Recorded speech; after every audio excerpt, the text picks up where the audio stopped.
Hello, my dear lovely students. I hope you all are doing good and having a great time. But before we move ahead, I want quick confirmation that if you can see me clearly and hear me clearly, let me know in the chats quickly.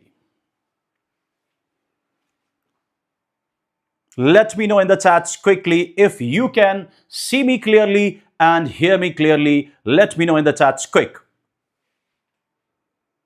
Let me know in the chats quick. Am I audible and visible to each and every one? Am I audible and visible to each and every one? Let me know in the chats quick. Come on, my dear lovely students.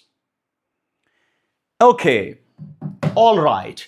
Today, we are going to discuss all reactions in organic chemistry, and it will be a never before session.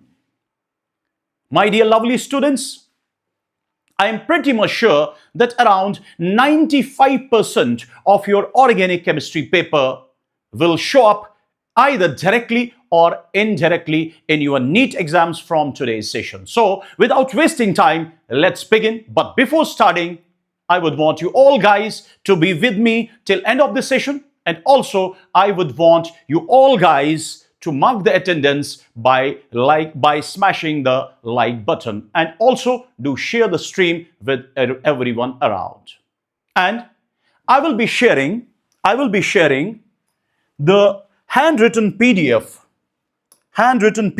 of today's session on my new Telegram channel, and that is t.me / or oblique capital K, after that it's all small. So it is KK Sir Chemistry class, but in this capital K, these two Ks are capital. So it is KK Sir Chemistry class. I will be sharing the handwritten PDF of today's session on this channel, and join. If you have not joined the channel yet, join it as soon as possible. Join it quickly. Now, let's get started without wasting time. First of all, my dear lovely students, you know, if you are having an alkene like this, then try to remember.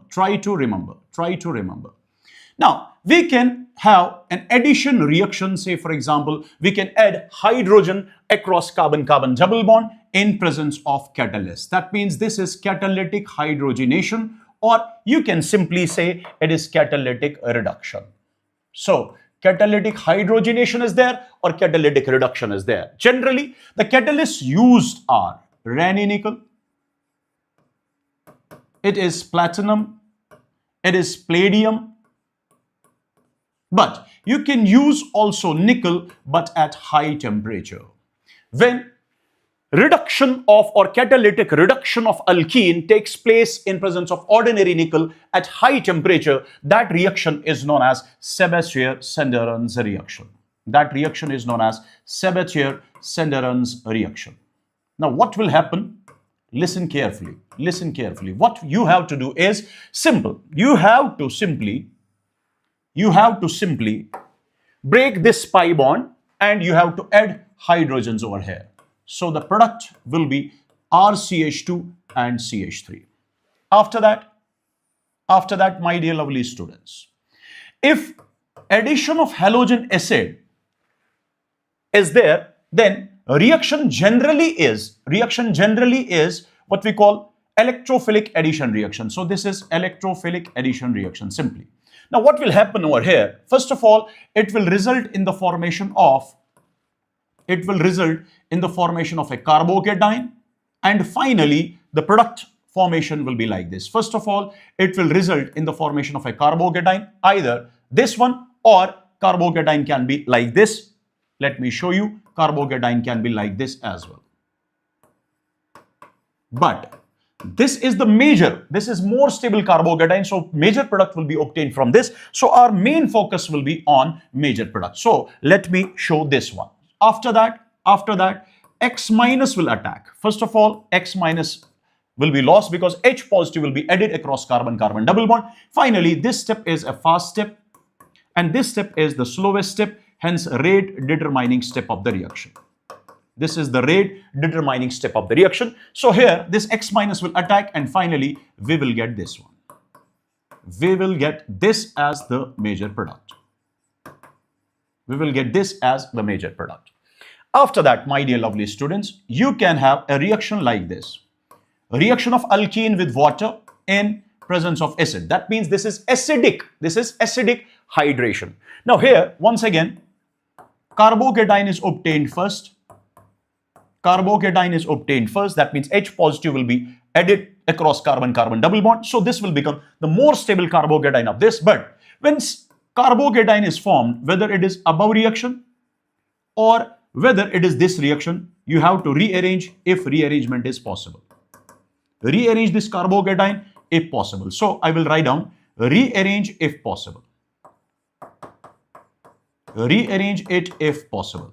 Now listen carefully. This is also electrophilic addition reaction. This is also the slowest step of the reaction. That means this is the rate determining step of the reaction. So in case of electrophilic addition reaction, formation of carbocation is the rate determining step of the reaction. After that, my dear lovely students, here, it is this water which will act as a nucleophile. And this water will attack on this like X minus attacks on this. Then it first results in the formation of this one. It first results in the formation of this one. Finally, H positive will be lost. H positive will be lost over here. That means this H positive acts as a catalyst, and our final product of this reaction will be like this. Another electrophilic addition reaction which takes place via these types of carbocation in which positive charge is fully developed on carbon. Such carbocations are known as classical carbocations. Have a look. Another type of reaction is with cold concentrated H2SO4. So it's cold concentrated H2SO4. When it is treated with alkene, it results in the formation of a carbocation first, which you have to rearrange if possible. So rearrange if possible. After that, this carbocation, my dear lovely students, on this carbocation, OSO3H minus will attack and it will act as a nucleophile over here. So this is the fast step of the reaction, But in all these reactions, this is, the slowest step, and all these reactions, this and this, they are electrophilic addition reactions, and first step is the slowest step of the reaction. Rate determining step of the reaction is carbocation formation. After that, it will result in the formation of this one. So this is known as alkyl hydrogen sulfate. This is known as alkyl hydrogen sulfate. So whenever alkene is treated with sulfuric acid, we get alkyl hydrogen sulfate. But try to remember, if this is treated with boiling water, then this step can occur. Otherwise, reaction will stop over here. And what will be the product over here? This OH of water will replace OSO3H. That means we will get alcohol if alkyl hydrogen sulfate is treated with boiling water. So these are addition reactions, few addition reactions. Now we have other reactions as well. For example, we have other reactions as well. Let's say you are having an alkene, then this alkene is treated with, say for example, this alkene is treated with X2. That means halogen in presence of non-polar solvent, suppose CCl4. Then what will happen over here? Listen carefully. Then pi bond is broken and X2 is added across carbon-carbon double bond. That means we will get vicinal dihalide. Or we will get 1,2 dihalides. But listen carefully, this reaction is an example of anti-addition reaction. This is an anti-addition reaction. There is no rearrangement at all because this reaction takes place via cyclic halonium ion, which is an example of non-classical carbocation. After that, listen carefully. If this vicinal dihalide is treated with alcoholic potassium hydroxide followed by NaNH2. Listen carefully, followed by NaNH2, or let me show like this. If it is treated with alcoholic potassium hydroxide, this alcoholic potassium hydroxide is a strong base, and here reaction takes place, and that reaction is known as E2 reaction. Now, what will happen over here? Simply, vinyl halide will take place first. So, first it will result in the formation of vinyl halide. After that, vinyl halides do not generally undergo further elimination. That's why we take another strong, base, that is sodamide.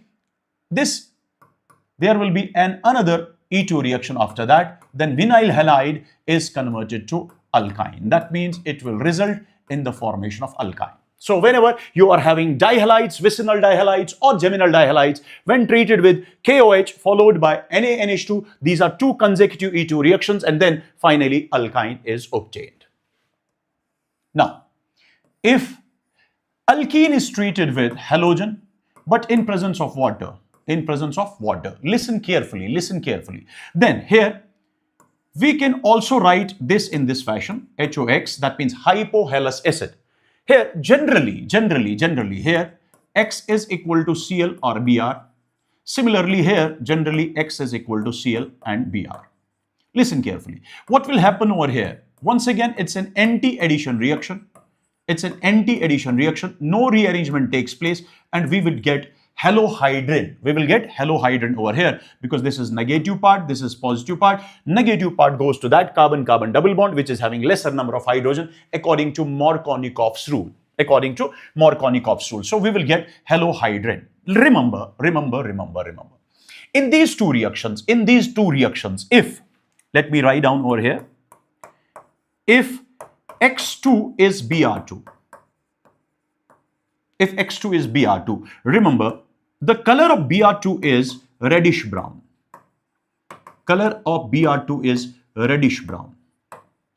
Remember, then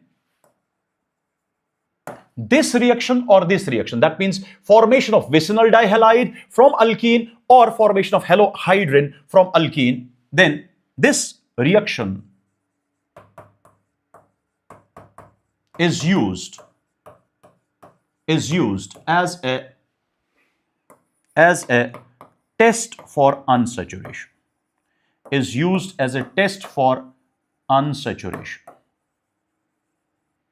So this is simply bromine test or bromine water test. So whenever you add, bromine across carbon-carbon double bond, we get vicinal dihalide or we get halohydrin. That means the color, reddish brown color of bromine has been decolorized, and it is possible only if you are having the substrate as alkene or alkyne. That means your substrate should be unsaturated. That's why this reaction is used as a test for unsaturation. After that, we will be having another reaction like this. If you are having an alkene, then on this alkene you can treat this alkene with mercuric acetate, water, and NaBH4 OH negative. Whenever you saw such type of reagents, you have to add water. You have to add water. Water. You have to add overall water across. You have to add water across carbon-carbon double bond. Why carbon-carbon double bond? Because substrate is double bond. If substrate is triple bond, then you have to add water across carbon-carbon triple bond. Now add water across carbon-carbon double bond according to Markovnikov's rule. Now what is Markovnikov's rule? Negative part goes to that carbon-carbon double bond which is having lesser number of hydrogens. That means OH will go to this position, and positive part of this water goes to this position. So let me show like this. And remember, my dear lovely students, this OH came from this one. That means from water. It came from this one. And this H came from NaBH4 OH minus medium.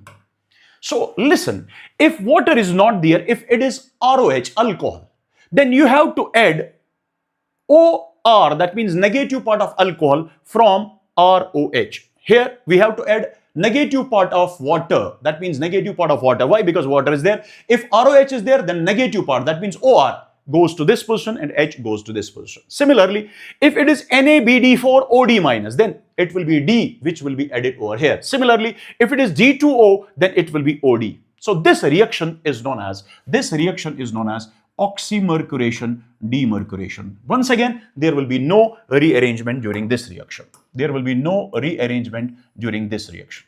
After that, if this alkene is treated with diborane, this THF is the solvent. Sometimes this solvent is given, sometimes it's not given. But what is important? Important is diborane, followed by H2O2 in basic medium, oxidation in basic medium.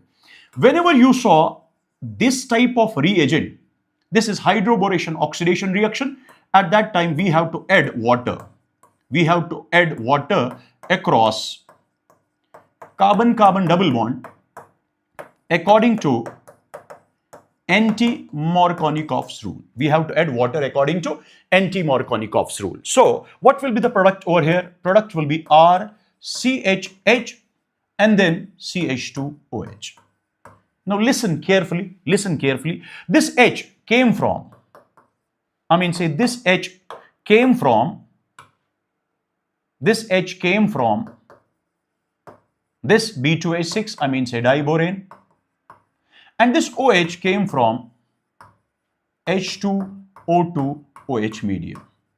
This reaction is hydroboration oxidation reaction, and it's an example of syn addition reaction. It's an example of syn addition reaction. That means addition of H and OH across carbon-carbon double bond takes place from the same side. After that, my dear lovely students, if you want to add HBr in presence of peroxide across carbon-carbon double bond, and suppose this alkene is unsymmetrical alkene, then we have to add this HBr according to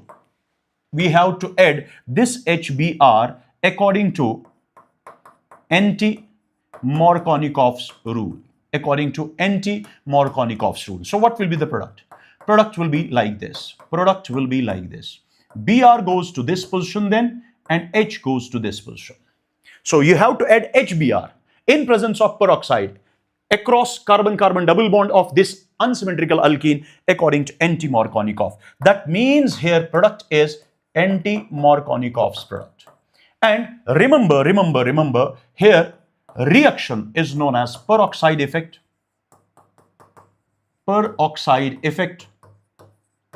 or you can simply say this reaction as Kharash's effect. And this reaction is an example of, Kharash's effect is an example of, or this reaction is an example of free radical addition reaction. And intermediate of this reaction is free radical, and this is formed because of more stable carbon free radical. This is based on stability of carbon free radical. I hope this is clear. After that, my dear lovely students, if you are having an alkene, say for example like this, if you are having an alkene, suppose like this, and if you want to react it with halogen, and halogen generally is either chlorine or bromine. X is generally chlorine or bromine. That means you want to perform chlorination or bromination. But if reaction takes place in presence of dark, say in absence of light, then you have to add this across carbon-carbon double bond. But if reaction takes place in presence of light or at high temperature, suppose 773 Kelvin temperature, or in presence of, say for example, SO2Cl2, say in presence of light, or let me show you after this. Now, whenever reaction takes place in presence of light or in presence of high temperature, then what is this reaction known as? This is known as allylic halogenation. At that time. This reaction is allylic halogenation at that time. Actually, what happens is, here it first results in the formation of allyl radical. Just try to break the bond between C and H. So form a carbon radical at allylic position. After that, as only one type of allyl radical is formed, that's why only one type of product is obtained. Listen carefully. So if value of X is Cl, it is allylic chlorination. If value of X is Br, it is allylic bromination. But my dear lovely students, if your alkene containing at least one allylic hydrogen is treated with chlorine in presence of, I mean to say, sulfuryl chloride, not chlorine, sulfuryl chloride. As here it is chlorine, so it will be only allylic chlorination. It takes place generally in presence of light or at a temperature of 475 Kelvin and traces of peroxide. Then it will be only allylic chlorination. This will not be allylic bromination. This can be allylic chlorination, allylic bromination, depending upon the value of X. So here reaction will be allylic chlorination.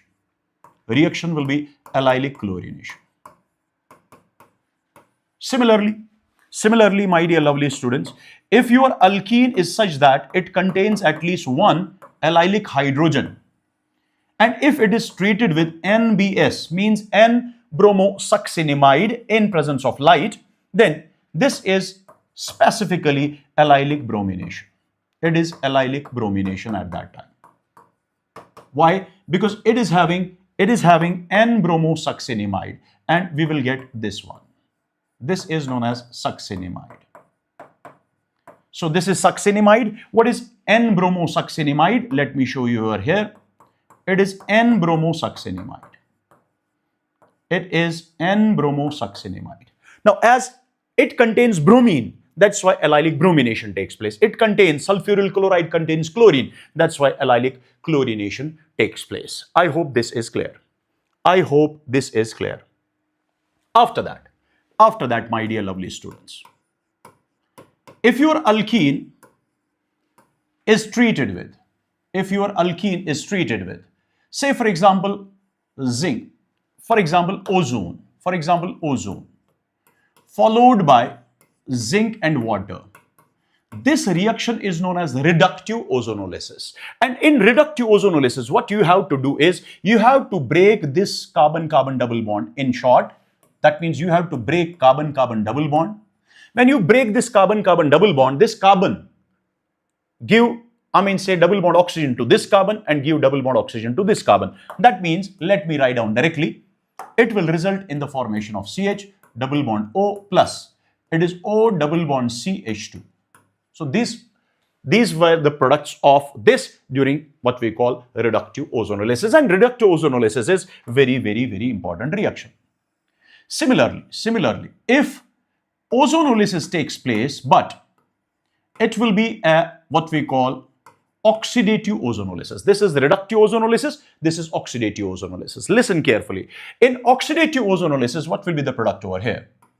The carbon, double bonded carbon, if it is having one hydrogen, convert that carbon into COH by breaking the bond. And if it is having two hydrogens, convert that into carbon dioxide and water. That means it will result in the formation of this plus carbon dioxide plus water. I hope this is clear. Now, after that, if you use KMNO4, hot KMNO4, or you use K2Cr2O7, hot K2Cr2O7, my dear lovely students, listen carefully. Products will be once again RCOH. Say this reaction is similar as that of oxidative ozonolysis. That means product will be like this. Similarly, my dear lovely students, if it is like this, KMNO4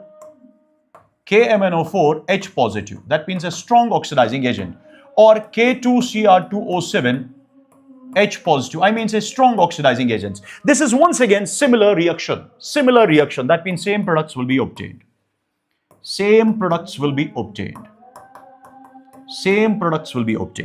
Now, after that, if reaction takes place with dilute KMNO4, also known as Bayer's reagent. Now the question is, what is meant by actually Bayer's reagent?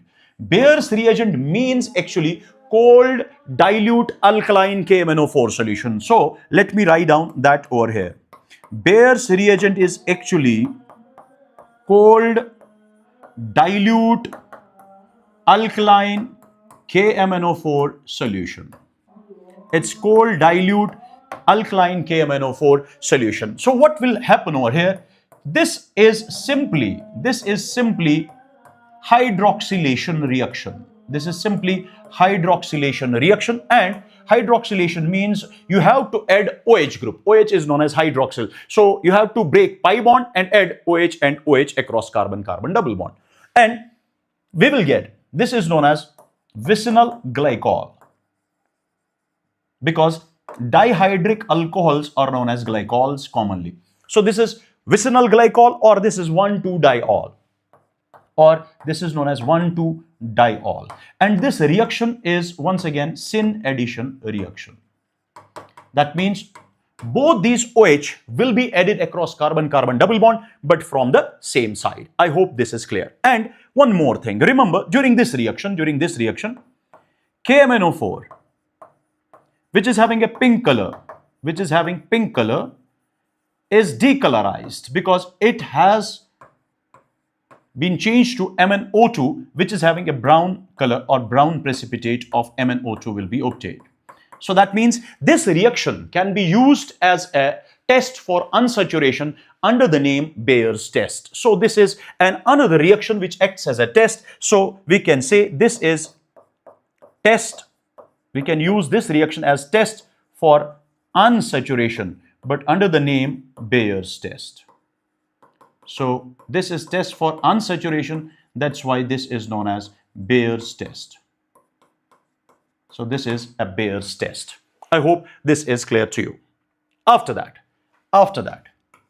if you are having an alkene and if it is treated with osmium tetroxide followed by hydrolysis. It's once again similar type of reaction as that of Bayer's reagent. That means once again a syn addition or syn hydroxylation reaction takes place. So this is once again syn addition reaction. It's once again syn addition reaction. After that, my dear lovely students, if this is treated with peracid followed by hydrolysis, if alkene is treated with peracid followed by hydrolysis, then this is once again hydroxylation reaction, but this hydroxylation is anti-addition reaction. So this is anti-addition reaction. So this is anti-addition reaction. And this is all about what we call alkenes. These are the important reactions of alkenes. But let me tell you, these are electrophilic addition reactions, and their mechanism is very, very, very important. You should know the mechanism. You should know the mechanism of these reactions. These are very, very important reactions. These reactions are without mechanism, so you can use directly just break pi bond and add XX, break pi bond and add OH and X according to Markovnikov's rule. There is no, mechanism needed in these types of reactions. I hope these reactions are clear to you. This was all about what we call alkenes. Now, let's take alkyne now. But before moving ahead, let me know in the chats if this is clear till now. Have your alkenes revised so far? Let me know quickly. My dear lovely students. Come on, my dear lovely students. Is this clear till now? Am I clear till now? Come on. Because we are going to complete all reactions of organic chemistry. This will be a brush up for you because we have already completed class 11th organic chemistry, class 12th organic chemistry. This will be a brush up for you so that you will revise your organic chemistry very, very fast. Okay. Now, after this, say for example, this is an alkyne, and in this alkyne, first of all, you should remember this is a terminal alkyne. And terminal alkynes can act as acid. Terminal alkynes are acidic in nature. Because this hydrogen is attached to, hydrogen is attached to sp hybridized carbon. So they are acidic in nature. So whenever they are treated with, say for example, a strong base like sodium, then what will they form? They will simply form sodium acetylide or sodium alkinide, depending upon whether this is acetylene, means if this value of R is H, or is it other than acetylene, that means is it another other type of R, means say alkyne. So sodium alkinide will be obtained and hydrogen gas will be evolved over here. Similarly, when it is treated with sodamide, a strong base, then what will form? What will be the product over here? Once again, it will be a sodium alkinide, and here it will be ammonia which is obtained. After that, my dear lovely students, if it is treated with AgNH3 whole 2 OH, I mean say Tollens reagent, or it is like this, AgNO3 and NH4OH, that means ammonical silver nitrate solution. What will happen? Here this H will be replaced by heavy metal silver, that means it will be forming this one. So it means Tollens reagent can react with terminal alkynes as well, but here it will form a white precipitate over here. So I will not, balance the reaction. I will show this one that it can form a white precipitate over here. Similarly, if it reacts with CuNH3 whole 2 OH, I mean to say if it reacts with Cu2Cl2 and ammonium hydroxide, then what will happen over here? It will result in the formation of this one. It will result in the formation of silver acetylide, and it will form copper acetylide, and its color is red. So a red precipitate will be obtained over here.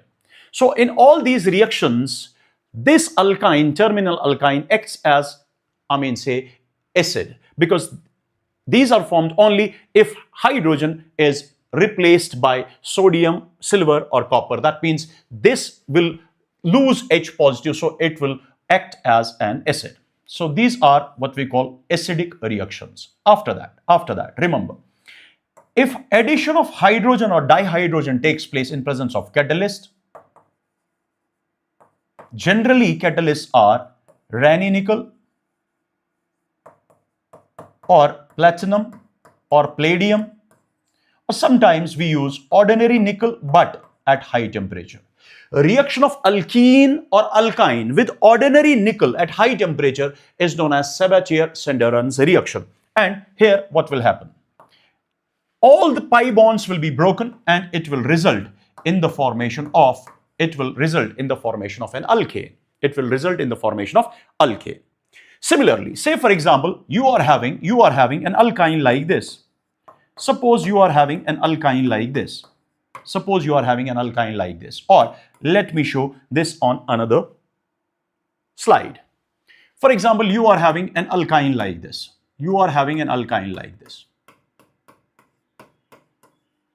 And my dear lovely students, if this alkyne is treated with sodium and ammonia, this reaction is known as Birch reduction.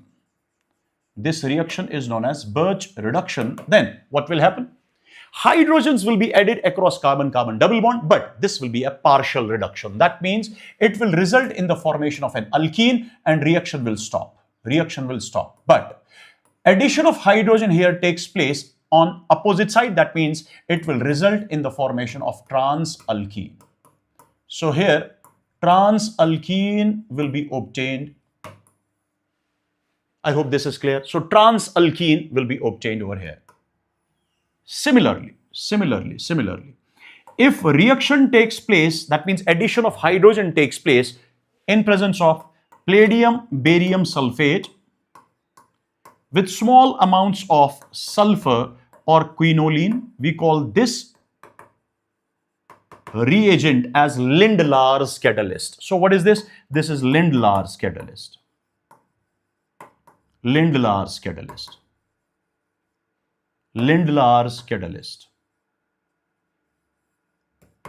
You can also use H2, PD, CaCO3 plus sulfur or quinoline. You can use this as well.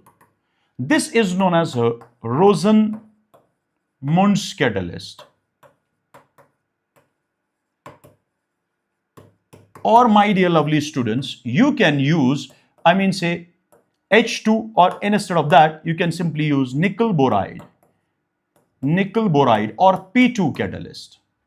You can use nickel boride or P2 catalyst. So whenever reduction takes place by using Lindelar's catalyst, by using Rosenmund's catalyst or nickel boride catalyst, their function is same. What is their function? They simply perform partial reduction of alkyne. That means addition of hydrogen to alkyne takes place, but once alkene is obtained, reaction will stop. Alkene is obtained, reaction will stop, but it will result in the formation of cis alkene. So this is the only difference between this catalyst and this catalyst. Here trans alkene will be obtained, here what we call cis alkene will be obtained, and these reactions are known as partial reduction. This is simply partial reduction of alkyne. Partial reduction of alkyne. I hope this is clear. So these are acidic, reactions of alkyne, and these reactions show acidic nature of alkyne. This shows simply addition reaction. This is also addition reaction. After that, alkynes can show other addition reactions like this. Say for example, addition of HX. But remember, addition of HX is once again an electrophilic addition reaction, and this reaction takes place according to Markovnikov's rule. That means, first of all, pi bond will be broken. And then negative part of this HX goes to this position. After that, reaction will not stop. HX will be further added. Then you have to break pi bond and give H to that carbon-carbon double bond which is already having H, and give X to that which is already having X. So this will be the product. Geminal dihalides, that means that dihalogen compound is obtained in which both halogen atoms are attached to the same carbon. After that, my dear lovely students, you can add water. But addition of water or any electrophilic addition reaction of alkynes, show lesser rate as compared to alkenes. That means the rate of reactivity of electrophilic addition reaction towards alkenes is more as compared to alkynes. That's why we generally need catalyst over here. HgSO4. Sometimes it is Hg2 positive. H2SO4 dilute. Or sometimes it will be H positive written over here. At high temperature, suppose 333 Kelvin. This will be added across carbon-carbon triple bond according to Markovnikov's rule once again. So what will happen? Convert triple bond into double bond, then give OH to this and H to this. So this is enol. First of all, enol formation will take place. Now, it will undergo tautomerization. Why? Because its keto form is more stable as compared to enol form. So it will result in the formation of this one. Now, it can be ketone. If R is alkyl, if R is H, then it can be an aldehyde. I hope this is clear. After that, you can add halogen in inert solvent, in non-polar solvent. So it will result at that time like this. First of all, break pi bond into, triple bond into double bond by breaking pi bond. So give X to this, X to this. I hope this is clear. Now, finally, another X2 molecule is added across carbon-carbon double bond, and we will get a tetrahalide over here. Like this. Similarly, my dear lovely students, if you want to add halogen in water, in polar protic solvent, then it is addition of hypohalous acid. Hypohalous acid is having negative part oxygen OH and positive part X. Now, here what will be the product? Product will be according to Markovnikov's rule. So it will be CHX, here it will be OH. Then another X2H2O or hypohalous acid, that means HOX will be added. Once again, break this pi bond, and then add OH to that carbon which is already having OH, and add X to that carbon which is already having X. So it is like this. But we know OH present at two OH groups present at same carbon is generally unstable. It will lose water molecule. That means this will not be obtained. The product obtained here will be R, C double bond O, and then CHX2. That means this is a carbonyl compound. At this alpha position, you are having two halogen atoms. Now, it can be either aldehyde or a ketone having two halogen atoms at alpha position depending upon the value of R. If R is H, then it is aldehyde containing two halogen atoms at alpha position. If R is not H, then it is ketone containing two halogen atoms at alpha position. I hope this is clear. After this, you are having an alkyne like this. If this alkyne is treated with HgOAc whole 2, that means mercuric acetate, water, NaBH4, OH minus, once again, whenever these types of reagents are there, we have to add water. That means add water. But now across carbon-carbon triple bond, because substrate now contains triple bond. According to Markovnikov's rule. So what will be the product? Over here? Product will be simply like this. What will be the product? Product will be like R, C, double bond CH. Now, we have to add water according to Markovnikov's rule. That means we will add OH over here and H over here. Once again, this is an enol. This enol will get tautomerized because its keto form is much more stable. So it will result in the formation of RC double bond O and then CH3. And this reaction is simply known as oxymercuration demercuration. But this is oxymercuration demercuration of alkynes now. Is this clear? After that, my dear lovely students, you will be having diborane, then H2O2 OH minus. Whenever you saw this type of reagent or these types of reagents, we have to add water across carbon-carbon triple bond, because carbon-carbon triple bond is now the substrate. According to anti-Markovnikov's rule. So this is the difference between oxymercuration demercuration and hydroboration oxidation reaction. Now, what will happen over here? It will be RCH double bond CH2 single bond OH, because now OH will go to this position, not CH2OH, it will be CHOH. Now OH will go to this position and H will go to this position. Now once again this is an enol. It will form its more stable product, that means keto. So it will result in the formation of this one, RCH2 C double bond O and H. So this will be always aldehyde. It can be aldehyde or ketone depending upon the value of this R. I hope this is clear. So one is oxymercuration demercuration, this one of alkynes, and this is hydroboration oxidation of what we call alkynes. This is hydroboration oxidation of alkynes. After that, my dear lovely students, if you are having an alkyne, once again, and it is treated with ozone followed by zinc water. That means this is reductive ozonolysis. Now what we have to do is we have to break two bonds between carbon-carbon. Then we will form this one. Then give double bond oxygen to this, give double bond oxygen to this. So this will be the reductive ozonolysis. After that, another reaction can be oxidative ozonolysis.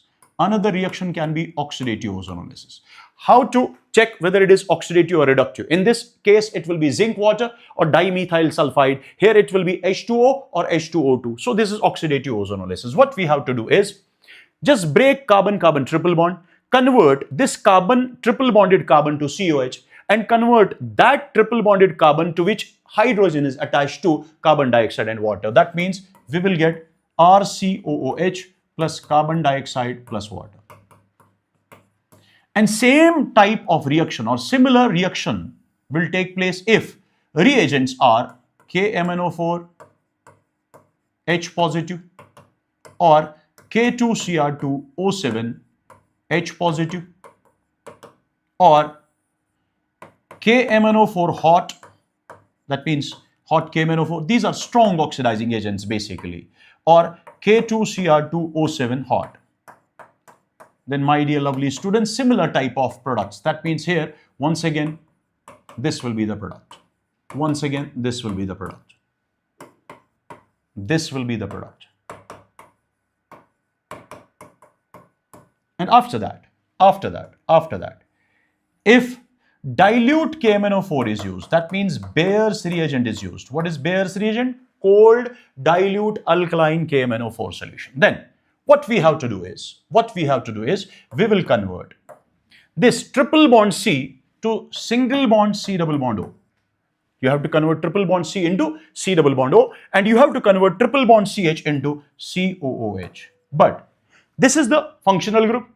At alpha position of this carboxylic acid, there is C double bond O. Whenever C double bond O, COH are together, this will further oxidized by Bayer's reagent and carbon dioxide will be lost and we will get RCOOH. I hope this is clear. I hope this is clear. I hope this is clear. After that, my dear lovely students, if your alkyne is acetylene or ethine, then this upon polymerization, that means this upon treatment with red hot iron tube at a temperature of 873 Kelvin undergoes polymerization. That means it trimerizes. Sorry. So it trimerizes. If you want, you can write down 3 times. If you don't want, you can directly show the product. So the product of this reaction is simply benzene. Similarly, if instead of this propene or this ethine, you have propyne, then under similar conditions, that means in presence of red hot iron tube at a temperature of, 873 Kelvin, it results in the formation of 1,3,5 trimethyl benzene. 1,3,5 trimethyl benzene, and this is known as mesitylene. This is known as mesitylene. Here, benzene is obtained, and these types of reactions are known as cyclic polymerization.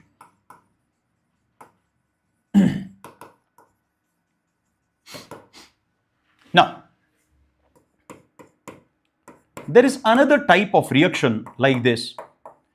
If acetylene is there and it is treated with CuCl NH4Cl, at that time, what will happen? One of the hydrogens will be replaced. One of the hydrogens will be replaced by vinyl group. That means it first dimerizes, but this is linear polymerization. After that, another, say acetylene molecule will react in presence of CuCl NH4Cl, and what will happen? Once again, hydrogen, this acidic hydrogen will be replaced by vinyl group. That means once again, it will be CH2 double bond CH instead of H. Then this C triple bond C and then CH double bond CH2 will be there. So this is divinyl acetylene will be the final product, and this reaction is known as linear polymerization. This reaction is known as linear polymerization. So this was all about alkynes. I hope this is clear. I hope this is clear till now. I hope this is clear till now. Let me know in the chats if everything is clear till now. Let me know in the chats if everything is clear till now. Come on, my dear lovely students, come on. Let me know in the chats, quick, if everything is clear till now, so that we will move ahead and we will take haloalkanes. Is everything clear till now? Okay, great, Great, great, great. Now, after this, my dear lovely students, let's take an example. Let's take an example like this.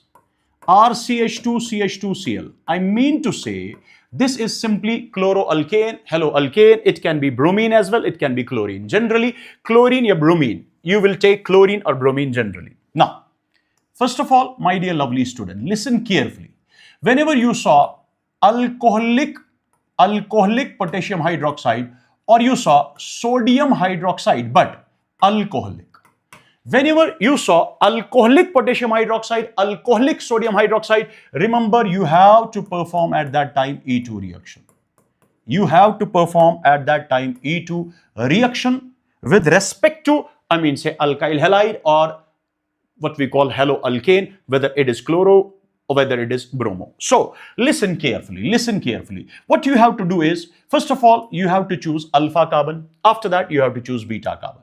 So you have to remove beta hydrogen and leaving group from alpha, and you have to form double bond. That means the product of this reaction will be simply RCH double bond CH2. That means you will get an alkene over here. You will get an alkene over here. After that, my dear lovely students, this is what we call elimination reaction. But if you saw aqueous KOH or you saw NaOH aqueous, listen carefully. When you saw alcoholic one, it is E2 reaction. When you saw aqueous one, then it is SN2 reaction. It is SN2 reaction. So this is the main difference between these two. This is the main difference between these. Now what will happen? Just remove halogen from alpha position with the help of a nucleophile. That means the product of this reaction will be RCH2 CH2, and then instead of say Cl, it will be OH. And side product will be, if you have used KOH, then it will be KCl. If you have used say NaOH, then it will be NaCl. Now after that, you can use AgOH, you can use H2O, and the same products will be obtained. That means once again, what will happen? RCH2 CH2OH will be obtained. The only difference here is that here it's OH minus which acts as a nucleophile. Here it is water which acts as a nucleophile. So here it's OH minus, here it's OH minus, here it's OH minus which acts as a nucleophile. But in case of water, it is exactly the water molecule which acts as the nucleophile. So this is once again a nucleophilic substitution reaction. After that, you can use R prime ONA. That means alkoxide. It can be sodium alkoxide, it can be potassium alkoxide. Here nucleophile is RO minus. This O minus will attack on this and it will replace Cl. That means it becomes RCH2CH2, then OR prime RCH2CH2, and then it becomes OR prime. That means this is an ether. This is an ether. Reaction of alkyl halide with alkoxide resulting in the formation of ether. Similarly, if you take sodium phenoxide or potassium phenoxide, in nutshell, now reaction will be of alkyl halide and phenoxide. Then phenoxide will act as a nucleophile. It will attack on alpha position and it will simply replace that halogen there. So it will be RCH2 CH2. Now instead of OR prime, it will be now OPH. Once again, ether is formed. That reaction in which we get ether from alkyl halide and alkoxide or alkyl halide and phenoxide, that reaction is known as Williamson's synthesis. That reaction is known as Williamson synthesis. Now, listen carefully. Say for example, you get this one, RCH2 CH2, and then you get O, and after that you will get, say for example, this one, you will get R prime. Say this is an ether, but this is an aliphatic ether. Another one is like this, RCH2 CH2 O, and then pH. pH means this one. That means here oxygens directly attached to benzene ring or aromatic ring. This is an aromatic ether. Now listen carefully what I will say to you. Now this is aliphatic ether. This is aromatic ether. Now listen carefully. Listen carefully. Listen carefully. If this alkyl group attached to oxygen on this side or on this side, if alkyl group is not tertiary alkyl, or if alkyl group is not tertiary alkyl, at that time you will simply break this bond. If this is not an alkyl, if this alkyl is not, say for example, what we call a tertiary alkyl, at that time reaction is SN2 reaction. Let me write down another example like this. I am saying, if you are having an ether like this, which is an unsymmetrical ether. Now, neither this is tertiary nor this is tertiary. When it is treated with HX at high temperature, now what we have to do is, this reaction at that time is simply SN2 reaction. Break smaller alkyl group with oxygen and give X to smaller alkyl group, give H to this O. That means the product of this reaction will be CH3X plus it will be HOCH2 CH3. I hope this is clear. But if this is possible if it is 1 mole. If same reaction takes place with HX, but HX is taken in excess, at that time what you have to do is just break this bond, give X to this, H to this. Similarly, break this bond, give H to this, give X to this. Then what will be the product? CH3X, water, and CH3CH2X. So the products will be CH3X, H2O, and CH3CH2X. Similarly, you have to remember these reactions. Similarly, beta, if you are having CH3O, CH3CH3, once again, neither among these alkyl groups is tertiary, then what will happen? On treatment with HX, say 1 mole at high temperature, approximately 373 Kelvin, reaction is once again SN2.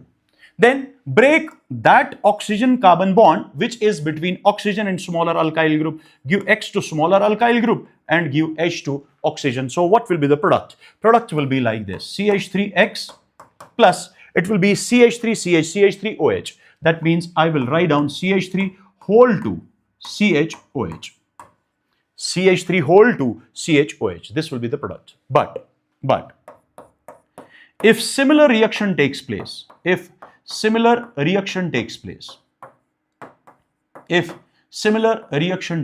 now HX is now taken in excess. HX is taken in excess. At that time, just break this bond, give X to this, H to this. Break this bond, give H to this, X to this. So what will be the product? Product will be simply CH3X plus water plus it is CH3 whole 2 CHX. That means instead of alcohol we will get X, halide. Instead of alcohol we will get halide if HX is taken in excess. Similarly, if you are having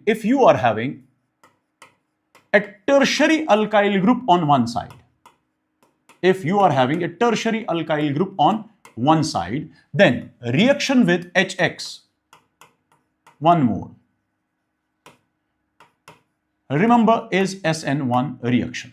If it is SN1 reaction, at that time break oxygen carbon bond, but that carbon should be of larger alkyl group. That means you have to break this one, give X to larger. In case of SN2, you have to give X to smaller alkyl group. In case of SN1, give X to larger alkyl group and H to O. So the product of this reaction will be like this. So it will be CH3 whole 3. Then it is C. To this C, it will be now X attached. I hope this is clear. Next, if same reaction takes place,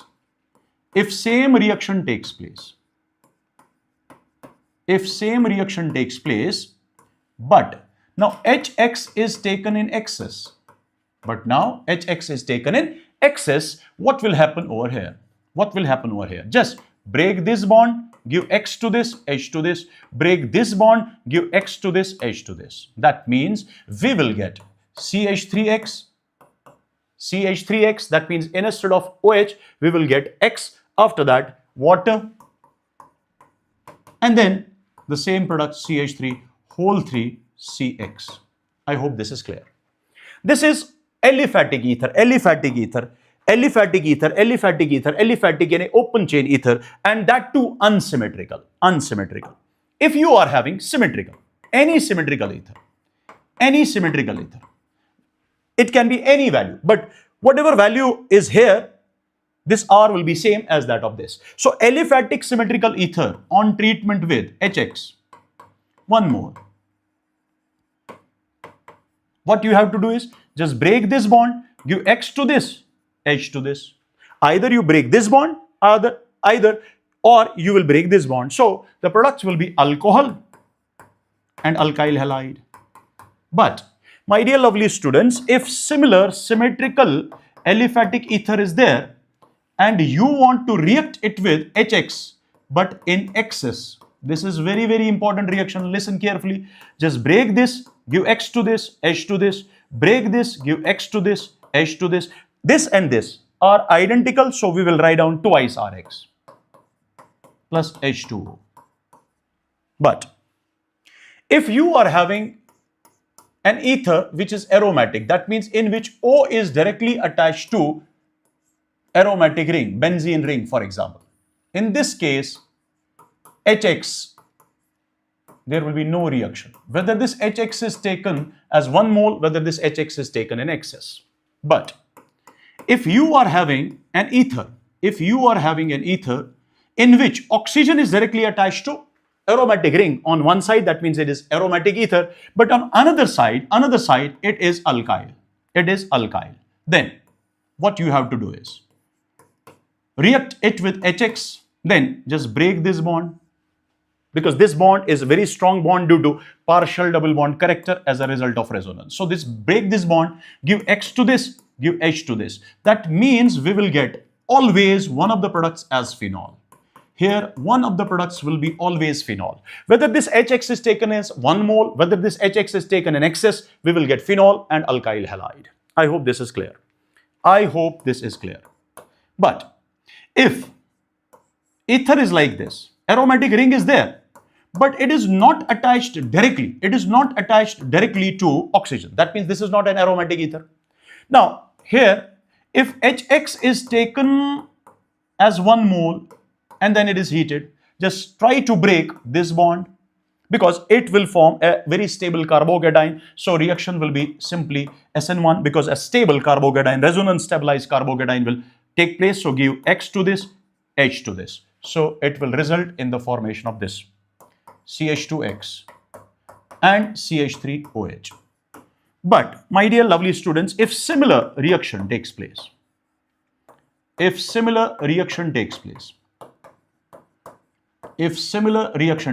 but now HX is taken in excess, at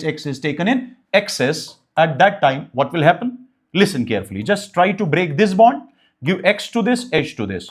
Try to break this bond, give X to this, H to this. That means we will now get halide as such, but instead of alcohol, we will get once again halide plus H2O. Sometimes your ether is like this, CH2 double bond CH. I mean to say single bond.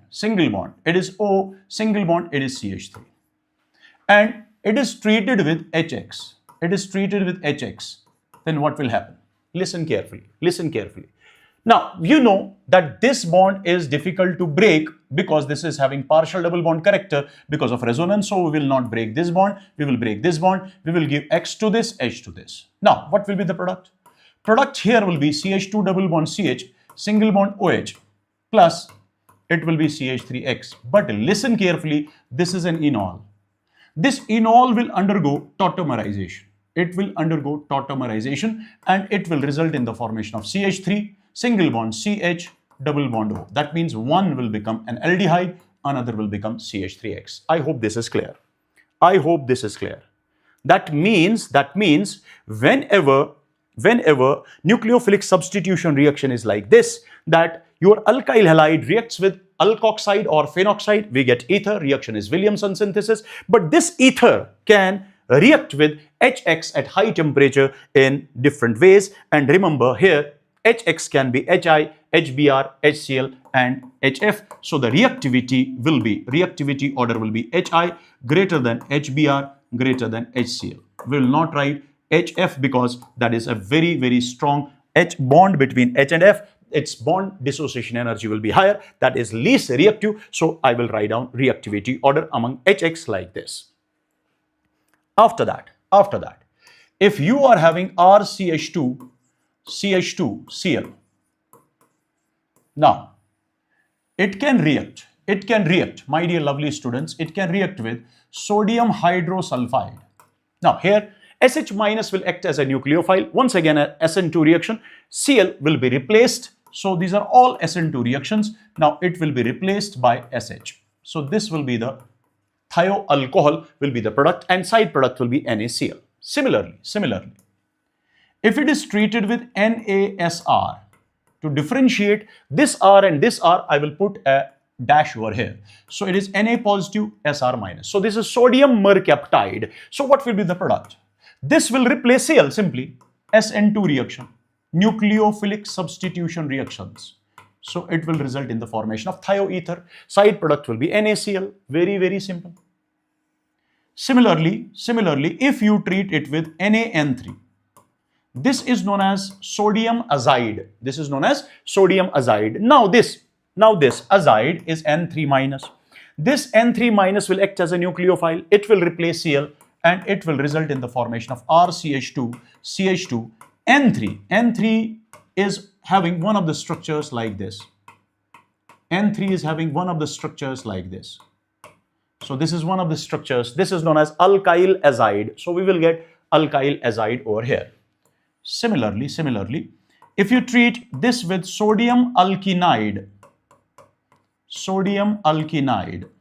now here this alkinide part will act as a nucleophile. It will attack this alpha position and Cl will be lost from alpha position. That means we will get RCH2, CH2. And then to this CH2, it will be the C. And to this C, it is triple bond C and R prime. That means we will get higher alkyne. Because this alkyne and this alkyne, this is having more number of carbon as compared to this. So we will get higher alkyne. Similarly, if it is treated with Ag, O, C double bond OR, that means silver salt of, say, carboxylic acid. Now, this negative part will attack this. Now, if this negative part will attack, then we will get RCH2, CH2. And after that, to this oxygen will be attached. So we will get O, C double bond OR prime. Or you can say this is RCOO and this is R. That means we will get ester. Over here. I hope this is clear. Now listen carefully. If we use KCN, alcoholic potassium cyanide, or KCN, it is K positive and Cn minus.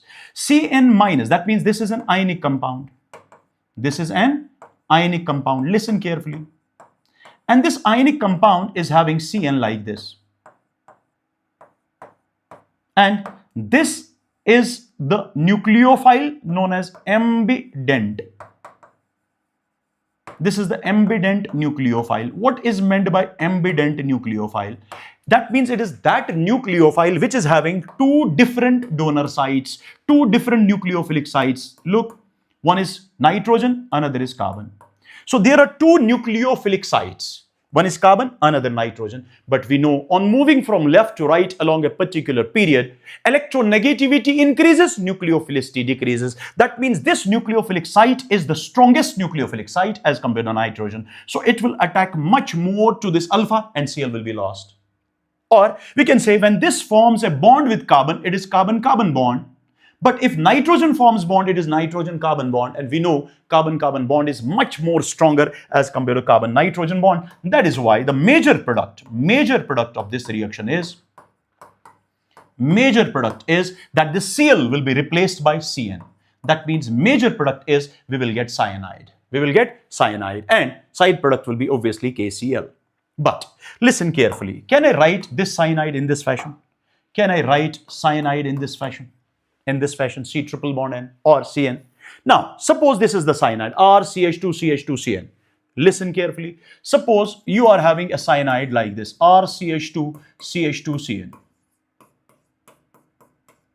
This cyanide, on treatment with lithium aluminium hydride or H2 in presence of catalyst. For example, that catalyst is nickel. Let's suppose catalyst is nickel. It can be any catalyst, but let's suppose catalyst is nickel. Or you can say what we call, you can use sodium amalgam in alcohol. Now, then what will happen?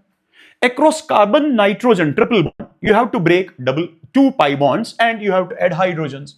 That means we will get RCH2, CH2, and then C becomes CH2, N becomes NH2. That means reduction of cyanide results in the formation of primary amine. And this reduction, I mean say reduction of cyanide to primary amine by using sodium in alcohol, this is known as Mendius reduction. This is known as Mendius reduction.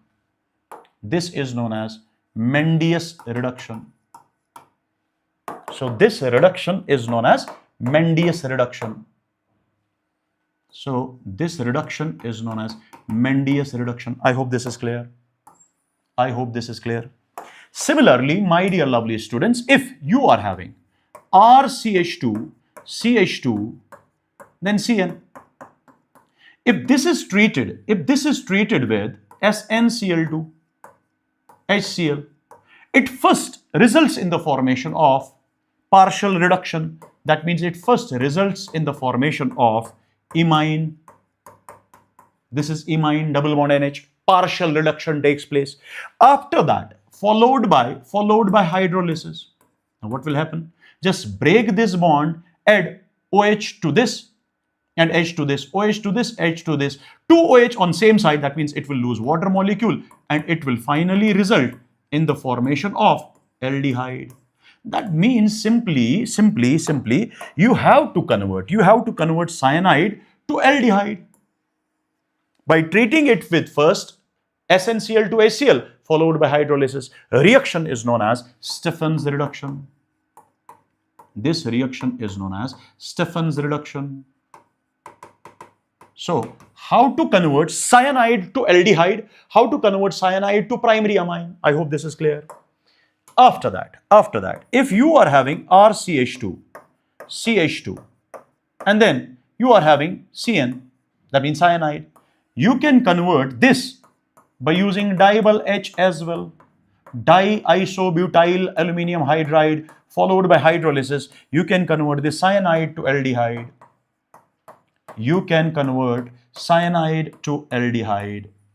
I hope this is clear. Similarly, if you are having this function of diol H followed by hydrolysis, that it can convert cyanide to aldehyde or it can convert ester to, aldehyde. So let me show that reaction over here. This is our ester. So RCOOR, this RCOR group is converted to aldehyde. Let me show this in this fashion. If you are having RCH2, COOR, say for example, and if this is treated with diol H, diisobutyl aluminium hydride followed by hydrolysis, you can convert this ester functional group to aldehydic functional group. That means you will get RCH2, CH2, CHO. If compound is having double bond, carbon-carbon double bond and ester, this diol H will specifically reduce ester to aldehyde. It will not reduce carbon-carbon double bond. I hope this is clear. After that, my dear lovely students, if you are having RCH2, CH2, Cl, and if it is treated with I mean to say, instead of KCN, it is treated with AgCN. First of all, listen carefully. This is a covalent compound. And here, it is nitrogen which will attack this carbon and Cl will break. I mean, say it will replace this Cl. That means the final product or the major product of the reaction is, NC, isocyanide. This will be the major product. But if you use KCN, then cyanide will be the major product. Cyanide will be the major product. But if you use AgCN, then major product will be isocyanide. Similarly, if you use KNO2, potassium nitrite, remember this is an ionic compound. This is an ionic compound and it is like this, K positive, O, N, double bond O.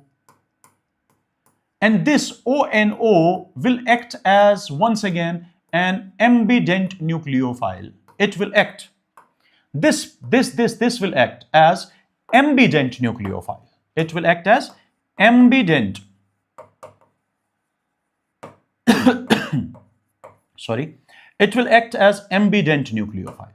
It will act as ambident nucleophile. And the major product will be RCH2, CH2ONO. That means alkyl nitrite will be the major product. Here, this oxygen as well as nitrogen can donate, but this O having negative charge is more nucleophilic as compared to nitrogen. That's why it will form major product. But if AgNO2 is used, this is a covalent compound. This is a covalent compound. Then it's neutral nitrogen and neutral oxygen. We know among neutral nitrogen and neutral oxygen, it's neutral nitrogen which is stronger nucleophile. Then at that time, major product will be, my dear lovely students, major product will be like this. Nitroalkane will be the major product. So nitroalkane here will be the major product. Similarly, if you are having RCH2, CH2Cl, and if it is treated with RMgCl, that means Grignard's reagent. If it is treated with Grignard's reagent, let me tell you that in Grignard's reagent, R is having negative part, MgX is having positive part. This Grignard's reagent, R minus part, will act as a nucleophile. It will attack this one, Cl will be lost. So we will get RCH2, CH2, and then R prime. That means we will get alkane and MgCl2 will be the side product. Similarly, if it is treated with R2CuLi, this is known as Gilman's reagent. This is known as Gilman's reagent. This is known as Gilman's reagent. This is known as Gilman's reagent. Then this R will act as a negative part, nucleophilic part, and this is the positive part. This negative part will attack on this carbon, I mean say alpha carbon, and Cl will be lost. So we will get RCH2, CH2, R prime. Here side product will be R prime Cu, and then it is Li, and then this Cl, that means lithium chloride. And this reaction is known as Corey-Hawes reaction. This is known as Corey-Hawes reaction. This reaction is known as Corey-Hawes reaction. It's a normal SN2 reaction. Now, after that, if it is treated with dialkyl zinc, I mean say dialkyl zinc, this is Frankland's reaction at that time. Reaction will be similar as that of this. That means this Cl will be lost by this, I mean say R. So this is Frankland's reagent. This is known as Frankland's reagent. Generally, this reaction is used to prepare symmetrical alkane. That means whatever is the value of this R is similar to that. Then we will get simply RCH2, CH2, and then this R. Let me write down R prime over here. So this alkane will be obtained and the reaction is known as Frankland's reaction. reaction is known as Frankland's reaction. Reaction is known as Frankland's reaction. This is also SN2 reaction. I hope this is clear. After that, if it is treated with ammonia and say ammonia is taken in excess, then it will simply, this ammonia will attack this. That means NH2 of ammonia will replace this Cl and we will get RCH2, CH2, and after that beta NH2. That means a primary amine will be obtained as the major product. So primary amine will act as, will be obtained as the major product. But if ammonia is not taken in excess, this alkyl halide is taken in excess. Then first it will result in the formation of RCH2, CH2, NH2. Then as this is taken in excess, then it will react further. That means RCH2, CH2Cl will react further. Then this will act, primary amine will act as a nucleophile. It will attack this and will replace Cl. Then we will get RCH2, CH2, NH, RCH2, CH2, NH, because H and Cl will be lost. Then NH, CH2, CH2R. That means this is twice. That means this after that is CH2, CH2, and then R. This is a secondary amine. Then, as we know, RCH2, CH2, NH2 is taken in excess. Then we will get RCH2, CH2 whole 3, and then N. That means this is a tertiary amine. And finally, when RCH2, CH2, X is there because this is taken in excess, then this nitrogen will attack and it will result in the formation of RCH2, CH2 whole 4, N positive, X minus. That means a quaternary ammonium salt. A reaction of alkyl halide to form quaternary ammonium salt. When this alkyl halide is taken in excess via formation of primary amine, secondary amine, and tertiary amine is known as Hoffmann's ammonolysis. Is known as Hoffmann's ammonolysis. Hoffmann's ammonolysis of alkyl halide. This reaction is known as Hoffmann's ammonolysis of alkyl halide. I hope this is clear. So it is this reaction. I hope this is clear. So this is also what we call SN2 reaction. So these are all nucleophilic substitution reactions. So first elimination, then nucleophilic substitution reactions. There are few more reactions of alkyl halide or haloalkane. My dear lovely students, it's another type of reaction is reaction with metal. Say for example, magnesium is the metal in presence of dry ether. What will happen? Listen carefully. Listen carefully. What will happen? Whenever CX bond is there and magnesium is there, magnesium comes in between C and X. That means it will result in the formation of RCH2, CH2, and then it is MgCl. This is known as Grignard's reagent, and reaction can be known as Grignard's reaction. So this is Grignard's reaction simply because Grignard's reagent has been obtained. So reaction is Grignard's reaction. Now listen carefully. When this is treated with any acidic hydrogen containing compound, say for example water, any acidic hydrogen containing compound, for example water, on treatment with Grignard's reagent, what will happen? This Grignard's reagent will act as a base. That means this negative part will abstract H positive, this will act as acid. So it is normal acid-base reaction. And when acid-base reaction takes place, we will get a product like RCH2CH3. Because this will abstract H, so we will get this one, and the side product of this will be Mg. On one side it is Cl, on another side it is OH. What is this? This is an alkane. And that reaction in which, remember, Grignard's reagent gives alkane on treatment with any acidic hydrogen containing compound is known as Zeri-Vatanov's reaction. So this is Zeri-Vatanov's reaction. This is Zeri-Vatanov's reaction. Similarly, my dear lovely students, if alkyl halide is treated with sodium in presence of dry ether, whenever you are having CX bond and ether, just try to break this CX bond and form a radical. That means form a radical like this. Once a radical is formed, now coupling of this radical will take place. That means it will result in the formation of alkane like this.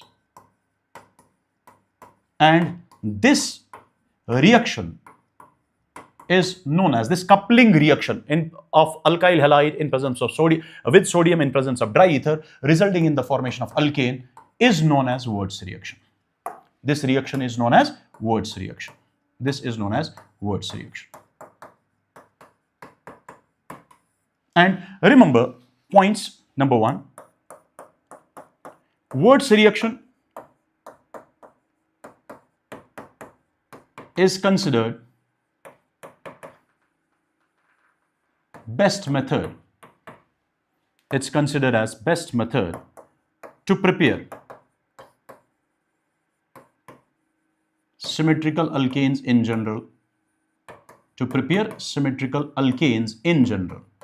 But better is to remember it's best method to prepare that alkane which is formed from identical, by combination of identical or by coupling of identical radicals. Number 1.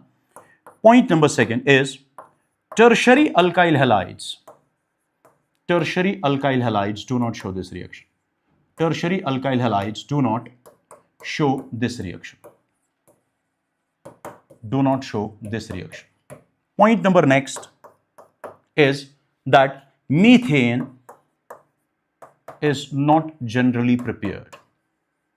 Methane is not generally prepared in this reaction. Is not prepared in this reaction because normal Wurtz reaction is combination reaction, and in normal Wurtz reaction methane cannot be obtained. I hope this is clear. I hope this is clear. So this is reaction with metal, whether it is magnesium or whether it is sodium. After that, we will be having another type of reaction, that is a reaction of alkyl halides or haloalkanes.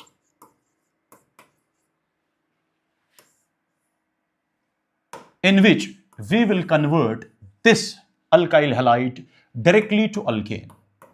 I mean to say, we will replace this halogen by hydrogen so that we will get alkane. And these types of reactions are known as reduction reactions. Now, how is it possible? What are the reducing agents? Number 1, it can be active metal in acid, say for example HCl. It can be zinc in acid, say for example acetic acid. Say active metal and acid. It can be zinc copper couple in acid, and here acid is alcohol. It can be zinc in NaOH, say basic medium as well. You can use H2 in presence of catalyst, any catalyst, but generally you can use palladium with small amounts of carbon. Similarly, you can use HI in presence of red phosphorus. Similarly, you can use triphenyl tin hydride. You can use what we call lithium aluminium hydride, or you can use sodium borohydride. But the only thing you have to remember is that sodium borohydride cannot reduce 1 degree alkyl halides. That means it can reduce if it is 2 degree, if it is 3 degree. But as this is 1 degree, so we cannot use 1 degree, say sodium borohydride over here. So I will simply remove sodium borohydride over here. But you can use sodium borohydride if this is 2 degree or if it is 3 degree. Then remove halogen and add hydrogen. You will get alkane from 2 degree alkyl halide as well as 3 degree alkyl halide. Another point. Tertiary alkyl halides are not reduced to alkanes if lithium aluminium hydride is used. So you cannot convert tertiary alkyl halide to alkane, corresponding alkane, by using lithium aluminium hydride. Why is it so? Because tertiary alkyl halide, if tertiary alkyl halide is present in presence of lithium aluminium hydride, it forms alkene. It forms alkene. That means one hydrogen has been removed from this and X has been removed from this. It results in the formation of alkene instead of alkane. I hope this is clear. I hope this is clear. Let me know in the chats if I am clear till now. If everything is clear till now, let me know in the chats quickly. Let me know in the chats quickly. Let me know in the chats, my dear lovely students. Let me know in the chats quickly if I am clear till now. If I am clear till now, let me know in the chats. Quick. If I am clear till now, let me know in the chats quickly. If I am clear till now, let me know in the chats quick.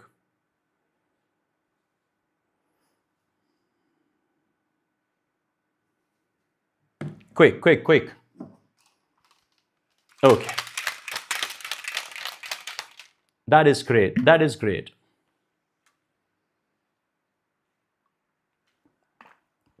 Now, let me tell you, these alkyl halides, say for example, if you are having an alkyl halide like this,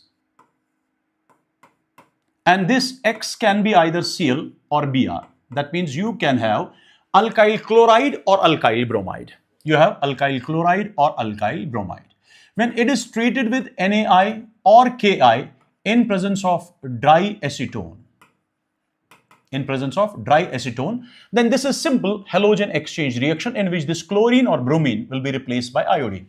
And we will get RCH2, CH2, and then I.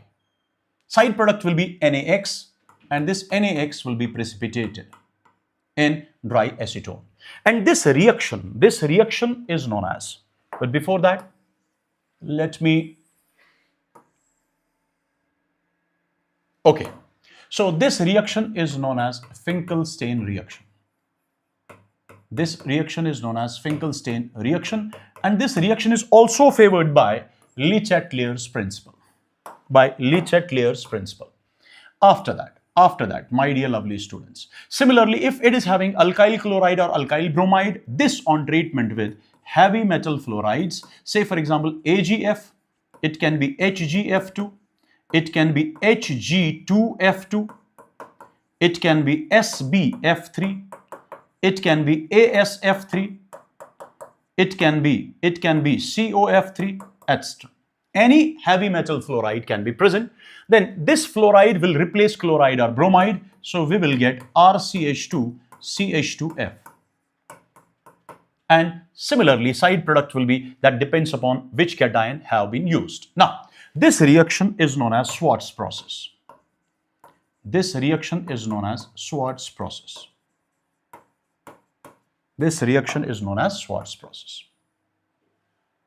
After this, so this was all about haloalkanes. So we have completed alkene, alkyne, and haloalkanes. Now, let's move towards alcohol. Let's move towards alcohols. Now have a look. This is RCH2, CH2OH. I mean, say this is an alcohol. This is an alcohol. This alcohol on treatment with active metal. Active metal can be sodium, potassium, magnesium, aluminium. It can be anyone. So for example, I have taken sodium. So alcohol on treatment with active metal forms alkoxide of that metal with which it reacts. That means it will form RCH2, CH2O-. This is alkoxide. Of that metal with which it reacts, this is the sodium, that means it will form sodium alkoxide, and it will liberate hydrogen gas. I hope this is clear. It will liberate hydrogen gas. After this, it can react with, this alcohol can react with carboxylic acid. It can react with carboxylic acid. Suppose this carboxylic acid is having O18, like this OH. That oxygen which is attached to hydrogen, that means OH, is having O18. Then this reaction takes place in presence of acid. Then this is known as esterification, and we will get, what will be the product over here? This H of H of alcohol will be replaced by COR. That means it is also acylation reaction. That means we will get R CH2 CH2O. This H will be replaced by acyl group. H will be replaced by acyl group. That means we will form C double bond O and then R prime. And this is RCOOR. That means this is ester. Formation of ester is known as esterification. Or we can simply say this is esterification, or this is simply replacement of H and introduction of acyl. So this is acylation of alcohol as well. Plus.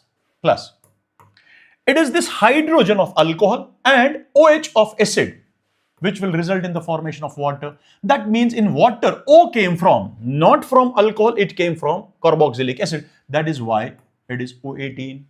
I hope this is clear. So this is what we call esterification reaction, or this is acylation reaction. Similarly, my dear lovely students, if it is treated with acid chloride or acyl chloride, once again, this H will be replaced by acyl group. So what will be the product? RCH2, CH2O, C double bond O and R prime. Once again, an ester is obtained. That means once again this is an esterification reaction, or once again this is acylation of alcohol, because acyl group has been introduced in acyl, this alcohol. Then it will be H and it will be Cl. So to remove this HCl, generally reaction takes place in presence of base. For example, pyridine. So generally reaction takes place in presence of base. So that reaction will be forward. Now, similarly, we can use R prime CO whole to O. That means acid anhydride. We can use acid anhydride. Once again, this H will be replaced by acyl part. So it will result in the formation of RCH2, CH2O, C double bond OR. Once again, we will get ester. Once again, it is acylation of alcohol. But here, side product will be R prime COOH. That means it is R prime CO, this O and this H. That means carboxylic acid. So these three reactions, this and this, these are known as esterification reaction or acylation reactions. After that, we can react this with HX. I mean, say alcohol can react with halogen acid, alcohol can react with HX, and this reaction is generally SN1. So what will happen? This OH will attack this H, and X minus will be lost. So in first step, X minus will be lost and we will get R CH2. Listen carefully. Then it is OH with a positive charge. Yes or no? Reaction is generally SN1, but if alcohol is 1 degree alcohol, it undergoes via SN2 mechanism. So listen carefully. What I am saying is that reaction is generally SN1. If reaction is generally SN1, this water will be lost. When water will be lost, listen carefully, it will result in the formation of what? It will result in the formation of a carbocation. Now, you have to rearrange this carbocation. If formed after rearrangement, if it results in the formation of a stable carbocation, you have to rearrange it. So form a very stable carbocation of that substrate. Finally, X minus will attack and we will get alkyl halide. So it is that mechanism if reaction takes place via SN1 mechanism. But my dear lovely students, reaction is generally SN1, but primary alcohols generally take this reaction via SN2 mechanism. So what will we do? Just replace OH by X. So we will get RCH2, CH2, and then it is simply X. So let me write down over here. If R is either secondary or tertiary, it undergoes reaction via SN1. Have a look how. It reacts like this. It first gets protonated, then as this is secondary or tertiary, it can form a stable carbocation, so water will be lost. This step will be slowest step. that means rate determining step of the reaction, and you have to form carbocation first, and finally this carbocation you have to rearrange if possible. Rearrange it if possible. Then finally X minus will attack this carbocation, and this will be a very fast step, and we will get Rx. Is this clear? But if ROH, that means alcohol is, that means R is 1 degree. That means if R is 1 degree, but it is that type of 1 degree which cannot form very stable carbocation. 1 degree which, I mean say it's 1 degree alcohol which cannot form stable carbocation, which cannot form stable carbocation. That type of alcohol, 1 degree alcohol, undergoes this reaction via SN2. First this OH, it was not a good leaving group. Now OH2 positive becomes a good leaving group, but as we know, R is 1 degree, that type of 1 degree which cannot form a very stable carbocation. Suppose it is 1 degree, but 1 degree carbocation is like that carbocation is resonance stabilized. Say for example, it is PHCH2. PHCH2OH is also 1 degree, but that carbocation is resonance stabilized. That's why I'm saying that it is 1 degree alcohol, but 1 degree alcohol is such that if we break this bond, carbocation will be not stabilized that much. It will be a less stable carbocation. That's why at that time, it simply undergoes SN2 mechanism. That means nucleophile will come, it will attack, and leaving group will leave. That means leaving group will leave. So we will simply get Rx. So this type of mechanism is SN1, and this type of mechanism is SN2. So now tell me, most of the alcohols undergo SN1 mechanism. That's why reaction is generally SN1, but it is SN2. But if 1 degree is like this normal alkyl, normal 1 degree alcohol, then it will prefer SN2. It will prefer SN2 reaction. It will prefer SN2 reaction. It will prefer here SN2 reaction. Simply replace OH by X. Listen carefully. Replace OH by X. But here you cannot replace directly OH by X. Why? Because carbocation is obtained and you have to check whether rearrangement occurs or not. And listen carefully, among alcohols here, you have to remember, among alcohols, it is 3 degree alcohol, which is more reactive than 2 degree alcohol, than 1 degree alcohol. And among halogen acids, it is HI, which is more reactive than HBr, is more reactive than HCl. You have to remember these 2 points. You have to remember these 2 points as well. I hope this is clear. So these are the reactions. What we call this is reaction with active metal. This is esterification, then reaction with HX. After that, my dear lovely students, it can be like this. It can be reaction of alcohol with PCl5. Whenever PCl5 reacts with alcohol, simply replace OH by Cl. And it's a normal SN2 reaction. It is also SNI, but that's not in our syllabus. So you just remember that it's a normal SN2 reaction, plus POCl3 will be the side product and HCl will be the side product. Similarly, if it is treated with PX3, it can be PCl3, PBr3, PI3, but in general, PBr3 and PI3 are generated within the reaction in situ. Now, what will happen over here? Here, it will result in the formation of RCH2, CH2.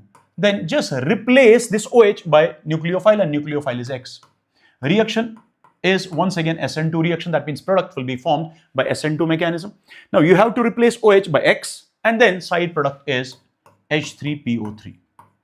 And if you want to balance this reaction, then you have to write down 3 over here and 3 over here. Reaction will get balanced. But remember, beta, PBr3, whenever you saw Br2 in presence of red phosphorus or phosphorus, similarly, if you saw PBr instead of Br2, you saw I2 in presence of red phosphorus or phosphorus. Remember, it means it is PBr3. And these two means it is Pi3. So what will be the product? Product will be here, Br will replace OH, and here I will replace OH. So the product of this reaction will be CH2, CH2. Here it will be Br, main product, and it will be R, CH2, CH2, and then I. Side product will be H3PO3 and H3PO3. And if this X is Cl, I mean say if it is PCl3. If it is PCl3, then instead of X it is Cl, then OH will be replaced by Cl. So it will be RCH2CH2 Cl plus H3PO3. So this alkyl chloride can be obtained from alcohol by using PCl3, by using PCl5, or it can be obtained by using HCl. If the value of X is Cl, I mean say if HX is HCl, then we can get RCl as well. I hope this is clear. After that, if it is treated with SOCl2, thionyl chloride, whether reaction takes place in presence of pyridine, whether in presence of pyridine or in absence of pyridine, whenever reaction of alcohol is treated with, whenever alcohol is treated with thionyl chloride in presence of pyridine or absence of pyridine, what you have to do is just replace OH by Cl. Replace OH by Cl. Replace OH by Cl. Same products will be obtained. But in presence of pyridine, reaction takes place via SN2. Reaction takes place via SN2. And here, in absence of pyridine, reaction takes place via SNI. Reaction takes place via SNI. Now, similar products are obtained. Plus, it will be sulfur dioxide, which is a gas, and HCl, which is a gas. So this type of reaction is known as Darzan's procedure. This reaction, I mean say this and this is known as Darzan's procedure. Darzan's procedure is considered, remember, Darzan's procedure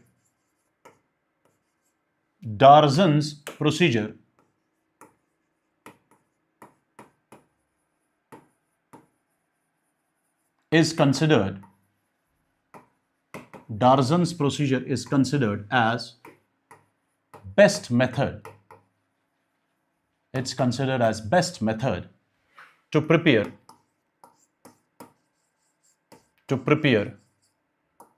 alkyl chloride, or chloroalkane from alcohols. Why is it so? This is very, very, very important point. Because we can get alkyl chloride by treating alcohol with PCl3, PCl5, HCl, thionyl chloride. We can get RCl in different ways from alcohol, but this is considered as best method because side products are gases, they will evolve, and we will get, I mean say pure form, we will get alkyl chloride or chloroalkane in pure form. Second, here, I mean say when reaction is SN2, reaction takes place in such a way that there is inversion. But when reaction takes place via SNI, what is SNI? You don't have to study SNI because that is not in the syllabus, but just try to remember one thing. In SN2, it's inversion taking place, and in SNI, retention takes place. That is the only difference. I hope this is clear. Let me know in the chats, is this clear? Till then, I will drink some water. Is this clear? Let me know in the chats, quick. My dear lovely students.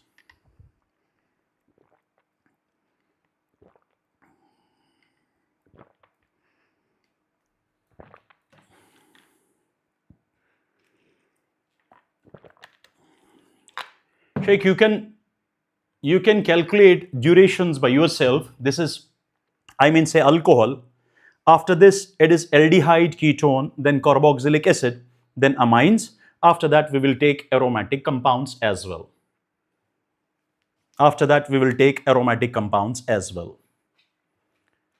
I hope this is clear till now. I hope this is clear till now.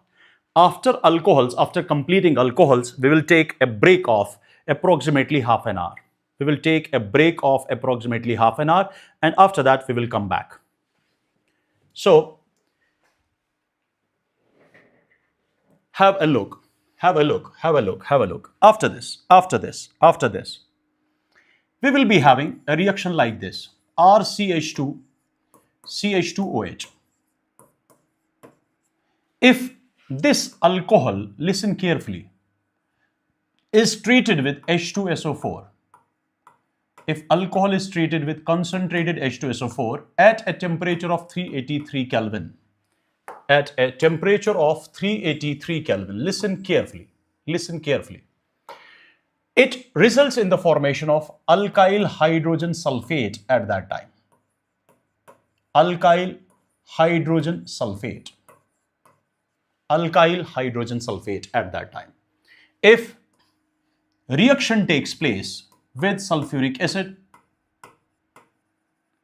at a temperature of 413 Kelvin, and in which this alcohol is taken in excess at that time, it is simply, obviously here water will be lost because it is H from this acid and OH from alcohol. Here it's once again what we call dehydration reaction. This is dehydration, but this type of dehydration is intermolecular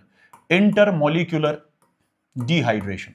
That means dehydration takes place between two molecules of alcohol. That means alcohol is taken in excess here, and we will get symmetrical ether. We will get symmetrical ether over here.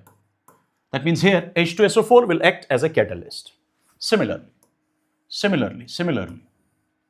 if it is treated with excess of concentrated sulfuric acid and temperature is 443 Kelvin, then intramolecular dehydration takes place. That means OH and H will be lost from alcohol, and we will get RCH double bond CH2 plus water. Here we will get alkene. Now listen, if we talk about this reaction, here, rate of reactivity is 1 degree alcohol, greater than 2 degree alcohol, greater than 3 degree alcohol. This is reactivity among alcohols towards this reaction. It is like this. But here reactivity is 3 degree, greater than 2 degree, greater than 1 degree alcohols. So it is reactivity among alcohols. This is reactivity among alcohols towards this reaction. So it is reactivity among alcohols.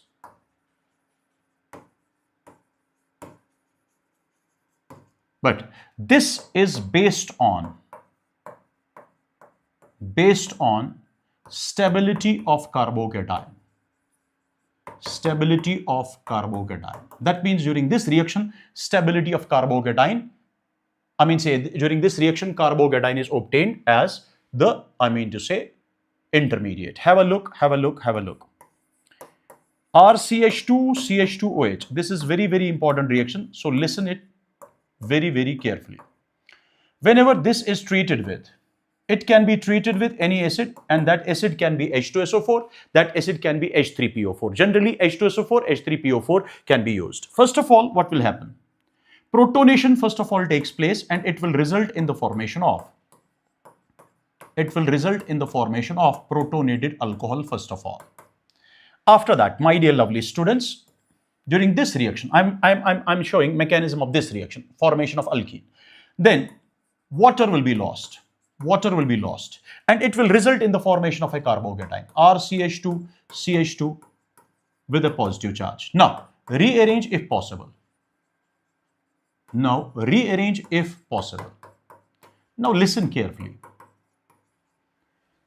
Generally, if It is primary carbocation, secondary alkyl carbocation, tertiary alkyl carbocation. Tertiary alkyl carbocation forms very stable carbocation as compared to secondary and primary. And this is the slowest step. That means rate determining step of the reaction. That means rate of this reaction is actually dependent on stability of carbocation. So any alcohol which forms more stable carbocation shows dehydration very, very fast. That means reactivity of such alcohol towards dehydration will be very fast. Now after that, what will happen? What will happen after this? After this, it will lose H positive. It will lose H positive very fast. And from which position it will lose H positive? That means this H positive will be lost finally. That means H positive, this acid will act as a catalyst. Finally, the position adjacent to the carbocation will lose H positive and it will result in the formation of an alkene. So it will form alkene. That means, now mechanism is in front of you. So can I say reactivity among alcohols, that means rate of dehydration means formation of alkene. I mean say that dehydration in which alcohols form alkene. That means formation of alkene. That rate of dehydration in which alkene is obtained, I mean to say, because this is also dehydration, this is dehydration, this is dehydration. I'm talking about this. So rate of dehydration, that means formation of alkene from alcohol. I'm talking of that reaction is directly proportional to stability of carbocation formed in RDS. So you have to remember this formula. Now, my dear lovely students, let's take a simple example. Suppose you are having this one. This is an alcohol, secondary alcohol. This is once again a secondary alcohol. And this is once again a secondary alcohol. And you have to tell me which secondary alcohol will show reaction very fast as per their dehydration is concerned. Have a look. OH is a poor leaving group. It becomes a good leaving group. And finally, this OH will be lost in the form of OH2. That means where the carbon where OH is present, you have to remove OH and form a carbocation there in short. That means when we remove this OH and we form a carbocation over here, we see here that this carbocation is the most stable carbocation because of more resonance. After that, this, and finally this. So this alcohol forms very stable carbocation in rate determining step. Hence, rate of dehydration of 3 is greater than 2, greater than 1. So simply, rate of dehydration is like this: 3 greater than 2 greater than 1. So this will be the answer of this question. I hope this is clear. Now after that, if you are having an alcohol is of 3 types. Say for example, you are having alcohol like this. This is a primary alcohol. Listen carefully. And if you are having a secondary alcohol like this, let me give an example. Let me write down the value of R as well. This is a primary alcohol. This is a secondary alcohol. Listen carefully, my dear lovely students.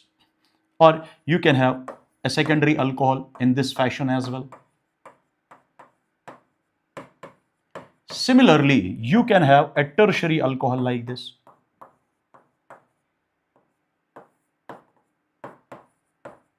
Listen carefully. Whenever you are performing an oxidation over here, say for example, these two are secondary alcohols. This is a tertiary alcohol, and first one is a primary alcohol. Now, upon oxidation, by using strong oxidizing agents, what will happen? Listen carefully. Now the question is, what are strong oxidizing agents? Let me write down over here. Strong oxidizing agents generally used are KMnO4, whether it is alkaline, whether it is neutral, whether it is acidic. So it is used as a strong oxidizing agent. Number second,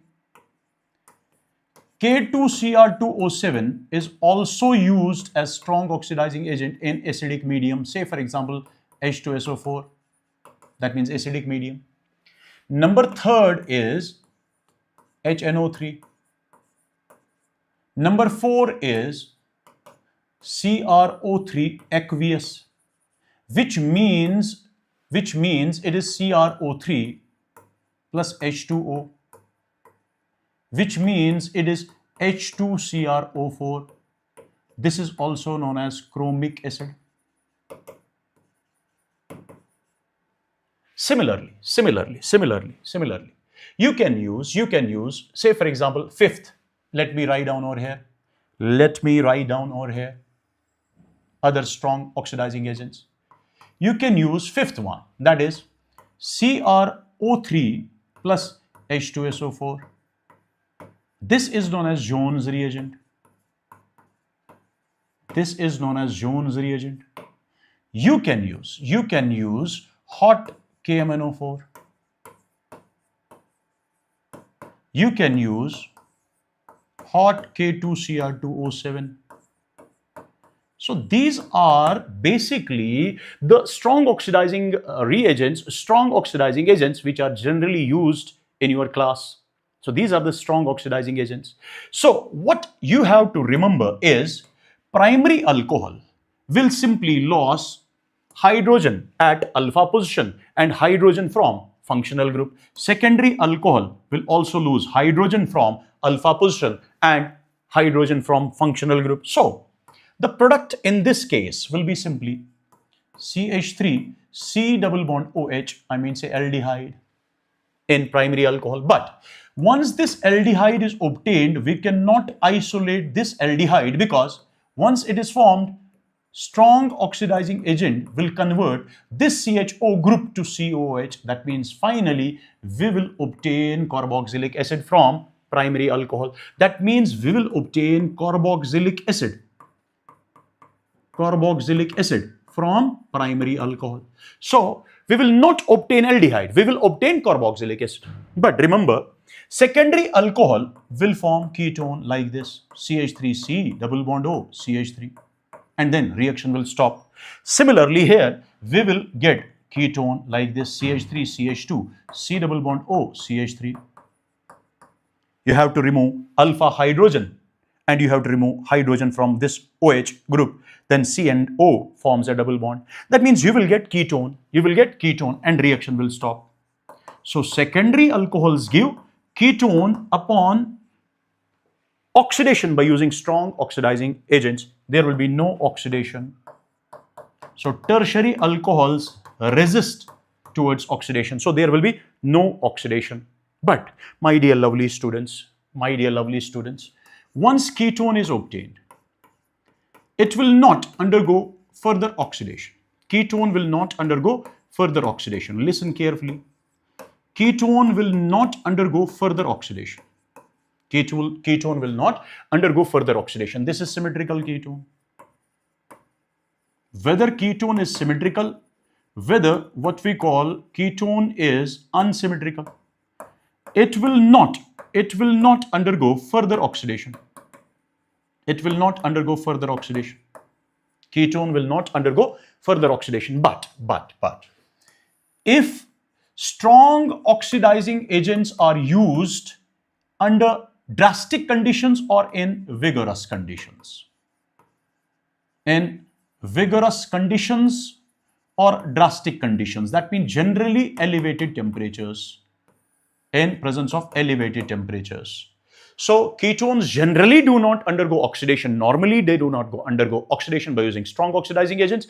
Aldehydes can undergo oxidation by using strong oxidizing agents. Ketones do not show oxidation until and unless drastic conditions are used or vigorous conditions are used, and that too in presence of strong oxidizing agents. Once this happens, after that, what will happen? You have to break the carbon-carbon bond one carbon should be of alkyl, another carbon should be of functional group. That means you can break any bond, either this or this, because this is symmetrical. Then this is 2 carbon fragment, it will form 2 carbon amine say acid, and this is 1 carbon fragment, it forms 1 carbon acid. 2 carbon fragment means 2 carbon acid, and 2 carbon acid means CH3COOH. 1 carbon fragment, one carbon fragment forms 1 carbon acid. That means it is formic acid or methanoic acid. But formic acid or methanoic acid, always in presence of strong oxidizing agent, forms water and carbon dioxide. That means it was basically formic acid, which has been further oxidized by using strong oxidizing agent, and it will result in the formation of, say, water and carbon dioxide. Now, here, once again, we have to cleave carbon-carbon bond like this. But this is unsymmetrical. This is different alkyl, this is different alkyl. Then you have to use here Popoff's rule. We use Popoff's rule in general over here. What will we do? We will simply break that bond which is of larger alkyl group. Popoff's rule says whenever unsymmetrical ketone is, cleaved, cleavage should be done in such a way that smaller alkyl group, this is smaller as compared to this, smaller alkyl group stays with C double bond O. Smaller alkyl group stays with C double bond O. That means you have to break larger alkyl and carbon of C double bond O. That bond you have to break so that major product will be obtained. So this is 2 carbon fragment, so 2 carbon acid. This is 2 carbon fragment, so 2 carbon acid. That means here 2 carbon acid will be obtained on this side as well as on this side. So we will write down twice CH3COH. But this is possible only if drastic or vigorous conditions are used. Otherwise, secondary alcohol will form ketone in presence of strong oxidizing agents. Listen, my dear lovely students. Tertiary alcohols do not react at all.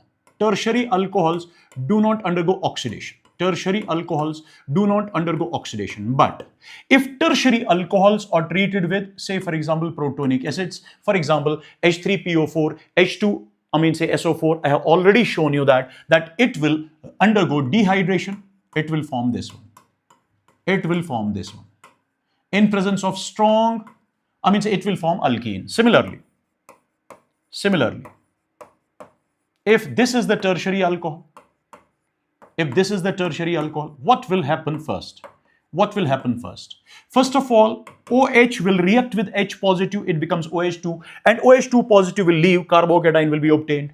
Then, adjacent to carbocation, these two are identical and this is different. Adjacent to carbocation is this position, so it will form a double bond over here. That will be one alkene, and double bond will be formed over here. That will be one alkene. But alkene formed from this position will be Hoffman product, and alkene formed from this product is known as Sadzev product. And we know Sadzev product during E1 reaction, because this is E1 reaction actually. During E1 reaction is major product. So I will write down product like this. So it will result in the formation of alkene. Now what we can do is, we can convert first tertiary alcohol to alkene, then these alkenes on treatment with strong oxidizing agents like KMNO4, K2Cr2O7 in acidic medium. Then what will happen? It will simply act as, this is alkene under strong oxidizing agents. What will happen? This bond will break, this bond will break. This carbon is not having any hydrogen, so this forms ketone. This is having 2 hydrogens, so this forms carbon dioxide and water. This does not have any hydrogen, so it will form ketone. This is having 1 hydrogen, so it will be formed, it will form carboxylic acid. So the product here will be carbon dioxide plus water plus O double bond C, CH3. Now here it will be CH3, COOH plus, and this one will become O, C double bond CH3. So this is if alcohols undergo oxidation by using strong oxidizing agents. Then alcohol, say for example primary alcohol is there. Primary alcohol is there.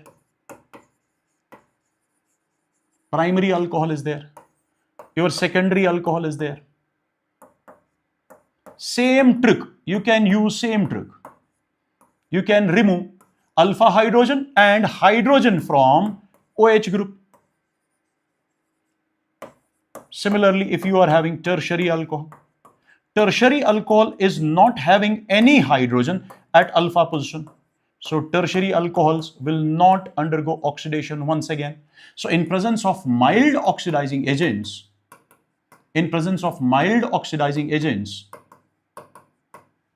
what will happen? Here, it will form aldehyde and reaction will stop. It will form aldehyde and reaction will stop.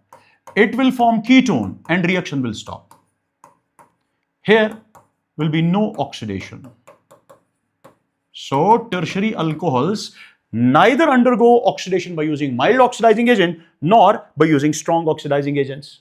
But primary alcohol by using strong oxidizing agent forms carboxylic acid. By using mild oxidizing agent results in the formation of aldehyde. Secondary alcohol by using mild oxidizing agent as well as strong oxidizing agent forms ketone. But if these ketones are further treated with strong oxidizing agent under drastic condition or vigorous condition, then ketone can be further oxidized, as we have already discussed. Now, so this will be the product. Now, the question is, what are these mild oxidizing agents?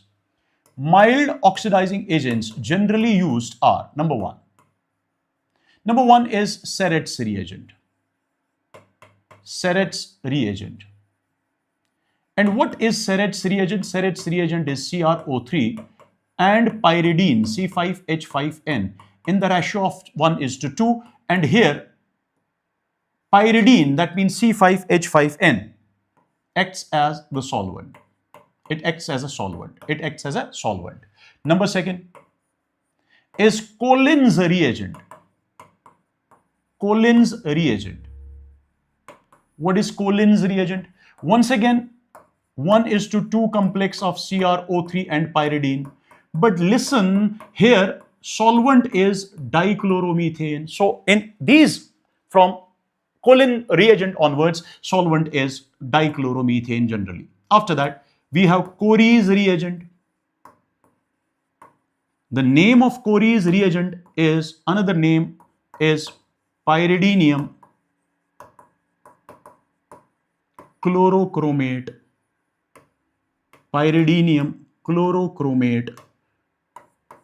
Denoted by PCC, and its formula is simply C5H5N, HCl and CrO3 in the ratio of 1:1:1. 1:1:1. C5H5N means pyridine, HCl and CrO3 in the ratio of 1:1:1, or C5H5NH positive, then it is ClCrO3 having a negative charge. That means this is pyridinium chlorochromate. Fourth example is pyridinium dichromate.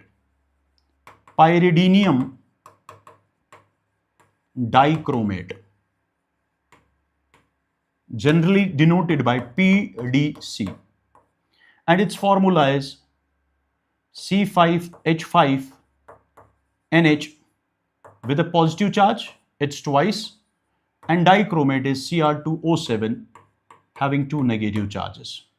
And the fifth one is CrO3 but anhydrous, because if it is hydrated, then it's a strong, what we call oxidizing agents. So the function of these mild oxidizing agents is that they will convert primary alcohol to aldehyde and reaction will stop. They will convert secondary alcohol to ketone and reaction will stop. And the best known reagent to convert primary alcohol to aldehyde and secondary alcohol to ketone is Corey's reagent. This is the most commonly used reagent. In addition to this, there is one more mild oxidizing agent, that is MnO2. It can also act as mild oxidizing agent, and it specifically oxidizes 1 degree and 2 degree allylic and benzylic alcohols. Specifically oxidizes 1 degree and 2 degree benzylic alcohols. Have a look. This is 1 degree allyl alcohol. This is 2 degree allyl alcohol. Similarly, this is 1 degree benzylic alcohol. And similarly, this is 2 degree benzylic alcohol. So these two are benzylic alcohols.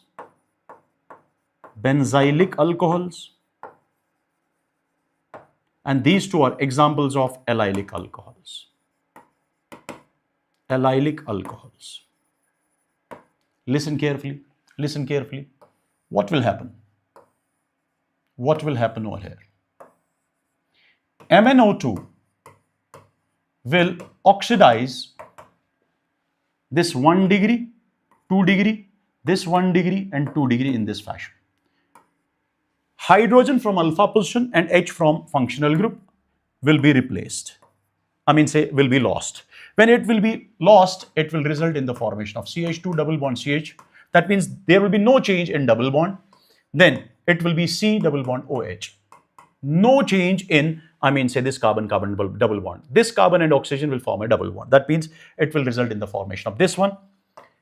It will result in the formation of this. Similarly, here, it will result in the formation of this one. And it will result in the formation of this. I hope this is clear. After that, alcohols, whether it is primary, secondary or tertiary, for example, like this. Whether it is primary alcohol, whether it is secondary alcohol,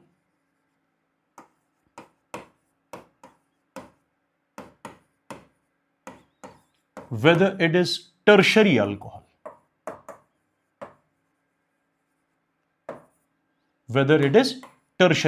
listen carefully.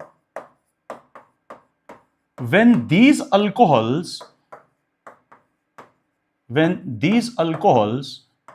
are treated with hot copper, that means copper at a temperature of 573 Kelvin, then what will happen? Primary alcohol, secondary alcohol and tertiary alcohol, what will happen? H from alpha hydrogen, H from functional group will be lost. That means there will be dehydrogenation and they will result, primary alcohol will result in the formation of aldehyde and there will be dehydrogenation, hydrogen will be lost. Secondary alcohol will result in the formation of ketone, same trick, and dehydrogenation will take place.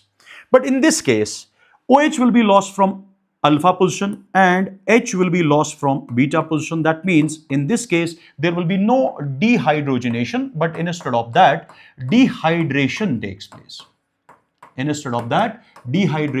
place. So this reaction can be used to distinguish primary alcohol, secondary alcohol, tertiary alcohol. Similarly, these oxidations can be used, to distinguish primary alcohol, secondary alcohol and tertiary alcohol.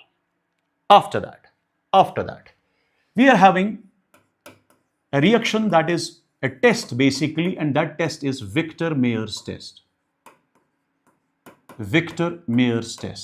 Listen carefully. This test is used to distinguish.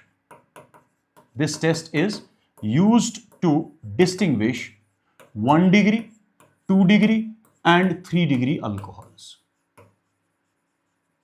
How? Have a look. If you are having alcohol, but we don't know which type of alcohol we are having, it can be 1 degree, it can be 2 degree, it can be 3 degree. Then what we will do? We will add first iodine and red phosphorus. After that, we will add, listen carefully. After that, we will add second reagent, which we will add is AgNO2, that means silver nitrite. After that, third reagent we will add here is nitrous acid. And fourth reagent which we will add is NaOH. Now, after we add these four to alcohol, there will be blood red coloration. there can be a blood red coloration. That means blood red color can be obtained. If blood red color is obtained, then our alcohol is primary alcohol.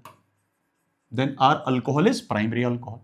Similarly, if blue color appears, then it is a secondary alcohol. If colorless, I mean, say if there is no color, it's colorless, at that time, alcohol will be a tertiary alcohol. So with the help of this color, that means red, blue, and colorless, we can also say that this Victor-Meyer's test is also known as RBC test.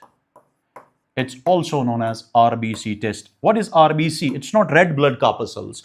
It means it is red, blue, and colorless test. After that, we will be having Lucas test.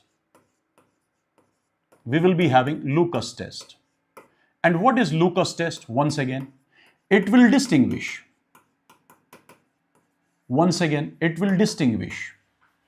1 degree, 2 degree, and 3 degree alcohols. Now listen how. By using Lucas reagent. Have a look.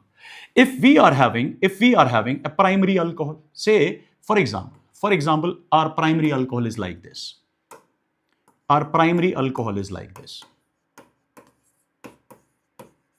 And if it is treated with Lucas reagent, what is Lucas reagent? It is HCl and anhydrous zinc chloride in the ratio of 1:1. At room temperature, there will be no reaction. Similarly, if secondary alcohol is treated with, I mean, say Lucas reagent, that means HCl and anhydrous zinc chloride, at room temperature, what will happen? This OH will react with H and forms OH2 positive, that will forms a carbocation, because secondary alcohols takes place via SN1 mechanism. Then carbocation, to that carbocation Cl will attack and form a bond. That means we will get alkyl chloride over here. Once alkyl chloride is obtained, it will form a turbidity. Milkiness will be obtained. Cloudiness will be obtained there. So turbidity appears. As no product is formed, so we can also say no turbidity appears. So no turbidity appears if primary alcohol reacts with Lucas reagent.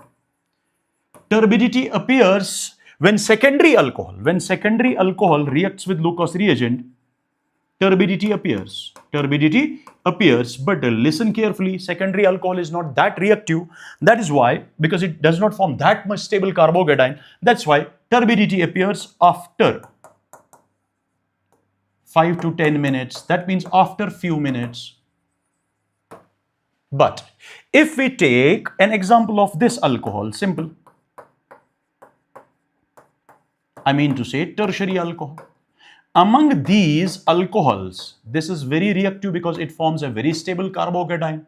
So when it reacts with Lucas reagent, it will form product very quickly. It will replace that OH by Cl. That means here turbidity appears immediately. So turbidity here appears immediately. I hope this is clear. Now, turbidity appears in this fast as compared to this. There will be no turbidity at all. So this appearance of turbidity is basically on the stability of carbocation which can be formed. That means appearance of turbidity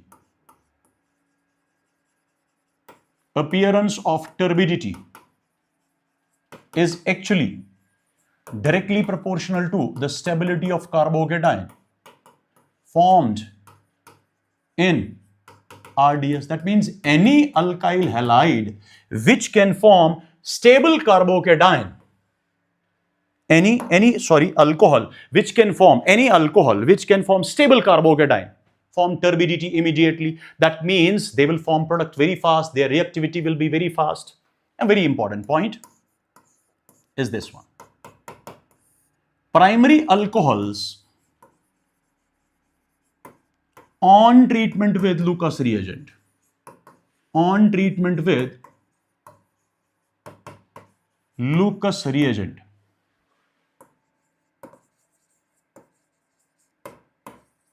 can show turbidity,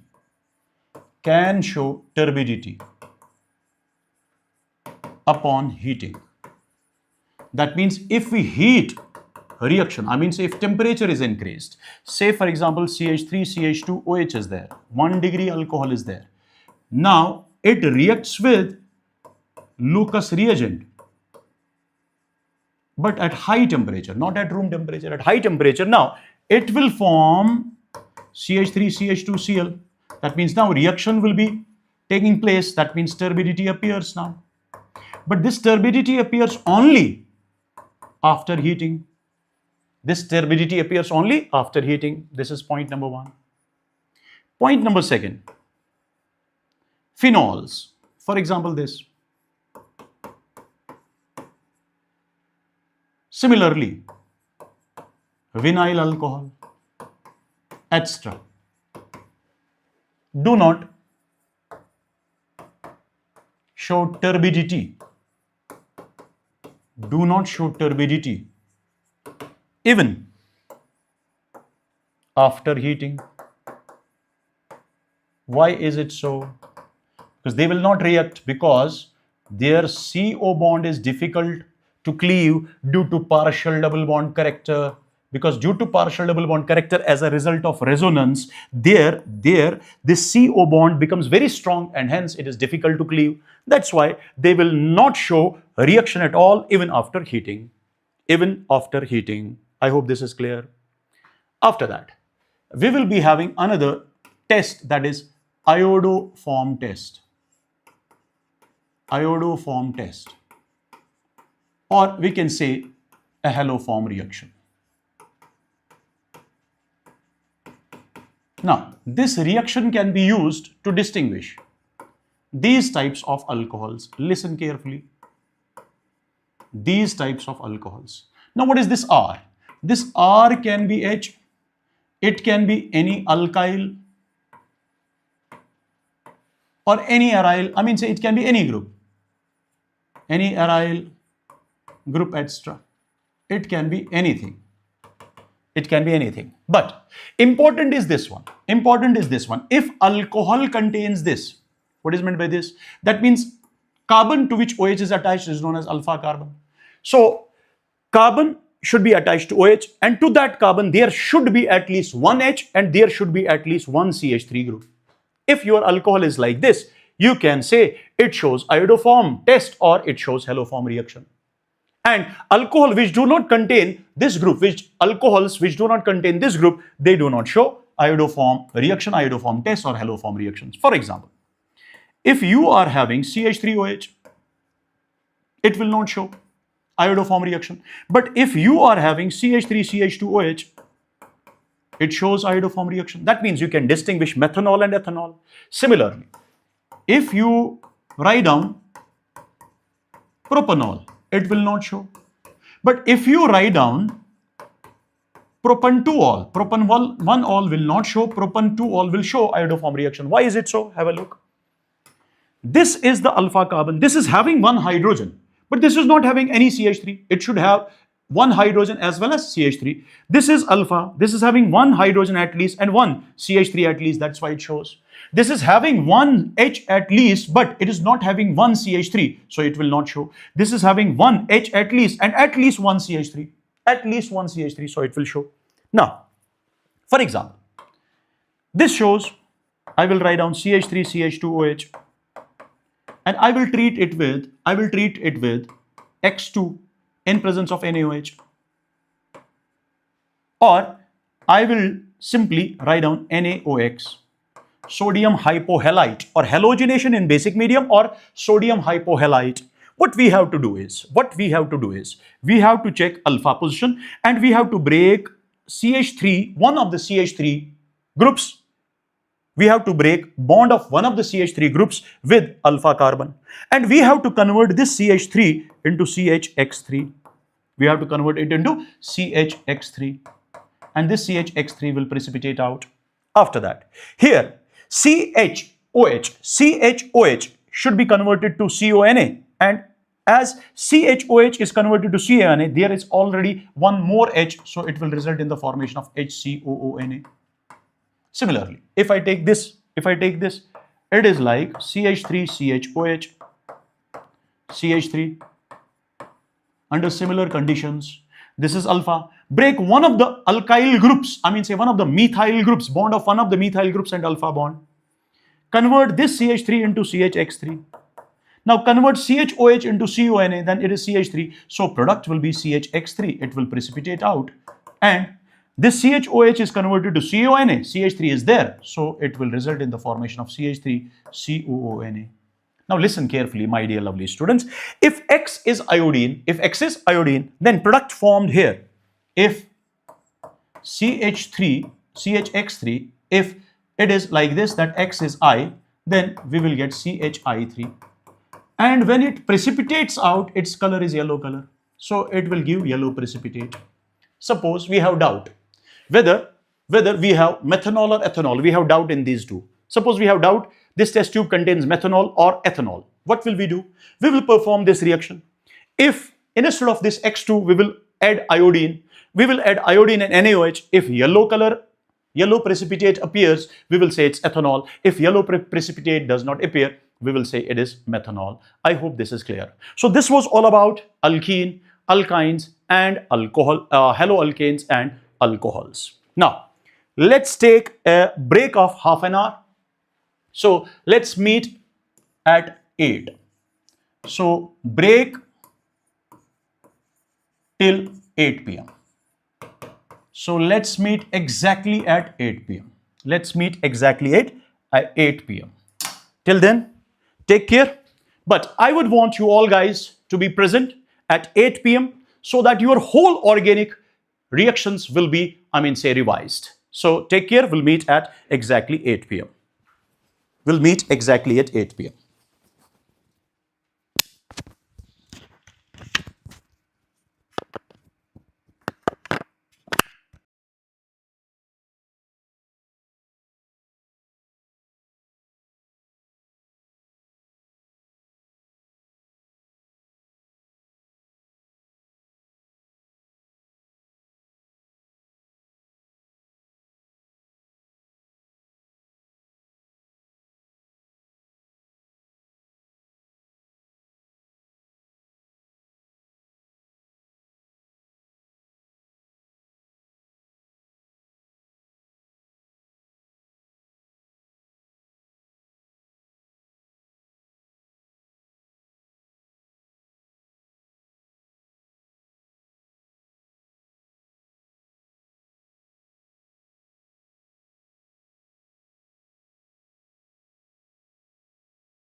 Hello and welcome back, my dear lovely students. But before we move ahead, let me know quickly, am I audible and visible to each and every one? Let me know quickly if I am audible and visible to each and every one. Let me know quickly. Am I audible and visible to each and every one? Am I audible and visible to each and every one? Let me know quickly, please.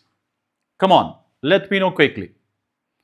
Am I audible and visible? Okay, that's great. That's great. So without wasting time, let's start. Let's start aldehydes now. Let's start aldehydes now because we have completed up to alcohols. Now, these aldehydes show what we call ketones or aldehydes can show nucleophilic addition reaction. Say, for example, if HCnOH minus is there, this is a nucleophilic addition reaction. This is simply nucleophilic addition reaction. Now, what will happen? Simply, it will result in the formation of cyanohydrin like this. So, CN will go to this position and this position becomes OH. Cyanohydrin will be obtained. Similarly, it can be obtained from ketone. That means similar type of reaction can also be shown by ketone, but instead of this H, there will be R. Similarly, if it is RMgX, I mean say Grignard's reagent, let's suppose it is having, I mean say R prime in presence of dry ether. In presence of dry ether, this is first followed by hydrolysis. Followed by hydrolysis. What will be the product? Product will be RC and then this H will be there. This will be R prime. Then here it becomes OH. So there will be an alcohol formation. Alcohol formation. That means break this bond, C double bond O, give this R negative to this carbon and then H to this O from this. So this will become alcohol. Similar reaction is shown by ketone. The only difference between aldehyde and ketone here is that here instead of H there will be alkyl group or R should be there. Now after that NaHSO3 sodium hydrosulfide or sodium bisulfide. Now sodium bisulfate is this. Now NaHSO3, what will happen over here? It will result in the formation of this one. It will be RCH. Then here it will be OSO2H, which finally forms OSO2Na, and this becomes OH, which is like this. It is like this. It is like this. It first, let me show you this in this fashion. First, it will result in the formation of O minus, and O minus, to that O minus Na positive will be attracted and it becomes OSO2H. OSO2H will lose H positive and this O minus will abstract that, so it will become OH and it will become this one. So you have to remember here that all types of aldehydes can show this reaction except glucose. Glucose does not react with this.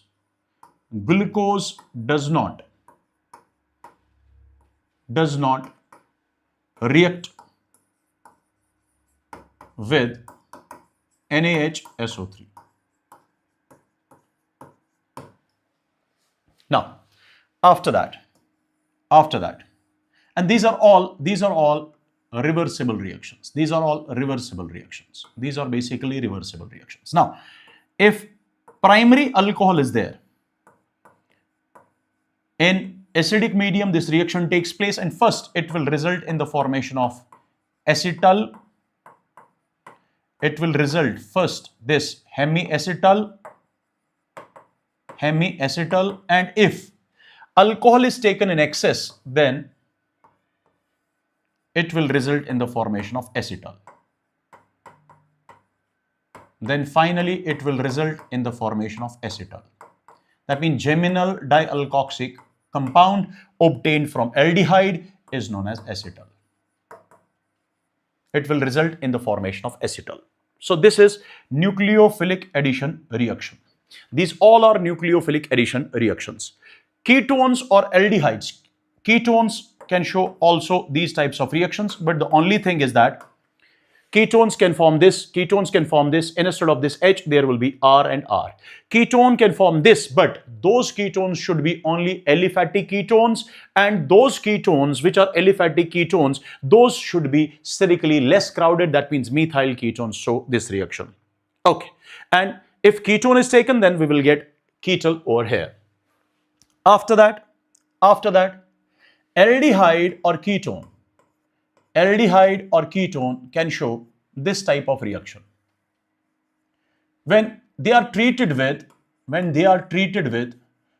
ammonia and derivatives of ammonia, that means this G can be having different values. Let me write down over here. This G can be H. This G can be, I mean to say, OH. This G can be, I mean to say, R. This G can be NH2. This G can be NH and then pH. The value of G can be this. This G can be NH and then the phenyl ring. To this phenyl ring, there should be NO2 present at 2 and 4th position. Similarly, this G can be NHCONH2. Now listen carefully. If this G is H, then it becomes NH3, means ammonia. If this G is OH, then it is hydroxylamine. If this G is R, it is primary amine. If this G is NH2, it is hydrazine. If the value of G is this one, then it is N-phenylhydrazine. If value of G is NH and this ring with two NO2 groups at 2 and 4 position, then it is known as 2,4-DNP, that means 2,4-dinitrophenylhydrazone, known as Brady's reagent as well. So I will write down, this is the value of G and the structure of, I mean to say, at that time, structure of reagent will be NH2 and this will be H, that means it at that time will be known as ammonia. Similarly, it can be, I mean to say, NH2OH.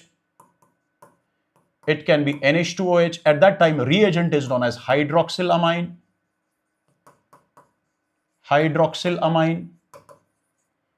This G can be R. At that time, it becomes a primary amine.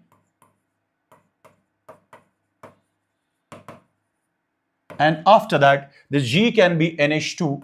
Then it becomes hydrazine. NH2 is known as hydrazine. Remember, please try to remember. If G is this NH and pH, we call it as phenylhydrazine.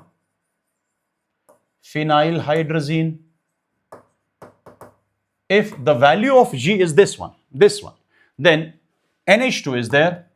Instead of G, I will write down NH and then this ring, then NO2 groups present at this 2 and 4 position. This is known as 2,4-DNP. That means 2,4-dinitrophenylhydrazine, or it's also known as Brady's reagent. And finally, if value of G is this one, NHCONH2, then this is known as semi-carbazide. That means this is the value of G and this is, I mean say, reagent and name of the reagent. These are the reagents. Now listen carefully. What we will do here, have a look. We will simply write down like this. If you are having an aldehyde or you are having a ketone, the only difference is that this H can be R as well. That means it can be an aldehyde or a ketone. Similarly, here, this H can also be R. That means it can be aldehyde or a ketone. Here, it can be R or H. It can be R or H. It can be R or H. But here you have to remember here aromatic ketones will not show this reaction. Aliphatic ketones, only those aliphatic ketones will show this reaction in which this is methyl ketone. Similarly, it can be R. That means it can be, instead of acetal, it can be ketal as well. Instead of say hemiacetal, it can be hemiketal as well. It can be hemiketal as well. Or we can also show the reaction like this. It is CH2, CH2, OH, say ethylene glycol. Then it will result in the formation of, let me show you, it will result in the formation of this. Here, what will happen? It will form OCH2. OCH2. This is cyclic acetal or cyclic ketal. So it will be like this. Instead of H, it will be like this. You have to remove this O and 2 hydrogens. So it will be cyclic acetal or cyclic ketal. That means it can be aldehyde or a ketone. Similarly, it can be aldehyde or a ketone on treatment with ammonia or its derivatives. We will remove water molecule simply, and we will form this one, RC. It can be H or R depending upon aldehyde or ketone. Then it is double bond N, single bond G. So these can be the reagents. Then product will be simply like this.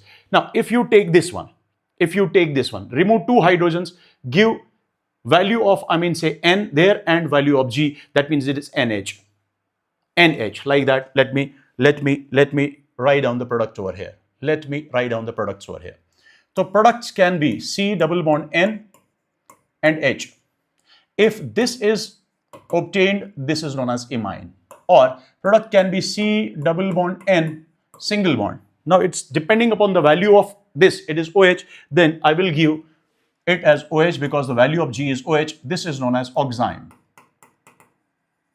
After that, it can be C double bond N and then G. Say for example, G is R. Have a look. G is R. Then this is known as alkylated imine or substituted imine, known as Schiff's base. Similarly, the value of G can be NH2. If value of G is NH2, at that time we will get C double bond N single bond NH2. This is known as hydrazone. So this will be the product at that time. This will be known as hydrazone, either of aldehyde or of ketone. Similarly, C double bond N single bond NH and then phenyl ring. This is known as phenyl hydrazone.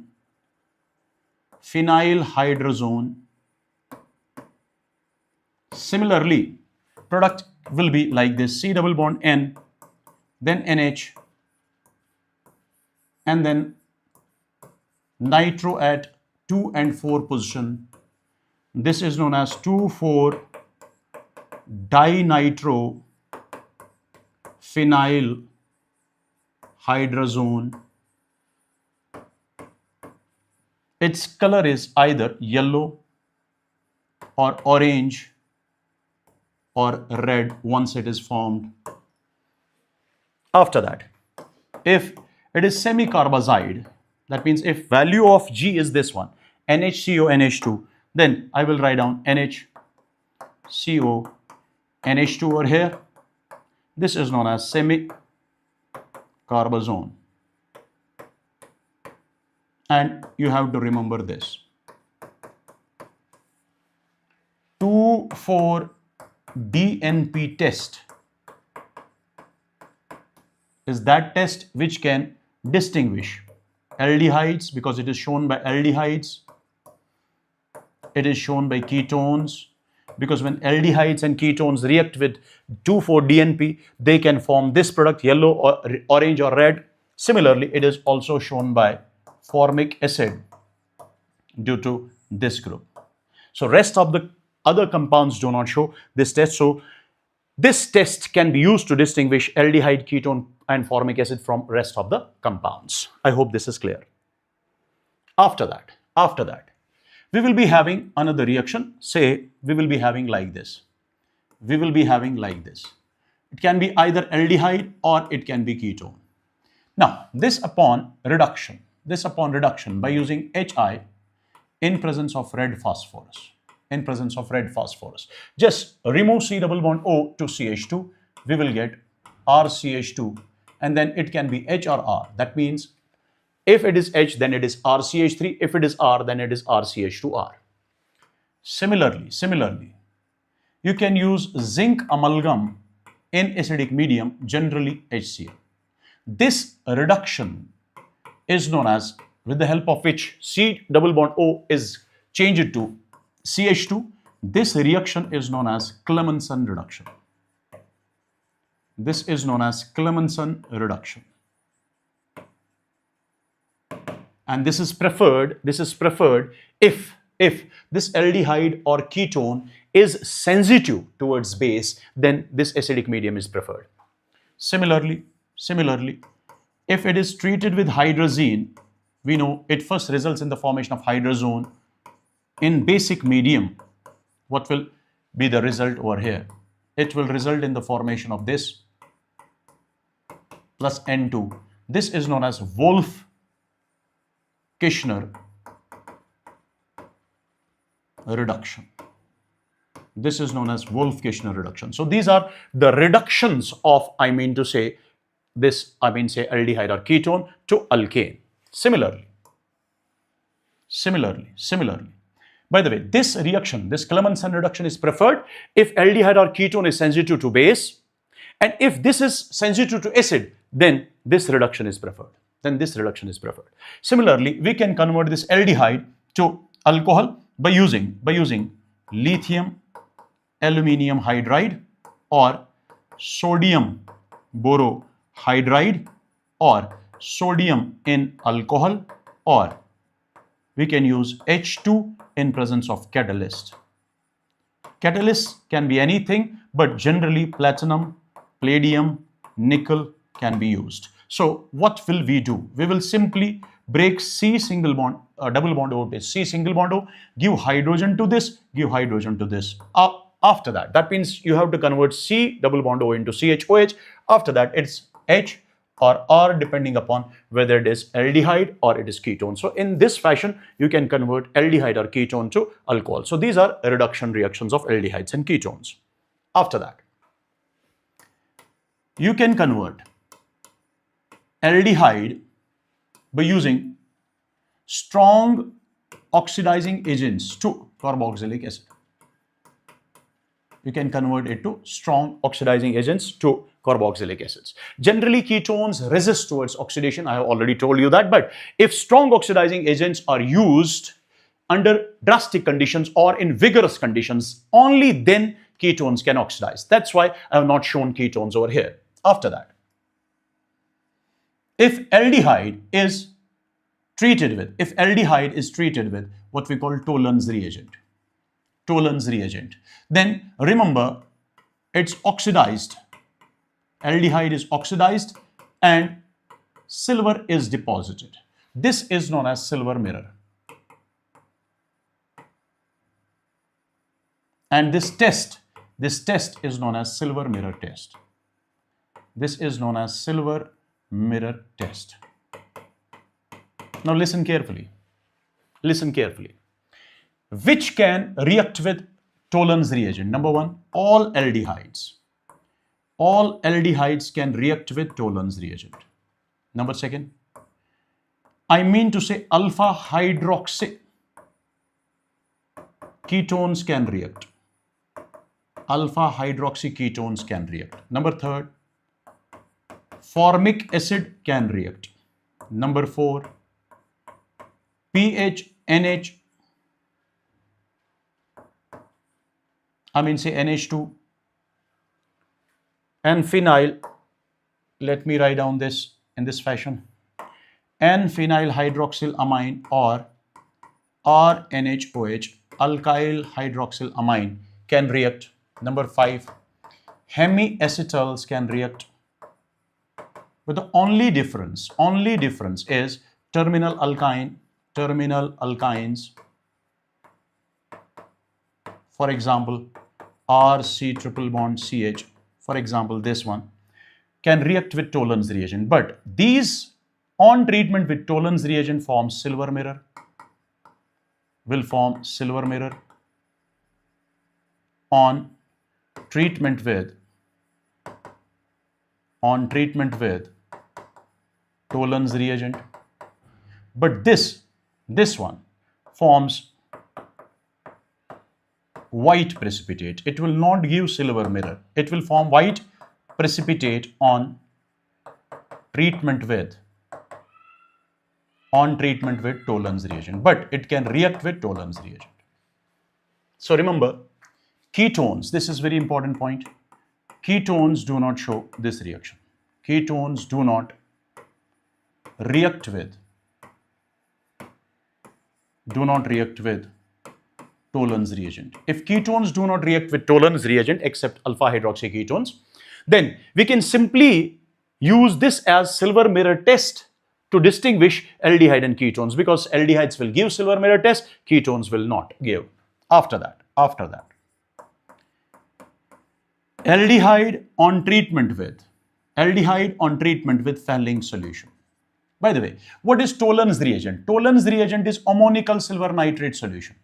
It is AgNH3 OH, and it is obtained by AgNO3 and NH4OH.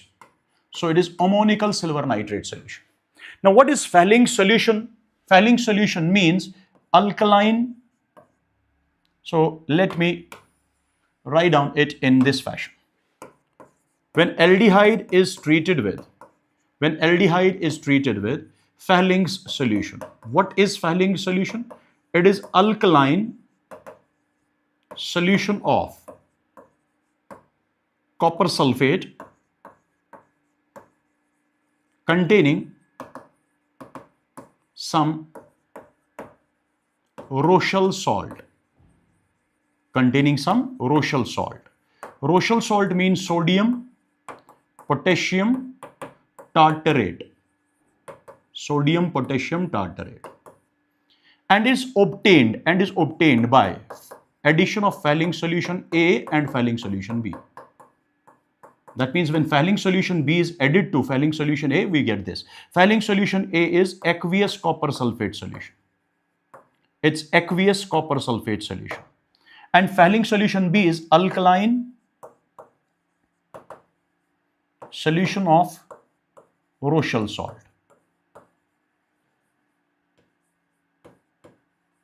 Now, when Fehling solution is added to this, it gets oxidized and Fehling solution gets reduced. Fehling solution gets reduced to this one. That means Cu di positive of this gets reduced to Cu positive and its color is red. So red precipitate is obtained. So remember this reaction here, I will write down note. This reaction is shown by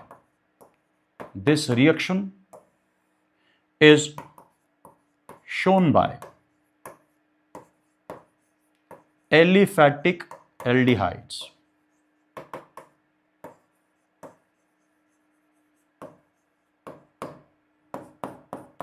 Aromatic aldehydes and ketones do not react with Fehling solution. Remember this. After that, aliphatic aldehydes, remember, react with Fehling solution. Number one, alpha hydroxy ketones react with Fehling solution, and formic acid reacts with Fehling solution. So these react with Fehling solution. After that, if you are having an aldehyde, say aliphatic aldehyde, on treatment with Benedict's solution, same Benedict's solution will oxidize it and it will reduce to Cu2O, red precipitate. That means similar type of reaction takes place with aldehyde when it is treated with Benedict solution. Similar type of reaction takes place as that of Fehling solution. But the only difference, what is the difference? Benedict solution is actually aqueous copper sulfate plus sodium citrate. This is the difference. And you can say difference is like this. Fouling solution forms, in fouling solution it is Cu dye positive which complexes with, or it forms a complexes with tartarate ion, with tartarate ions. Reaction will be otherwise similar. And in Benedict solution, remember, Cu dye positive complexes with, this is the only difference, complexes with citrate ion. There is also Cu dye positive, that Cu dye positive gets converted to Cu positive.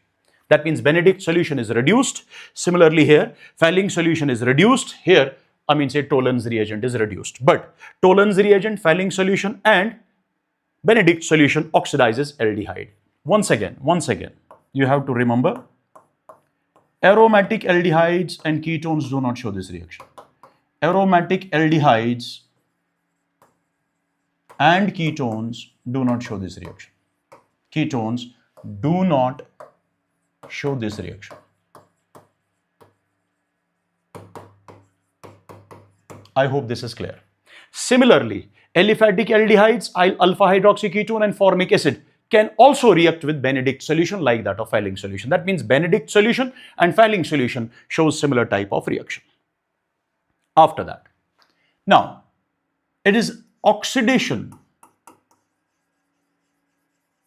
of aldehydes and ketones. Oxidation of aldehydes and ketones. Oxidation of aldehydes and ketones by using NaOX, sodium hypohalite, or we can simply say it is halogenation of aldehydes and ketones. Halogenation of aldehydes and ketones in NaOH, that means in basic medium. It's also known as haloform reaction. Haloform reaction.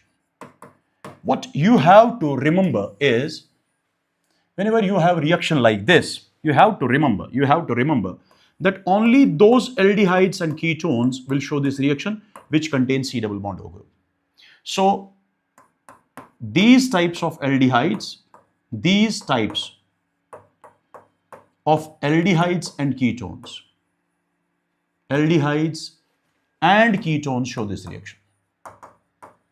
Ketones show this reaction. What does that mean? That means among aldehydes,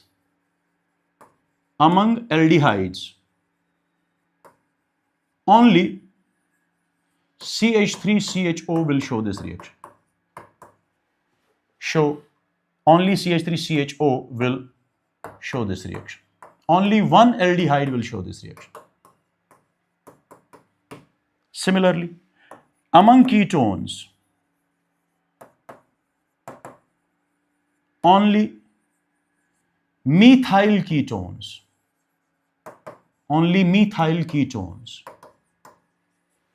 that means those ketones in which there is at least one CH3C double in which there is at least one CH3 group on one side of, at least on one side of C double bond O group, there should be at least one methyl group present. So only methyl ketones will show this reaction.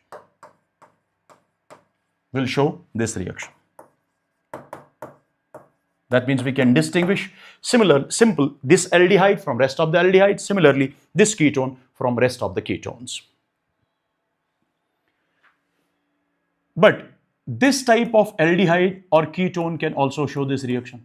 If aldehyde or ketone is having one halogen instead of hydrogen at alpha position, or two halogens at alpha position, or three halogens at alpha position, these types of aldehydes or ketones can also show what we call this type of reaction. This can show, and this can show.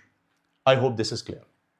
Now, for example, let's take a simple example. We know this can show this reaction, and what is this reaction? Have a look. It is basically halogenation in presence of basic medium, or we can simply say it is NaOX. sodium hypohalite. What we have to do is, the CH3 group attached to C double bond O, we have to break one of the CH3 group attached to C double bond O. And we have to convert this CH3 into CHX3. And then this CHX3 will simply precipitate out. After that, this to this C double bond O give ONA. That means it will result in the formation of HCOONA. So this is the reaction. Similarly, if you are having this one, then what will be the product? One of the alkyl groups attached to C double bond O, that bond should be broken, and you have to convert that into CHX3, and you have to give ONA to this. Then the product will become, this becomes CHX3, and it will precipitate out, and this becomes CH3COONA. That means it is like this. But remember, if CHX3, in CHX3, if X is I, then it becomes CHI3. And once CHI3 precipitates out, it gives a yellow precipitate. So can I say, aldehyde, this aldehyde, acetaldehyde or ethanol, can be separated from rest of the aldehydes. For example, I want to check whether this is ethanol or any other aldehyde. What will I do? I will add iodine, NaOH. If what we call yellow precipitate is formed, that means iodoform has been obtained. That means it is ethanol. Otherwise, it can be any other aldehyde. Similarly, we can distinguish methyl ketones from rest of the ketones. That means from those ketones in which there is no methyl group attached to C double bond O. For example, this is a ketone. This is a ketone. It cannot show what we call iodoform test because there is no CH3 group directly attached to CH3. So we can distinguish this and this with the help of iodoform reaction, iodoform test. So this is iodoform test, haloform reaction or haloform test. I hope this is clear to each and every one. After that, my dear lovely students, if your aldehyde is like this, which contains alpha hydrogen, when it is treated with NaOH, then what will be the product? Product will be like this, CH3CH OH, and then it is CH2, C double bond O, and then H. This is known as aldol. And what is the trick? Trick is like this.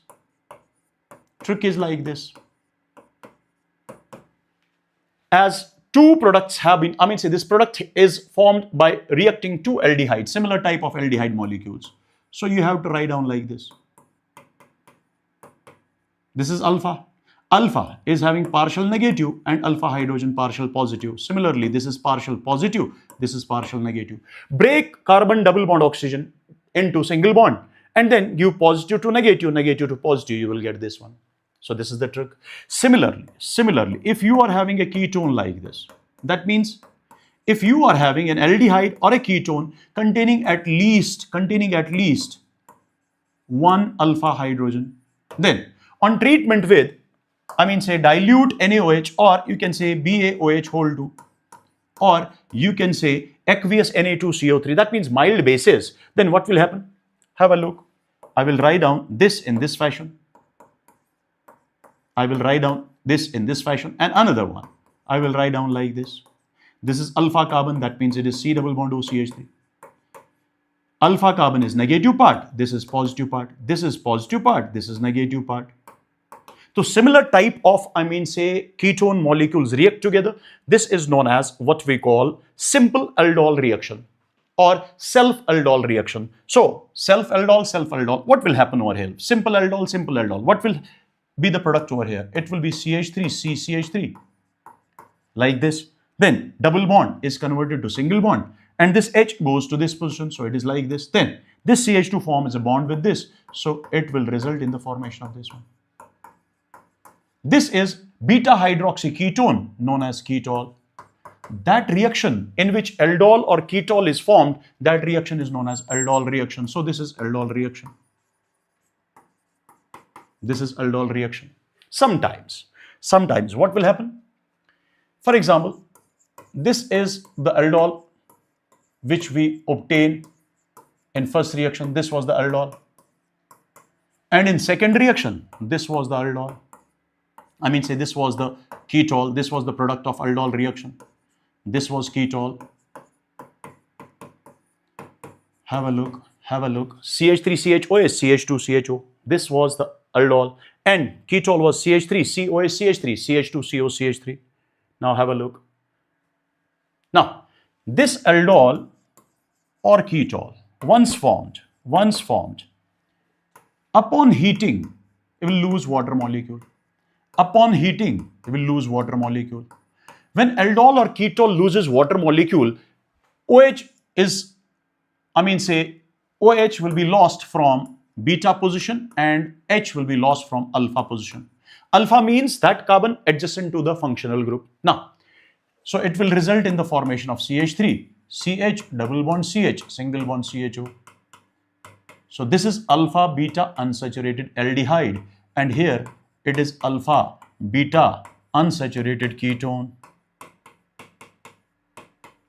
Remember, my dear lovely students, when aldehydes or ketones containing alpha hydrogen on treatment with mild base without heating results in the formation of beta hydroxyaldehyde, that means aldol, or beta hydroxyketone, that means ketol, then reaction is known as aldol reaction. But when these aldehydes or ketones in presence of mild base first gives aldol, but after heating they will result in the formation of alpha beta unsaturated ketone or alpha beta unsaturated aldehyde, then reaction is known as aldol condensation. That means, what is aldol condensation then? Have a look, have a look. If you are having an aldehyde like this, what is the trick? What is the trick? Trick is like this. When you are having similar aldehydes or you are having similar ketones, you are having similar aldehydes or similar ketones, then what will happen over here? Have a look, have a look. It is NaOH, say for example, dilute, and heat is also there. If only NaOH is there, form aldol product. But when heat is also there, you have to perform aldol condensation. That means O from one and two hydrogens from alpha position of another aldehyde. Similarly, O from one aldehyde and two alpha hydrogens from, another O from one ketone and two alpha hydrogens from another ketone. That means whenever base as well as heat is there, sometimes it is BaOH whole 2. It's not necessary only NaOH will be there. Now, what will happen here and what will happen here? Final product will be CH3CH, double bond CH, single bond C, double bond OH, alpha beta unsaturated aldehyde, and final product here will be alpha beta unsaturated ketone. Alpha beta unsaturated ketone. In nutshell, when alpha beta unsaturated aldehyde or alpha beta unsaturated ketone is formed, that means it is aldol condensation. So during aldol condensation, first it's aldol which is formed and then that undergoes dehydration resulting in the formation of this. So aldol condensation means aldol reaction, that means aldol formation or ketol formation, and followed by dehydration. That means it is simply aldol reaction plus dehydration means aldol condensation. For aldol condensation, we need two alpha hydrogens, and for aldol reaction, we need two alpha hydrogens. We need only one alpha hydrogen in case of aldehyde or ketone. If aldehyde and ketones undergo aldol reaction or aldol condensation, but both aldehydes and ketones are similar, then it is known as self or what we call simple aldol condensation or self or simple aldol reaction. But if you are having different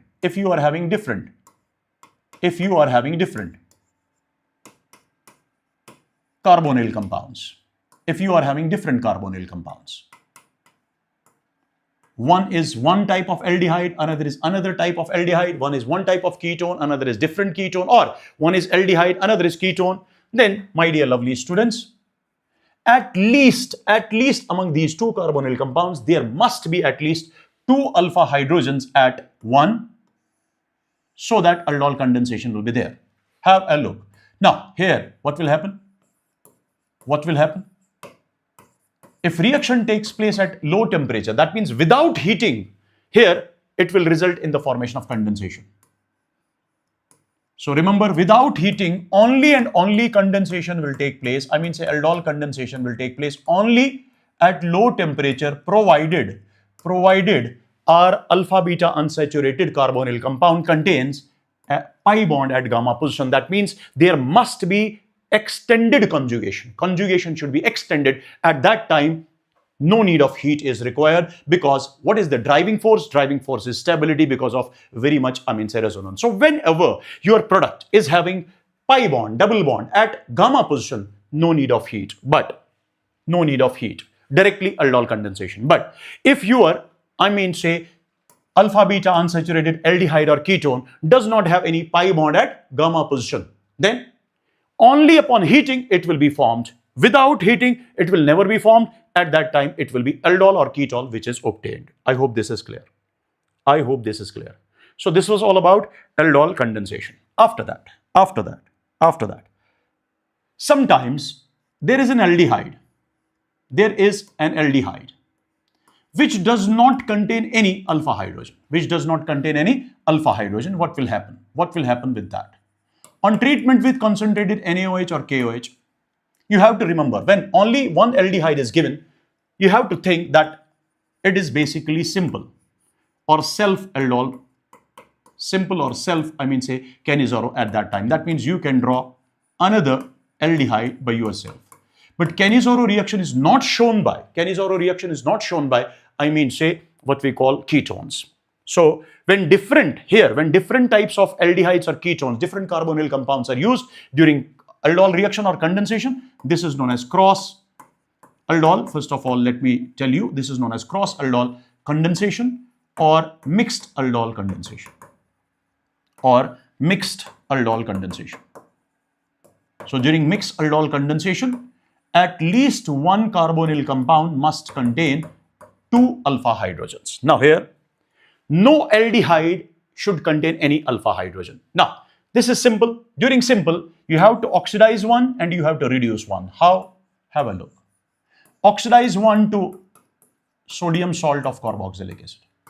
That means convert CHO to CONA directly. Then another one. Break C double bond O to C single bond O. Give H to carbon, give H to oxygen. That means you have to form this one, CH2OH. That means one is oxidized to sodium salt of carboxylic acid, another is reduced to alcohol. Similarly, and this reaction is known as Cannizzaro reaction. And Cannizzaro reaction is shown only by aldehydes. That too, those aldehydes which do not contain any alpha hydrogen. Similarly, it's formaldehyde. On treatment with concentrated base, you have to think that one will be oxidized, another will be reduced. It's not necessary. There are 2 moles. You have to think this by yourself. That means you have to think like this. Reaction is like this basically. It is between similar types of molecules. So you have to convert one into this one. You have to convert one aldehyde into this one. Another C double bond O is converted to C single bond O. Give H to carbon, give H to oxygen. That means it becomes CH3, that is OH. So CH3OH.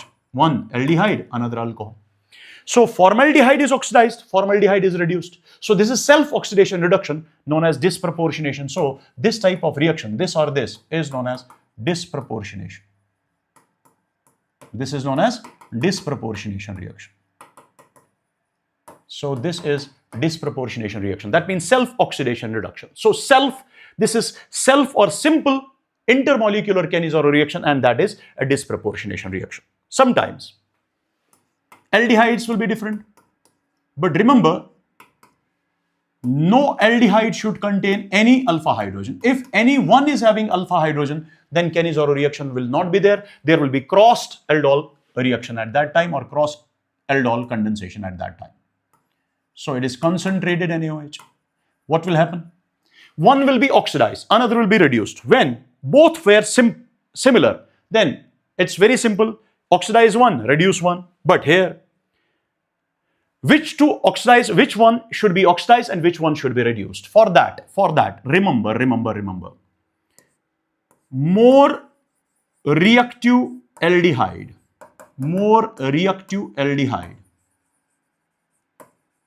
towards nucleophilic addition reaction is oxidized. That means less reactive will be reduced. That means less reactive will be reduced. So more will be oxidized, less will be reduced. How to check that? CHO is common. This will donate its electron because of plus R. So it will increase electron density of this. So it will be less reactive. This will be more reactive. So any C double bond O carbon whose electron density is more is less reactive. Whose electron density is less is more reactive. So this is more reactive. So it will be oxidized. So oxidize this one. Oxidize this one and reduce another one. So this is cross intermolecular Cannizzaro reaction. So this is crossed Cannizzaro reaction. I hope this is clear. I hope this is clear. But Cannizzaro reaction is not shown by ketones. So this is all about cross Cannizzaro reaction. It can be different, I mean say aldehydes, but no aldehyde should contain any alpha hydrogen. So this was all about aldehydes and ketones, but important thing is that one more reaction is there. If you are having an aldehyde, when it is treated with Schiff's reagent, listen carefully, Schiff's reagent, and it is colorless. Basically, we have Schiff's dye. We have Schiff's dye. Listen, we have Schiff's dye. This Schiff's dye, we pass sulfur, and this is having pink color. That means Schiff's dye is having pink color. We pass sulfur dioxide gas through it, and it becomes Schiff's reagent. It becomes Schiff's reagent, which is colorless. Once it is treated with aldehyde, pink color is restored. Pink color is restored. And this test is known as Schiff's test because ketones do not respond to this test. So remember, ketones do not respond to this test. Do not respond to this test. So with the help of this test, we can distinguish aldehydes and ketones, and reaction is simply known as Schiff's test. So aldehyde and this, pink color is restored. It will result in the formation of pink color. So this test is known as Schiff's test. So with the help of Schiff's test, we can distinguish aldehydes and ketones. I hope this is clear. I hope this is clear. Let me know in the chats if this is clear till now. Let me know quickly. Let me know quickly, my dear lovely students. Is this is clear? Am I clear till now? Is this is clear? Is this is clear? Let me know quickly. Let me know quickly. Let me know quickly, my dear lovely students. Let me know quickly.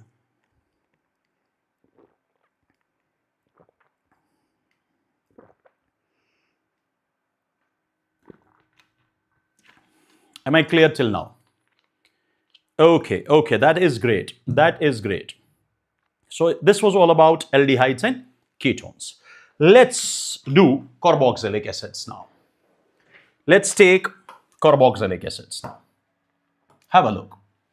If you are having RCH2, COOH, I mean say carboxylic acid, as this is acidic in nature, so whenever it is treated with sodium, active metal, it will simply form carboxylate of that metal with which it reacts.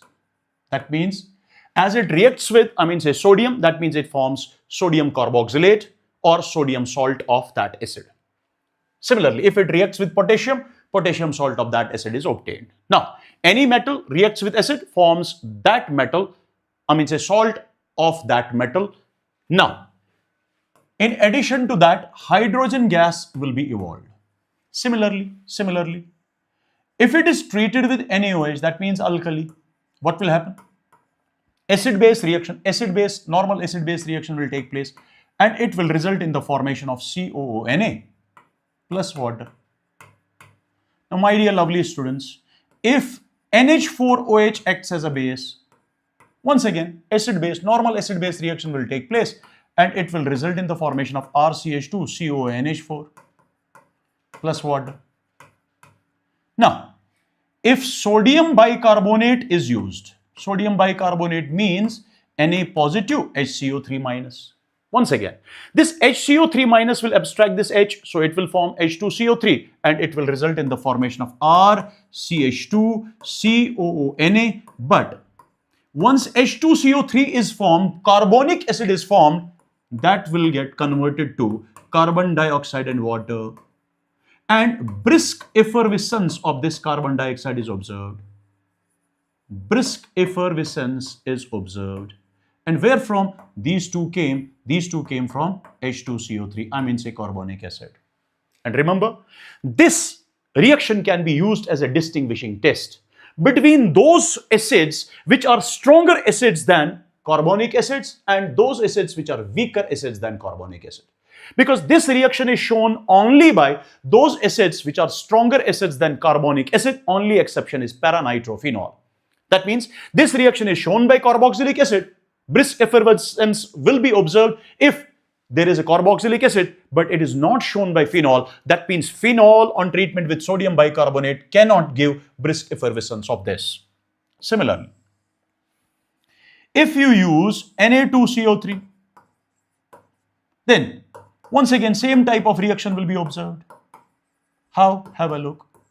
It is CO3 2 minus. Once it will add H positive, it becomes HCO3 minus like this. Then it will abstract another H from another acid, will result in the formation of H2CO3. Once again, that H2CO3 will form H2O and carbon dioxide will be evolved. So once again, a brisk effervescence is observed.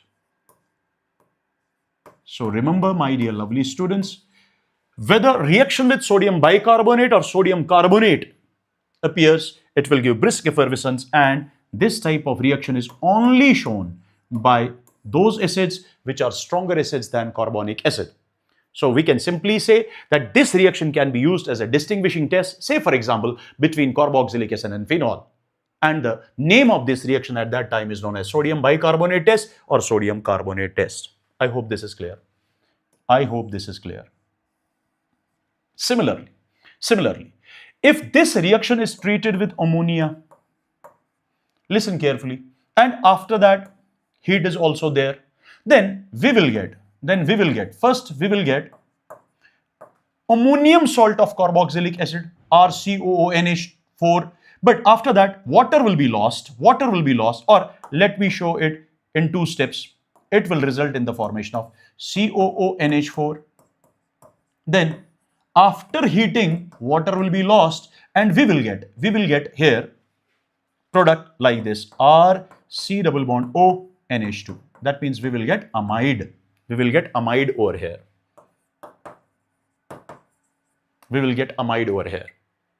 I hope this is clear. Now listen. If this amide is treated with lithium aluminium hydride followed by hydrolysis, C double bond O of amide is converted to CH2. That means it will result in the formation of primary amine. But having similar number of carbon atoms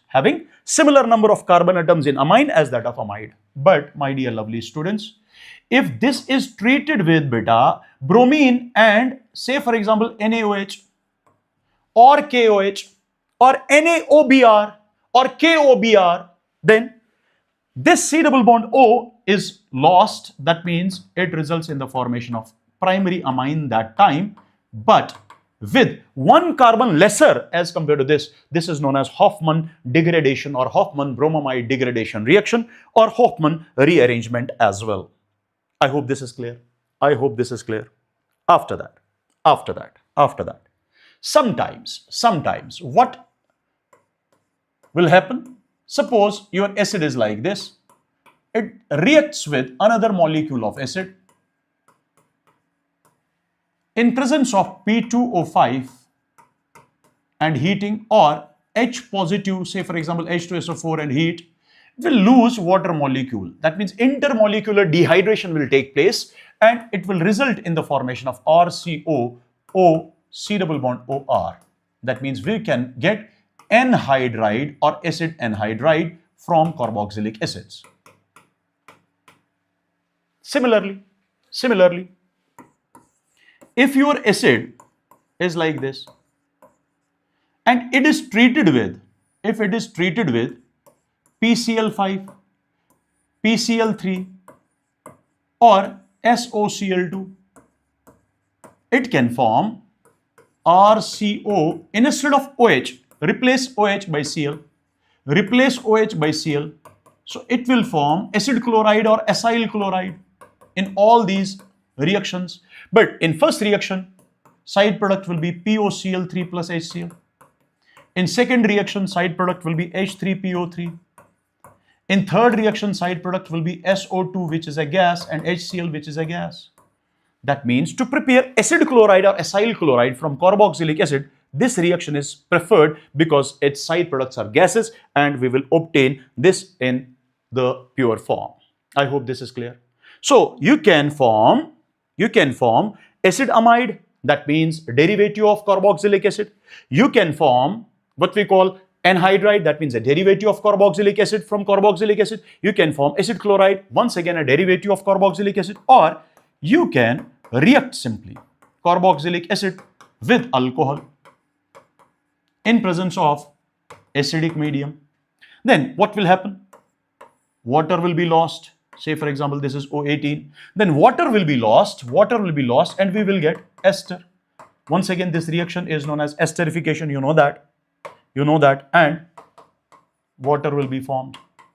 Ester is formed. This is also what we call an carboxylic acid derivative. Carboxylic acid derivative, carboxylic acid derivative, carboxylic acid derivative is obtained, carboxylic acid derivative is obtained. So first these reactions are due to its acidic nature, and then these reactions form carboxylic acid derivatives. I hope this is clear. After that, if you are having this one, if you are having a carboxylic acid like this, then you want to convert it into alcohol. That means reduction. Say for example, first reduction is to alkane, Hi red phosphorus. Convert this COOH into CH3 like this, RCH2, then remove O and O, give hydrogens to it, so it will become CH3, alkane. Similarly, this is reduction, and similarly you can perform another reduction by using lithium aluminium hydride followed by hydrolysis, or my dear lovely students, you can perform reduction by using diborane followed by hydrolysis. Then what will happen? It will result in the formation of RCH2, and then it will result in the formation of RCH2 CH2OH. That means it will form alcohol. That means this part is converted to alcohol. But lithium aluminium hydride is an expensive reagent. It's an expensive reagent and is used to prepare special chemicals only.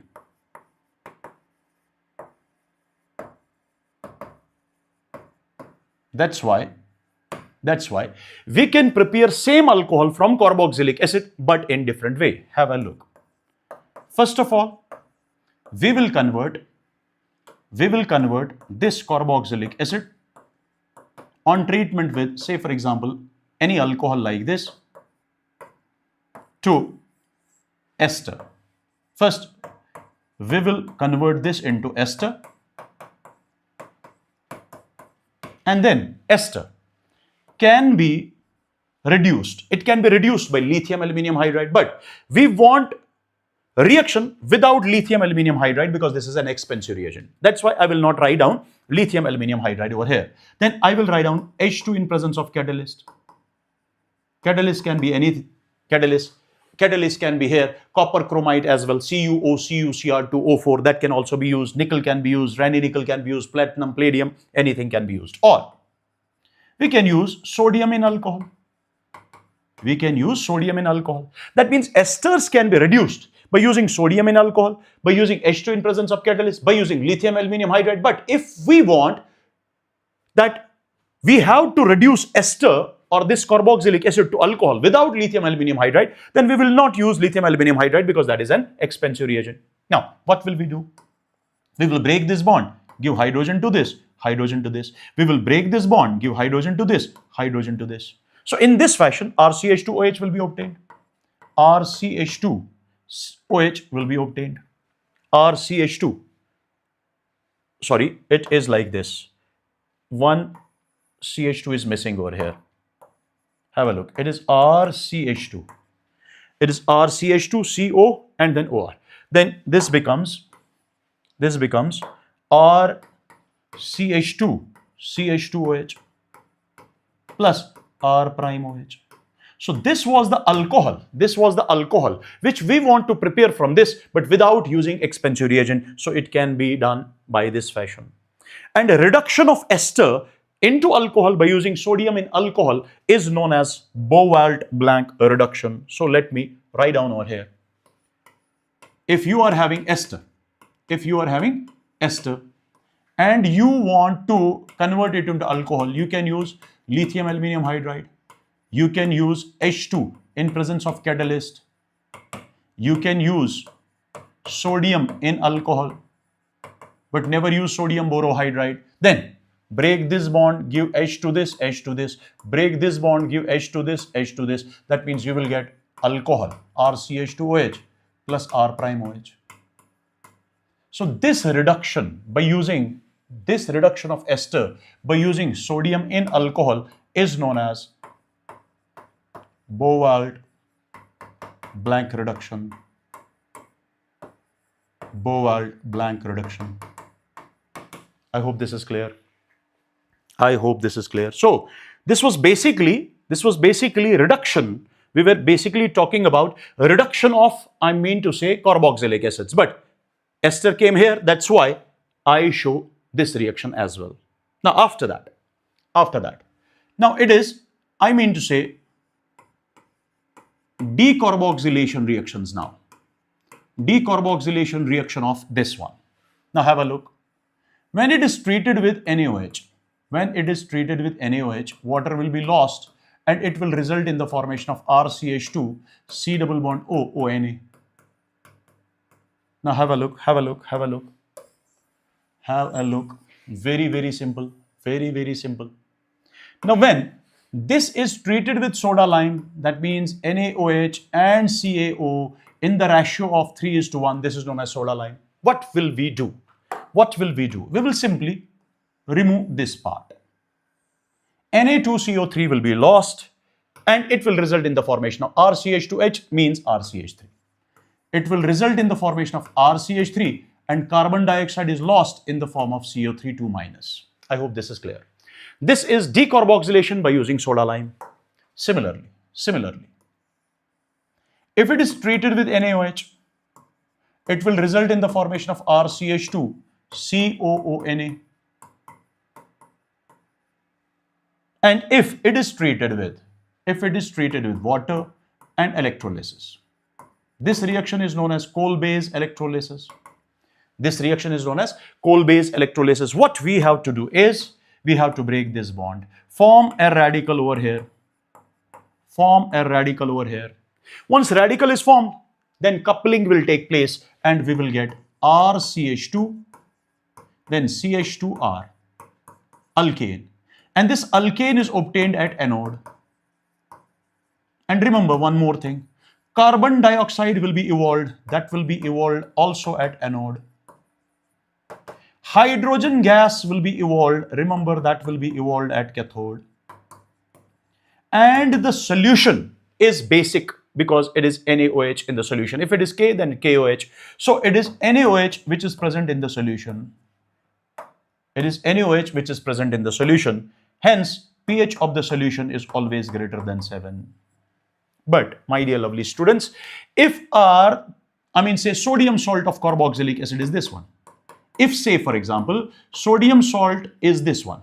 Suppose we take HCOH, that means formic acid, upon treatment with NaOH gives this one. Say for example, we take this acid. It is treated with NaOH. It will result in the formation of this. Now, This on treatment with water and electrolysis. I mean say coal-based electrolysis. What will happen? This bond will be broken. It will form H radical. H radical will combine with H, so it will form H2. So H2 gas will be evolved at anode instead of alkane, because here in this reaction alkane is not obtained. It will be hydrogen gas which is obtained. Carbon dioxide gas will also be obtained at anode. After that, hydrogen gas will also be obtained at cathode. The only difference is instead of alkane, this will be obtained. And then in solution, there will be pH greater than 7 because there will be basic medium NaOH or KOH. And this whole reaction, this reaction is known as coal-based electrolysis. Coal-based electrolysis. Coal-based electrolysis. After that, my dear lovely students, we have another reaction, that is HVZ reaction. We have another reaction, that is HVZ reaction. What is the full form of HVZ? It's Hell, Wohlhard, and then Zelensky reaction. Hell, Wohlhard, Zelensky reaction. Have a look. This reaction is shown by those carboxylic acids which contain at least one alpha hydrogen. At least one alpha hydrogen. That means formic acid cannot show this reaction. This on treatment with halogen in presence of red phosphorus followed by water. Now, but here X is either Cl or Br. Now, this is simply halogenation which takes place at alpha position. So, it is normal halogenation taking place at alpha position. So, it is like this. Then, alpha hydrogen and another X, that will be HX. So, this is Hell-Wohlhard-Zelensky reaction. And this is all about what we call carboxylic acids. This is all about carboxylic acids. So, we have completed aldehydes and ketones. We have completed carboxylic acids as well. I hope this is clear. I hope this is clear. Now, last part in case of aliphatic species is amines, and we will take that. But before that, let me know in the chats if I am audible and visible. And second thing, is this clear to you? Is this clear to you? Is this clear to you? First, am I audible and visible clearly? Second is everything clear till now?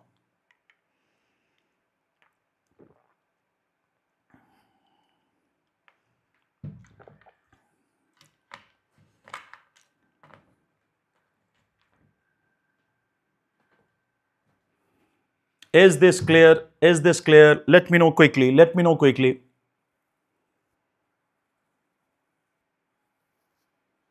Let me know quickly. Okay. Quick. Come on. Yes, great. After that, we will be having first nitro compounds. Have a look. First, let's take nitro. There are few examples of nitro, that's why I have taken this. These are reduction reactions. Let me tell you, if you are having H2 in presence of catalyst,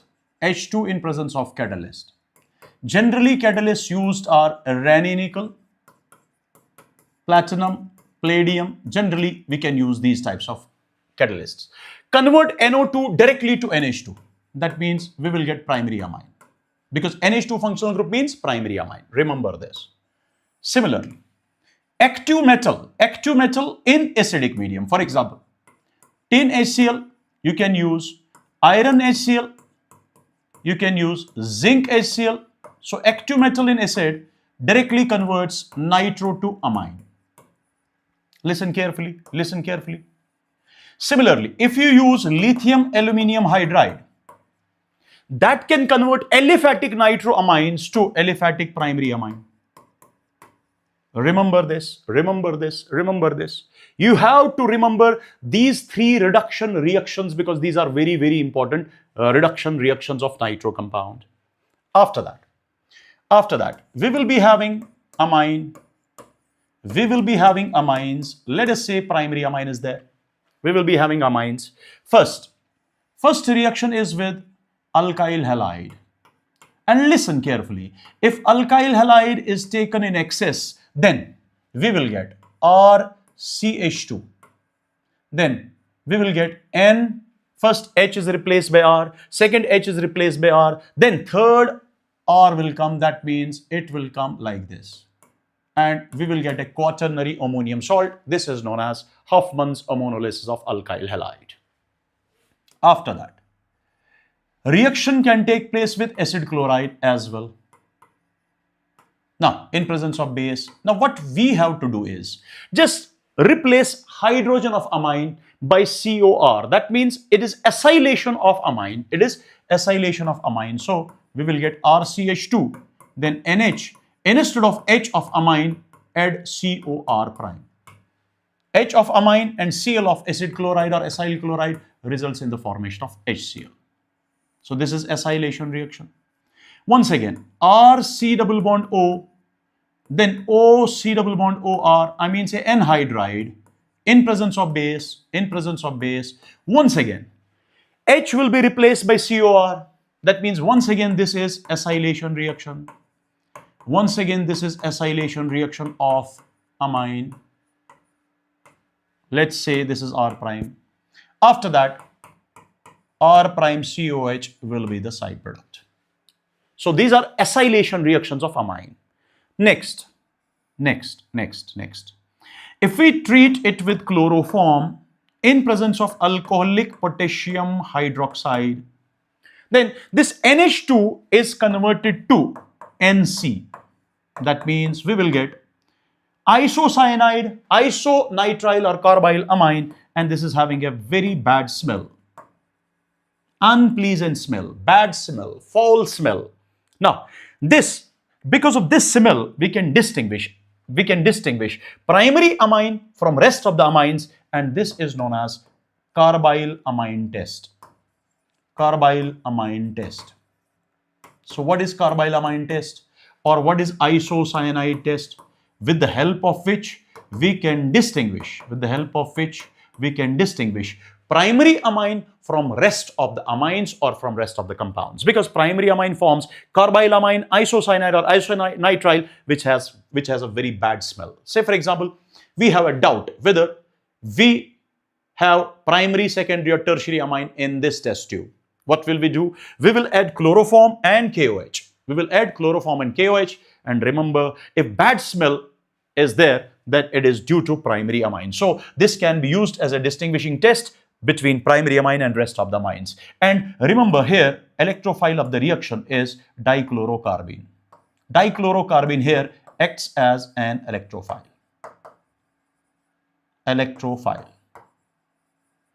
In these reactions, amine will act as nucleophile and these will act as electrophiles. After this,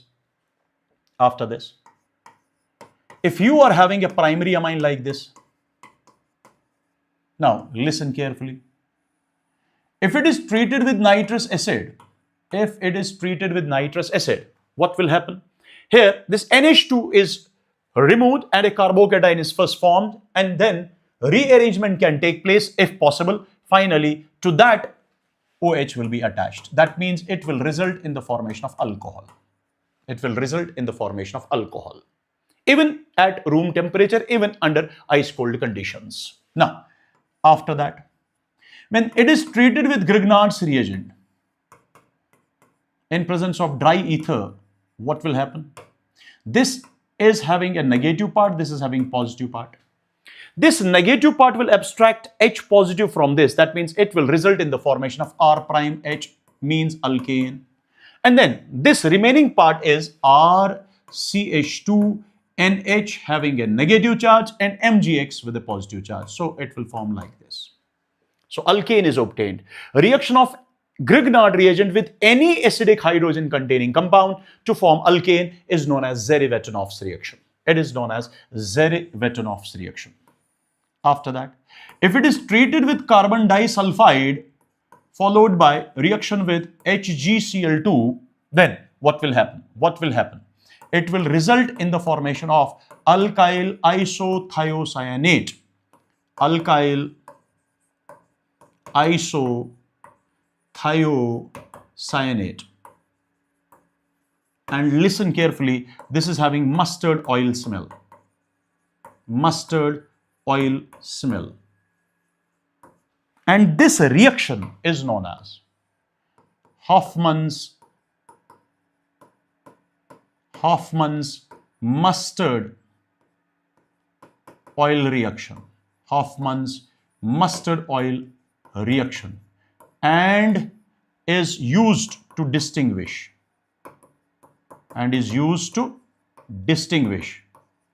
1-degree aliphatic amines, not aromatic, only aliphatic amines, from rest of the amines. Because this reaction is only and only shown by aliphatic primary amines. Now, after that, have a look. Now, when it is treated with phosgene, carbonyl chloride is also known as phosgene. Now, what will happen? It will result in the formation of RCH2, NH, then C double bond O, then NH, then CH2, and then R. Similarly, if it is treated with KMnO4, oxidation occurs, and this oxidation takes place in this fashion. First, it will result in the formation of imine, which upon hydrolysis breaks this bond and add H and OH to this, add H and OH to this. Same carbon contains two OH groups. It's unstable, it will lose water molecule, and finally it will form aldehyde, and this will form NH3, and H positive is here, so it can form NH4 positive. So aldehyde is obtained over here. I hope this is clear. After that, we will be having another test that is known as Hinz-Burgess test. So remember, these tests are very, very important. One test here is, Hoffman mustard oil test. Another test here is carbyl amine test. These are very, very important tests. And another test, very important test, is Hinz-Burgess test. What is Hinz-Burgess test? What Hinz-Burgess test can do? Now have a look. This is Hinz-Burgess reagent, benzene sulfonyl chloride. When this benzene sulfonyl chloride reacts, when it reacts with primary amine, when it reacts with secondary amine, when it reacts with tertiary amine, what will happen? Listen carefully. When it reacts with primary amine is NH2, functional group NH2. And when it reacts with secondary amine, which is having functional group NH. And when it reacts with tertiary amine is having functional group, N. Then what will happen? Will it react with tertiary amine? Answer is no. So there will be no reaction. Tertiary amine will not react. Primary amine will react, secondary amine will react, and they will form this product. One product obtained from primary amine is simply like this. It is simply N-alkyl sulfonamide, and here it results in the formation of NN-dialkyl sulfonamide. Now, after that, when it is treated with alkali, say for example, aqueous potassium hydroxide, now what will happen? There will be no reaction in this case because there is no acidic hydrogen. Here, acidic hydrogen is there, so OH will abstract this hydrogen, water will be lost, so this will result in the formation of this one. That clearly indicates the solid obtained from primary amine can react or is soluble in what we call KOH. It can react with alkali, or it is soluble in or let me write down this with another color. It is soluble in alkali. That means that solid is basically soluble in alkali, which has been obtained from primary amine,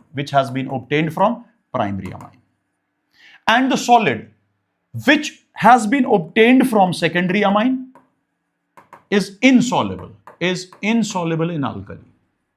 It is insoluble in alkali. I hope this is clear. So with the help of this, we can simply distinguish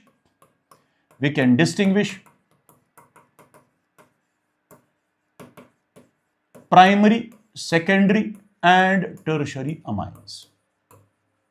We can distinguish primary, secondary, and tertiary amines. So this test is known as Hinsberg's test. So this is all about aliphatic compounds. I hope this is clear to each and every one. So in this fashion, we have completed alkenes, we have completed alkynes, we have completed haloalkanes, we have completed alcohols, we have completed aldehydes, ketones, carboxylic acids, nitro compounds, and as well as what we call amines. I hope this is clear to each and every one. This is clear to each and every one. I hope so. Now, the next part will be of aromatic compounds. Next part will be of aromatic compounds. So, are you ready for that? Are you ready for that? Are you ready for that?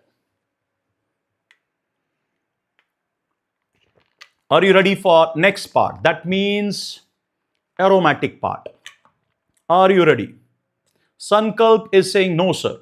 So Sankalp, you can leave beta if you are not ready for that, but others can stay if they are ready. Because you have no other option, because your exam is on 21st and you have to revise each and everything. It's only for you people. It's only for you people. It's only for you people. Now, are you ready? Are you ready? Because your jaw should be very much high. Your jaw should be very much high because you are NEET aspirants, and this time your revision is going on as per organic chemistry is concerned. Your jaw should be very, very, very much high. Now, let me know in the chats quickly. Let me know in the chats quickly. Are you ready for aromatic compounds? Are you ready for aromatic compounds? Quick. Quick, my dear lovely students, quick. Okay, that's great. That is like my doctors. That's like my doctors. Come on. Come on, my dear doctors. Come on. Have a look. Have a look. Have a look. Now, for example, you are having this one. You are having benzene. For example, you are having benzene. We know this benzene can be obtained from acetylene by cyclic polymerization. We have already discussed it. There are many ways to prepare this, but once this benzene is obtained, we have important electrophilic substitution reactions of this. Number one is halogenation. It can be chlorination, it can be bromination in general. So let me write down chlorination. It can be bromination as well. Let me write down chlorination in presence of Lewis acid.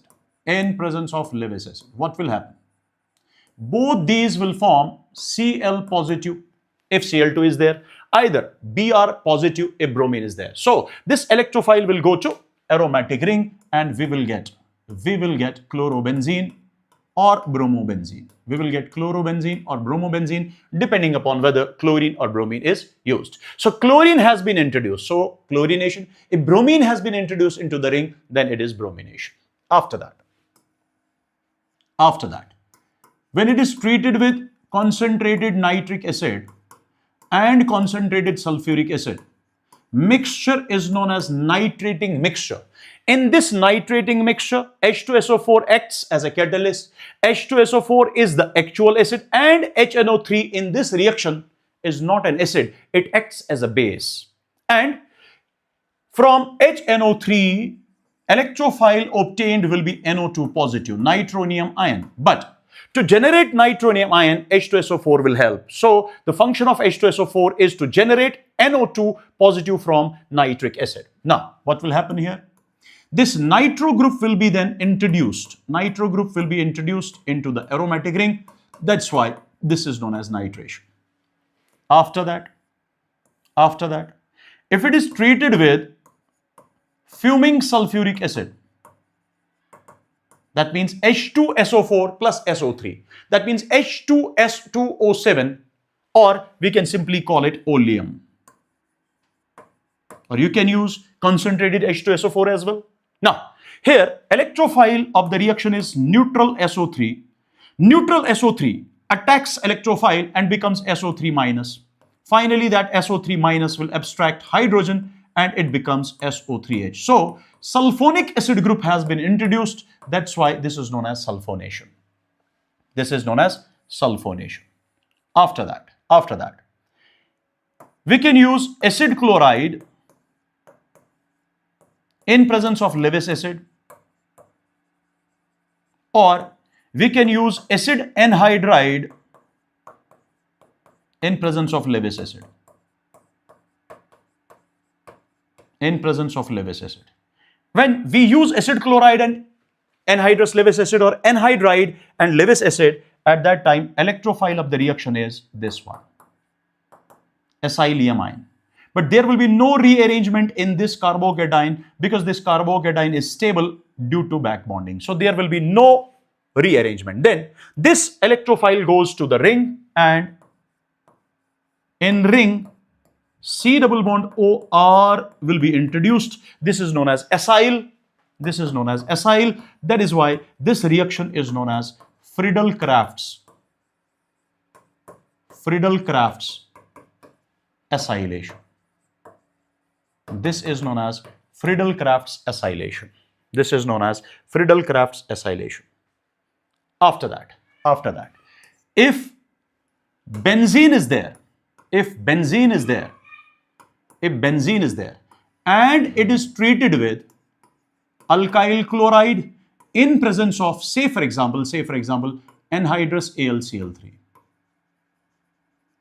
or it is RCH2OH, or let me write down ROH, that means alcohol, in presence of protonic acid, or let me write down alkene, or let me show alkene afterwards. Then these will form R positive as say electrophile. So R positive here is an electrophile, but rearrange if possible. Rearrange it if possible. That means you have to rearrange this. If after rearrangement it forms a more stable carbocation, that means this is the alkyl carbocation. Now finally, the most stable alkyl carbocation goes to this ring, and alkyl group will be introduced into the ring. That is why this is known as. So if RCl is used, then HCl will be the side product, and if ROH is used, then water will be the side product. Then this reaction is known as what we call Friedel-Crafts alkylation. So Friedel-Crafts reaction is of two types, either acylation or alkylation. For example, let's take a simple example like this. Suppose you are having benzene, you are having CH3, CH2, CH2Cl in presence of, say for example, anhydrous AlCl3. Because generally we take alkyl chloride. That's why I have taken alkyl chloride and Lewis acid as an example. But you can use alcohol H positive, you can use alkene H positive as well. Now, what will happen? These two will generate CH3, CHH, say CH2, and then CH2 positive first of all. That means AlCl3 will remove this Cl, positive charge. Carbocation will be obtained like this. But in this carbocation, we can rearrange, we can shift this hydrogen in the form of hydride. So we will first form 1,2 hydride shift. When once it is formed, it will result in the formation of this carbocation. So instead of this is more stable carbocation. Now this carbocation will go to this benzene ring, and it will result in the formation of this. It will result in the formation of this one. It will result in the formation of this plus HCl. Let me tell you, my dear lovely students, this is known as isopropyl benzene. This is known as isopropyl benzene. And isopropyl benzene can be obtained. This is isopropyl benzene. It can be obtained from benzene by Friedel-Crafts alkylation. But if this is oxidized at a temperature of 368 to 408 Kelvin, it results in the formation of, this is also known as isopropyl benzene, is also known as cumene. This undergoes oxidation and oxygen is introduced between C and H bond. This is known as cumene hydroperoxide. This is known as cumene hydroperoxide. Once this cumene hydroperoxide is obtained, this upon treatment with dilute H2SO4 at a temperature of 323 to 363 Kelvin. Let me show you the trick. Break this peroxide linkage, break this bond.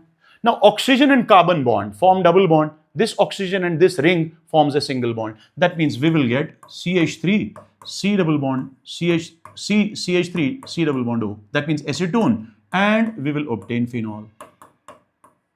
We will obtain phenol over here like this, like this. I hope this is clear.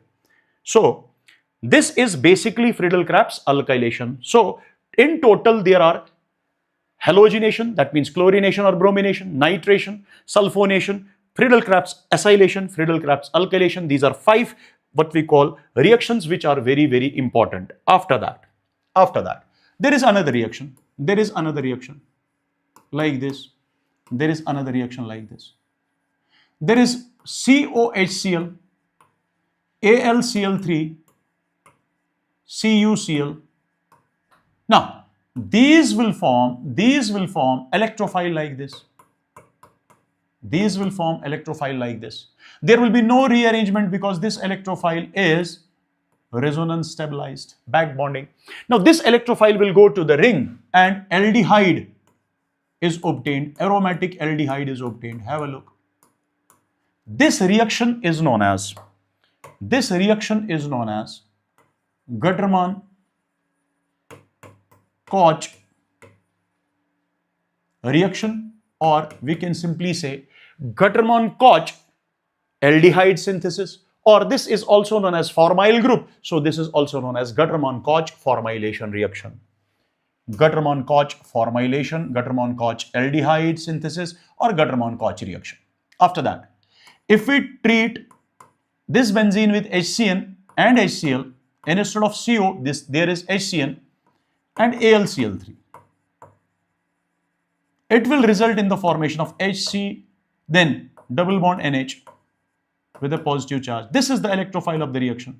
Once again, this electrophile does not undergo rearrangement because this is stabilized due to back bonding, and it will first result in the formation of this one, CH double bond NH. Finally, it will undergo hydrolysis and it will break and it will result in the formation of once again an aldehyde. But this reaction in which benzene undergoes, results in the formation of benzaldehyde via these reagents, by using these reagents, such reaction is known as Gutterman. But without Koch, this is known as Gutterman aldehyde synthesis or Gutterman formylation reaction or Gutterman formylation. Why formylation? Gutterman formylation. Why formylation? Because formyl group means CHO group. CHO group is introduced, so this is formylation. This is also formylation, but this is Gutterman-Koch formylation. Gutterman, not gutter. Gutterman-Koch reaction, Gutterman-Koch aldehyde synthesis, Gutterman-Koch formylation. This is without Koch, so this is Gutterman aldehyde or Gutterman formylation. But don't use Gutterman reaction, Gutterman aldehyde synthesis or Gutterman formylation reaction. I hope this is clear. I hope this is clear. After that, there are few addition reactions. Suppose if we want to add H2 in presence of nickel at high temperature to alkene, at that time, my dear lovely students, at that time, we can get cyclohexane. We can get cyclohexane at that time. We can get cyclohexane. That means break pi bond, add hydrogen, hydrogen, break pi bond, add hydrogen, hydrogen, break pi bond, add hydrogen, hydrogen. In total, we need 6 hydrogen atoms. Similarly, we can add chlorine in presence of light, Then this addition is known as free radical addition reaction. One hydrogen will be there because this is having one hydrogen. This carbon is having one hydrogen. Pi bond is broken, one chlorine. So chlorine hydrogen. Similarly, chlorine hydrogen, because we have added chlorine, hydrogen is already there. We have added chlorine, hydrogen is already there. This is chlorine and this is H. This is known as BHC, means benzene hexachloride. This is also known as gamexane. This is also known as lindane. This is also known as 666. And it is very effective against, or we can simply say it will use as pesticide. It can be used as pesticide in agriculture. In agriculture to kill termites. Can be used in agriculture to kill termites, means white ants. And remember, my dear lovely students, remember. If this is treated, by the way, how many chlorine has been added? 1, 2, 3, 4, 5, 6. So you can write down 3 times chlorine. If chlorine is treated in presence of AlCl3, this is halogenation and this is electrophilic substitution reaction. Have a look. This is this one, this is this one, this is this one. This is electrophilic substitution reaction. And in electrophilic substitution reaction, what will happen? What is the difference? What is the difference between this and this? This is free radical addition reaction. Pi bond has been broken and Cl has been added. Free radical addition reaction. This is electrophilic substitution reaction. It will replace H and Cl will come. It will replace H. So how many H are there? 6. So it will replace 6H. And instead of H, Cl will be there. So this is hexachlorobenzene. This is hexachlorobenzene. And then 6H and 6Cl will form 6 times HCl. In total, 6Cl, 12Cl needed. That means 6 moles needed. So this is an example of electrophilic substitution reaction. Remember this. If this is treated with V2O5 at a temperature of 300 degrees Celsius, means at a temperature of 573 Kelvin, then partial oxidation of benzene takes place and it will result in the formation of phenol. But if benzene is treated with V2O5 but not at a temperature of 573 Kelvin but at higher temperature, approximately 773 Kelvin, then this bond will be broken, this bond will be broken, this carbon and this carbon forms carbon dioxide. This hydrogen forms water molecule.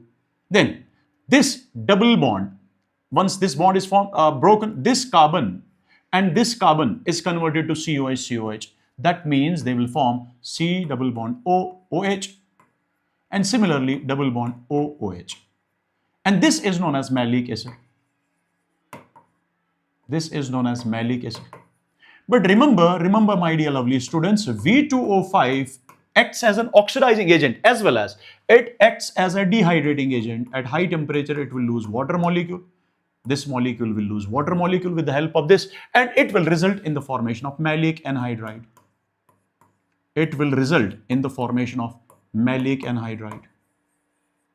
Malic anhydride is obtained. I hope this is clear. Similarly, if you use naphthalene, what will happen? Here, it will be like this. This bond will be broken, So, we will get like this. It is C double bond O, OH. Similarly, it is C double bond O, OH. Benzene, to which COH is attached at 1,2 position, at ortho position, is known as phthalic acid. Now, this phthalic acid, under similar conditions, will lose water molecule, OH from one, H from another carboxylic acid, and we will get phthalic anhydride.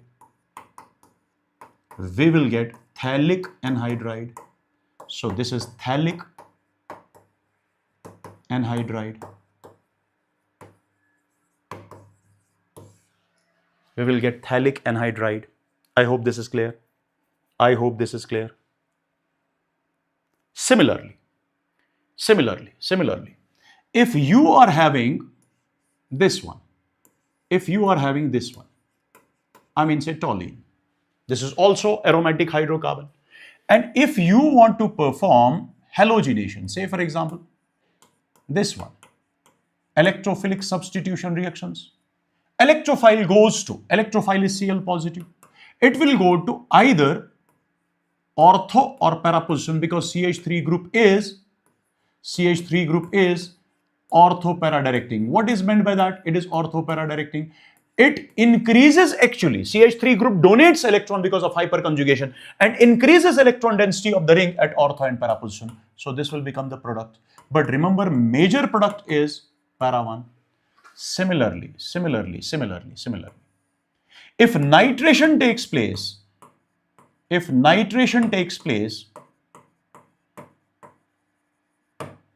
then NO2 positive is the electrophile. That electrophile goes to ortho and para position. That means, my dear lovely students, NO2 is introduced at ortho and para position. Now it depends on where electrophile goes. It depends on the group, whether that group is ortho para directing or meta directing. Once again, major product will be this meta one. So nitration, halogenation, nitration. After that, sulfonation. Electrophile is SO3. Finally, it is introduced as SO3H. And that SO3H will be introduced at ortho and para position. But para will be once again major. Why para is major? Why para is major in these? Because in case of ortho, groups are adjacent to each other. Their electron clouds will repel. So because of repulsion, this is minor and obviously this is major as this is more stable. Similarly, if reaction takes place between acid chloride and Lewis acid, electrophile is RC double bond O. So this electrophile goes to either ortho or para position. That means this acyl group is introduced at ortho or para position. Acyl group is introduced at ortho or para position, and para will become the major one. And this reaction is known as Friedel-Crafts acylation. I hope this is clear. After that, if you are having once again methyl benzene or toluene, now if it is treated with RCl, AlCl3, then both will form alkyl carbocation, then rearrange if rearrangement is possible. Finally, the most stable carbocation after rearrangement, if it undergoes, then alkyl group is introduced at ortho and para position. But major product will be once again para. So this is alkylation reaction known as Friedel-Crafts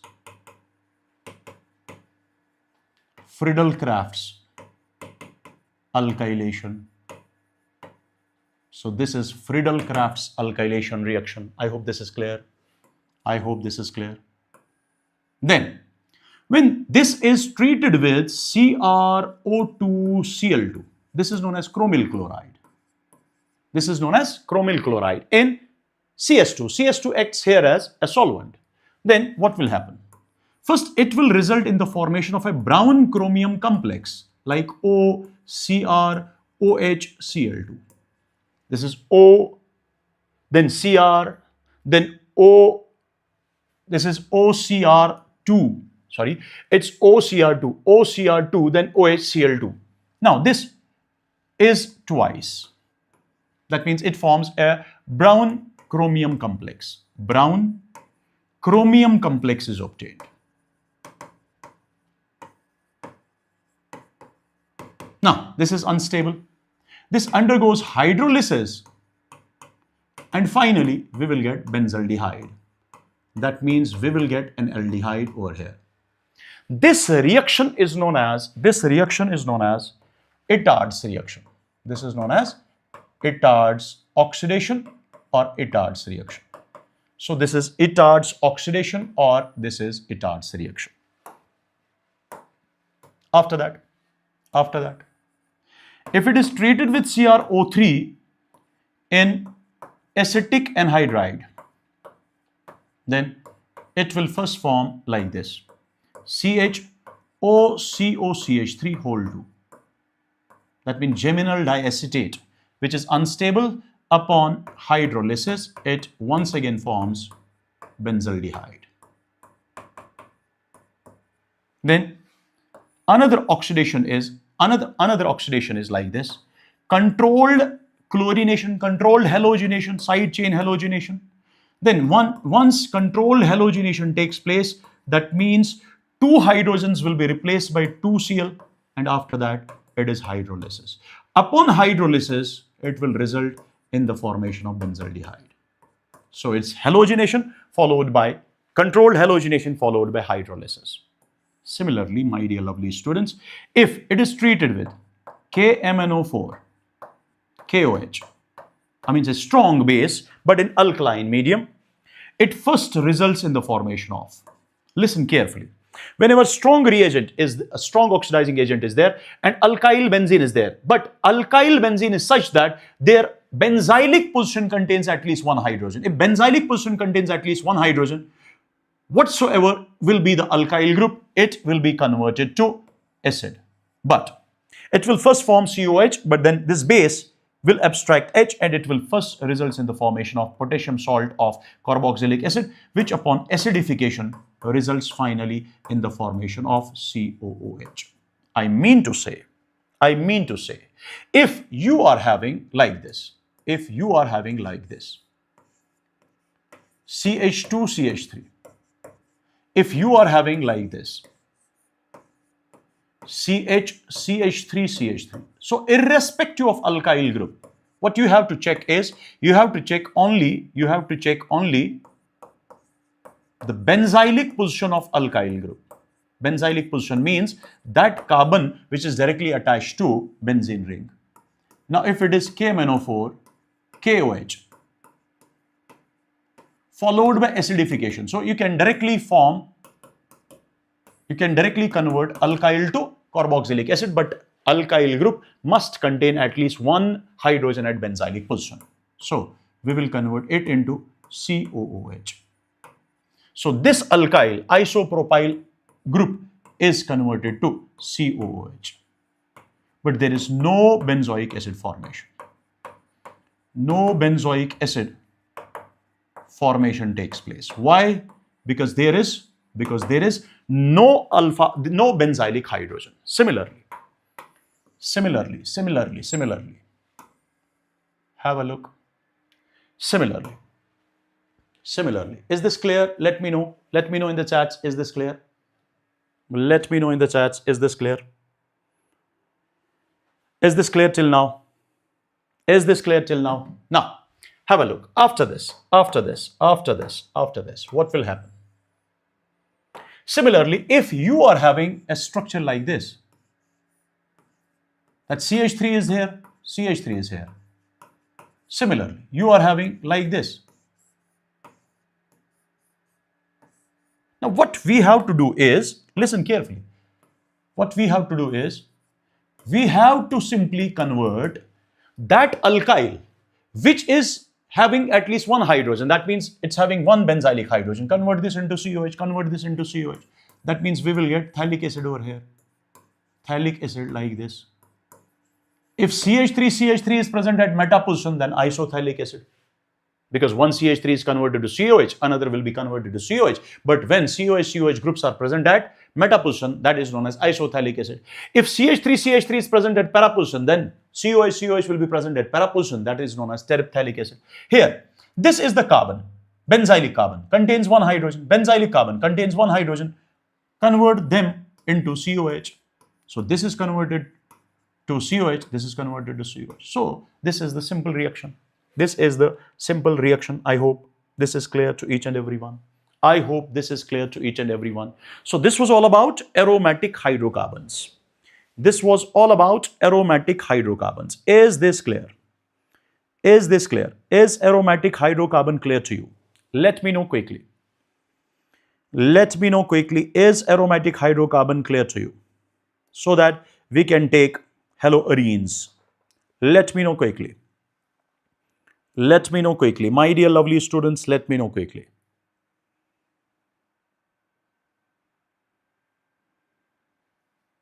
Come on, my dear lovely students, quick. Come on, my dear lovely students, tell me, is this clear to you? So that we can discuss haloarenes. So that we can discuss haloarenes. Come on. Come on, come on, come on, come on, come on. Now, very good, very good, very good, very good, very good. After that, we will be having haloarene. Let's suppose we are having chlorobenzene. Let's suppose we are having chlorobenzene. When this chlorobenzene is treated with, NaOH at a temperature of 623 Kelvin and at a pressure of 300 atmosphere, followed by, I mean to say acidification. Then what will happen? Cl will be replaced by OH. Cl will be replaced by OH, my dear lovely students. And this reaction is known as Dow's process. Reaction is known as Dow's process. And this reaction is an example of aromatic nucleophilic substitution reaction, but this is basically because aromatic nucleophilic substitution reaction of haloarenes is of two types. One is aromatic nucleophilic substitution reaction, which is elimination addition. Another is aromatic nucleophilic substitution, which is addition elimination. Dow's process is this one. It's elimination addition. And here intermediate of this reaction. Intermediate of this reaction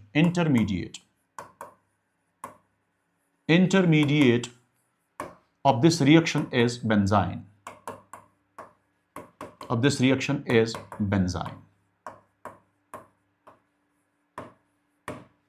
But listen carefully. Listen carefully.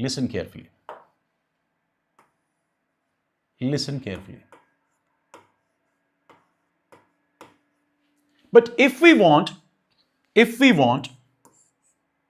to increase the rate of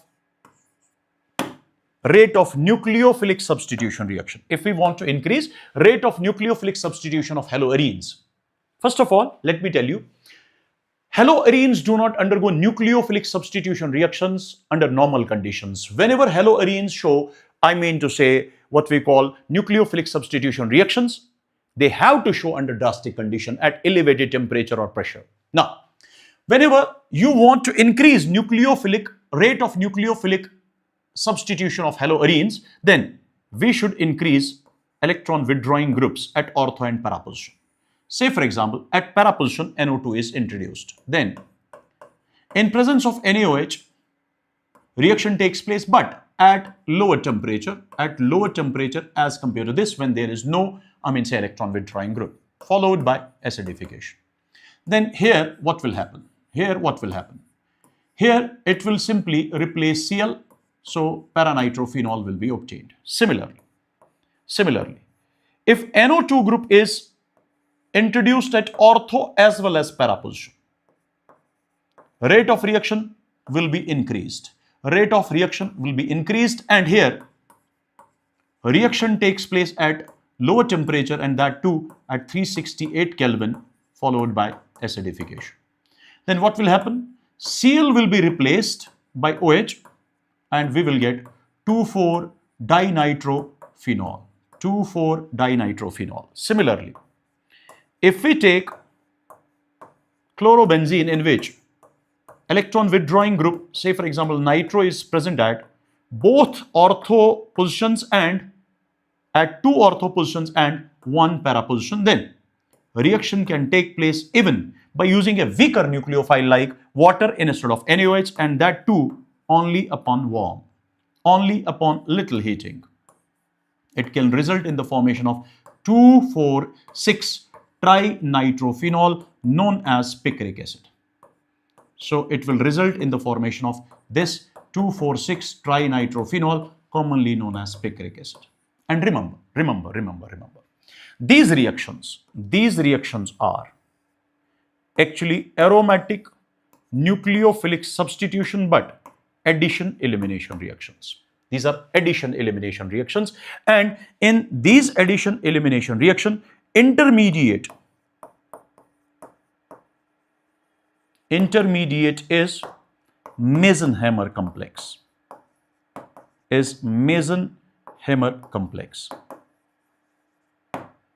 Intermediate is Mesenheimer complex. And rate is increased. That means rate of aromatic nucleophilic substitution reaction is directly proportional to presence of electron withdrawing groups present in the aromatic ring. So this is all about what we call nucleophilic substitution reactions. After that, my dear lovely students, there are other reactions like reaction of, say, haloarine with metal. Say for example, reaction with sodium in presence of dry ether. Now what will happen? You have to break this bond and you have to form a phenyl radical. Then that phenyl radical undergoes coupling and results in the formation of biphenyl. This reaction is known as fatigue reaction.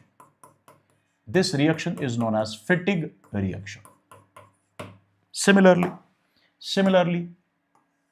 it can react with methyl halide, say for example methyl chloride, alkyl chloride, let me change this and let me write down alkyl halide, that means alkyl chloride. In presence of, reaction of this haloarine with alkyl halide and sodium in presence of dry ether. What will happen? R radical and this phenyl radical will be formed and they will react together, and the major product of this reaction is alkyl benzene. This is the major product. Other products will be RR and biphenyl, but this is the major product. This is known as Wurtz fatigue reaction.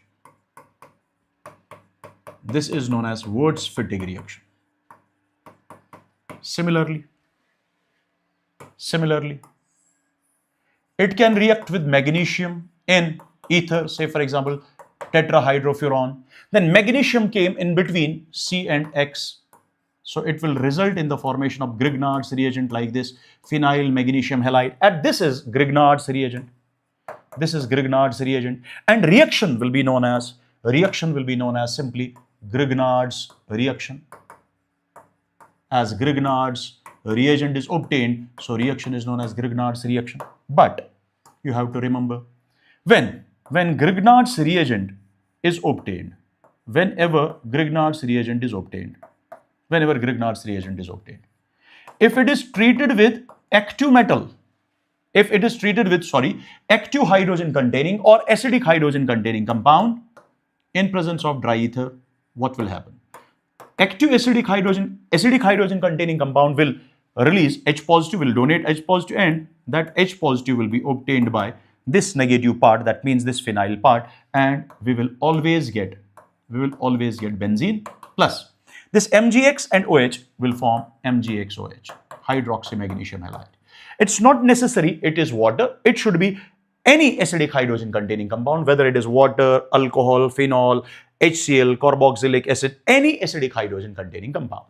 Now, after that, my dear lovely students, if you are having iodobenzene, say for example, haloarine for example, and if it is heated with copper in a sealed tube, then break this CX bond, form a radical, then that radical will simply undergo coupling reaction. That means it will result in the formation of a biphenyl. This type of reaction is known as Ullmann. Biaryl synthesis.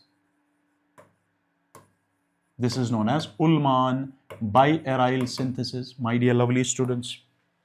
Now, after this, if you are having a haloarene, say for example chlorobenzene, it can undergo electrophilic substitution reactions like chlorination, bromination, in nutshell halogenation. What is the electrophile? Cl positive is the electrophile. And what about this Cl? This Cl or halogen is electron donating because of resonance, and it increases electron density of the ring at ortho and para position due to plus R or due to resonance. That means this is ortho para directing. Hence, chlorine will be introduced at ortho and chlorine will be introduced at para position. But major product will be always para, because there will be repulsion between two chlorines, two groups at ortho position. So this is chlorination. Chlorine has been introduced. After that, nitration. What is the electrophile? Nitronium ion, NO2 positive is the electrophile. That electrophile will be introduced at ortho and at para position. That will be introduced at ortho and para position. So this will become once again a major product, and side product will be H2O. After that, there will be another reaction, that is sulfonation. Electrophile is SO3, and finally that SO3 is introduced as SO3H at ortho and para. So this is the para product, and para will be the major product. So once again, para is major, and side product will be water. After that, it will be Friedel-Crafts acylation. Say for example, acyl chloride or acid chloride in presence of Lewis acid. Acylium ion is an electrophile, and finally that will be introduced as acyl group at ortho, or that will be introduced as acyl group at para position. And this reaction, and this will be the major product, this reaction is known as Friedel-Crafts. Friedel-Crafts acylation. This is known as Friedel-Crafts acylation. After that, alkyl chloride in presence of AlCl3. R positive will be the electrophile, but here you have to check whether rearrangement occurs or not. And finally, that alkyl carbocation will be introduced at ortho and para position. But major product will be para 1, and this reaction is known as Friedel-Crafts alkylation. Friedel-Crafts alkylation reaction. I hope this is clear. After that, there is another reaction like this. If you are having a chlorobenzene, let me write down it twice so that a reaction will be balanced. This chlorobenzene on treatment with chloral. Chloral means trichloroethanol or trichloroacetaldehyde. What will happen? It will lose water molecule with the help of H2SO4, because H2SO4 here acts as a dehydrating agent and is a catalyst also. So it will lose water molecule, and it will result in the formation of this one. This is Cl. So it is C, and it will form a bond with chlorobenzene at para position. This is commonly known as DDT, known as dichloro, diphenyl, trichloro, and then ethane. Diphenyl, dichloro, diphenyl, trichloroethane. Dichloro, diphenyl, trichloroethane, DDT. And this DDT is used as an insecticide for, say, mosquitoes, Anopheles mosquitoes. It's very effective against Anopheles mosquitoes, which can cause malaria. which can cause malaria, and lice that may carry typhus. And our next point is that this DDT is non-biodegradable. Non-biodegradable. After that, this DDT is fat soluble. It is fat soluble. It is fat soluble. So this is all about haloarenes.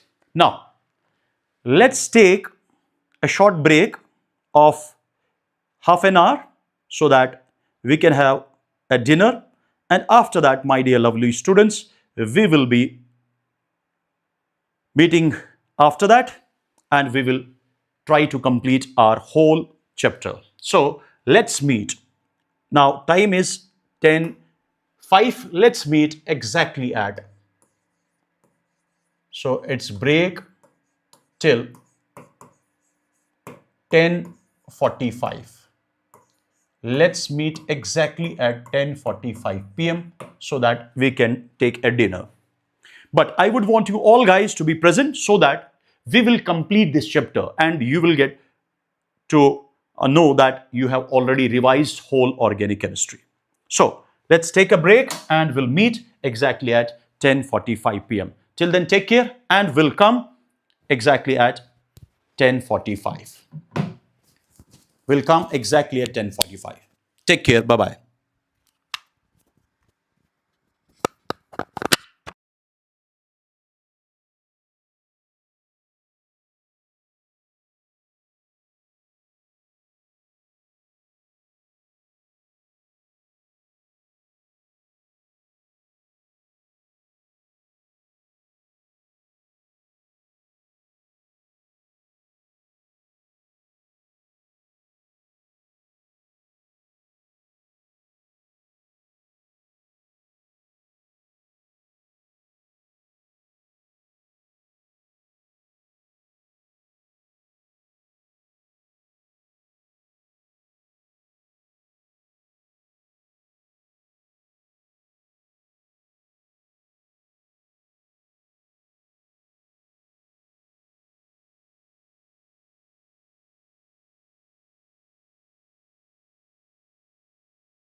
Welcome back. Welcome back. Let me know in the chats if I'm audible and visible. Please let me know quickly. Am I audible and visible? Let me know quickly. Let me know quickly. Am I audible and visible, my dear lovely students? Come on. Let me know quick. Come on, my dear lovely students. Come on. Am I audible and visible? Am I audible and visible? Okay, that's great. That is great. That's great. Now, let's take now another example.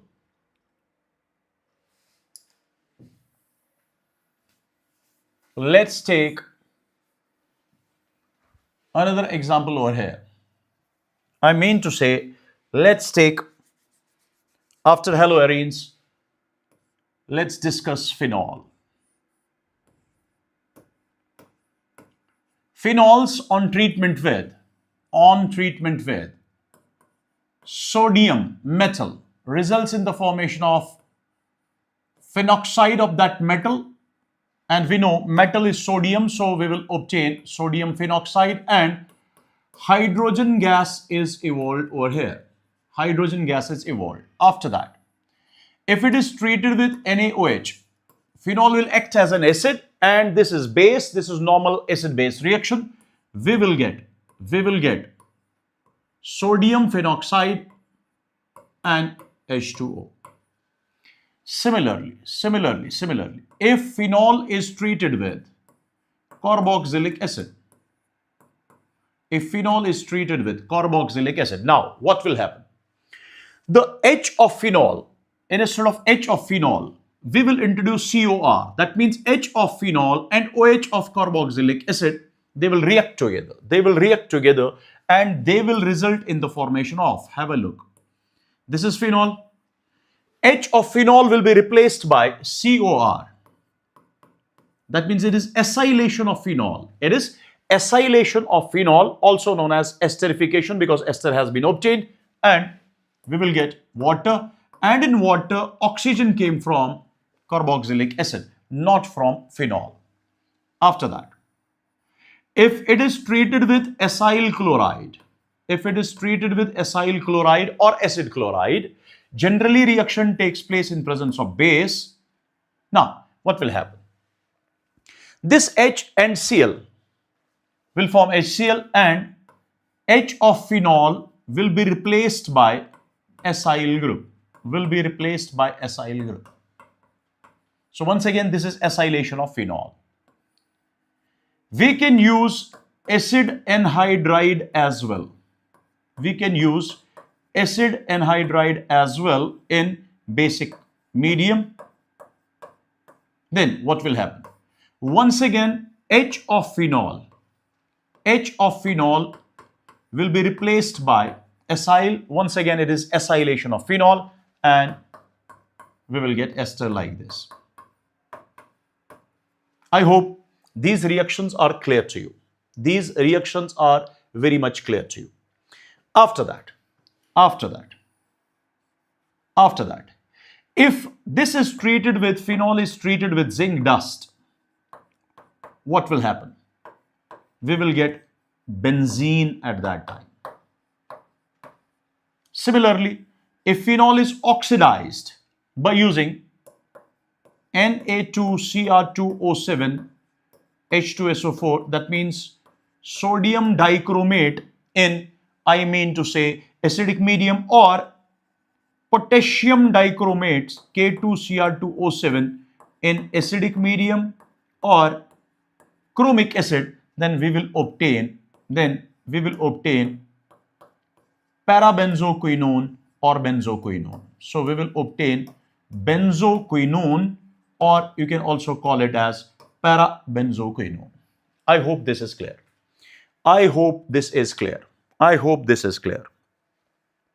After that, we have few electrophilic substitution reactions as well. For example, if phenol is treated with, say for example, bromine in non-polar solvent, let's suppose CS2, at that time we know halogenation of phenol is solvent dependent, we get orthobromophenol and parabromophenol. That means here monobromination, monohalogenation will take place, and para 1 will be the major product. Para 1 will be the major product. Similarly, if phenol is treated with bromine water, then we know polybromination will take place and we will get 2,4,6 tribromophenol. We will get 2,4,6 tribromophenol and we will get its white precipitate. And remember, my dear lovely students, this reaction, that means a reaction of phenol with bromine water, that means resulting in the formation of white precipitate, this can be used as a test, and this test will be simply known as bromine water test. This is simply bromine water test, and it is used to distinguish. It's used to distinguish phenol from rest of the compounds, for example, phenols and alcohols. Because alcohols do not form this white precipitate, but phenols will form. So this can be used as a distinguishing test between alcohol and phenol. Similarly, if we talk about sulfonation, that means sulfonation. We know sulfonation is actually a reversible reaction. In sulfonation, what will happen? Have a look. We know sulfonation is actually a reversible reaction. It is a reversible reaction. That means there will be two products which will be formed over here. One will be ortho product. That means sulfonic acid will be introduced at ortho position. Another will be para product. That means sulfonic acid will be introduced at para position. But remember, my dear lovely students, this product will be formed very easy because its activation energy is low. That clearly indicates that this product is kinetically controlled product. And its activation energy is high. To form this product, activation energy is high. But this is thermodynamically stable, much more stable. This is known as thermodynamically controlled product. Now, if activation energy to form this product is low, that means this product can be formed at low temperature as well. So we can simply say this is major product at low temperature. This is major product at low temperature. This will be the major product at low temperature, but this is major product at high temperature. Try to remember this. And as they are in equilibrium with respect to each other, that means if you will increase the temperature, say for example, you increase the temperature at 373 Kelvin, then all ortho product is converted to what we call para. All ortho gets converted to para as they are in equilibrium with each other. This reaction takes place generally at low temperature, and this reaction generally takes place at high temperature, approximately 373 Kelvin. I hope this is clear.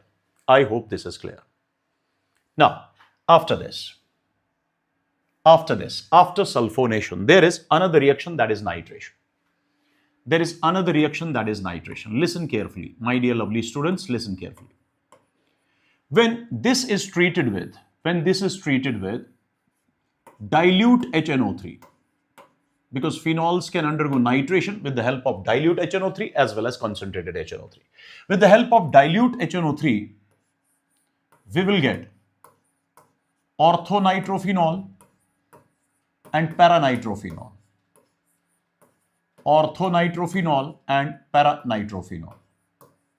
But here, ortho 1 will be the major product. Reason, ortho is major because of chelation or because of intramolecular hydrogen bonding. And this is steam volatile as compared to para product. Second thing you have to remember is, if this is treated with nitric acid, concentrated nitric acid or concentrated nitric acid in presence of sulfuric acid. Remember, at that time we will get picric acid. 2,4,6 trinitrophenol is obtained. At that time we will get picric acid. And other products like benzoquinone, because this HNO3, concentrated HNO3 is acting as strong oxidizing agent. It acts as a strong oxidizing agent. It can oxidize this ring into phenol into benzoquinone, and few TARI products are also obtained over here. That is why, due to formation of these TARI products and benzoquinone, that's why picric acid is formed in low yield. So the yield of picric acid here is very less. Now that's why nowadays what will we do? We will simply react phenol with 2 moles of sulfuric acid, say for example, and we will form first phenol 2,4-disulfonic acid. We will form phenol 2,4-disulfonic acid. After that, as this is reversible, after that we will treat it with concentrated nitric acid. Now there will be no, oxidation of this ring with the help of nitric acid. That's why nitric acid will now simply replace SO3H and introduce NO2 groups at every ortho and para position. So in this fashion we will obtain picric acid, but yield of picric acid will be high. So we will get picric acid, but yield will be high. I hope this is clear. So this is nitration of phenol. After that, there are other reactions as well. Say for example, there is a reaction of phenol. There is a reaction of phenol with sodium hydroxide, where it loses water molecule and results in the formation of sodium phenoxide. Then this sodium phenoxide, on treatment with carbon dioxide at a temperature of 400 Kelvin, at a pressure of 4 to 7 atmospheres, it results, or followed by acidification, results in the formation of salicylic acid. Results in the formation of salicylic acid, that means orthohydroxybenzoic acid as major product.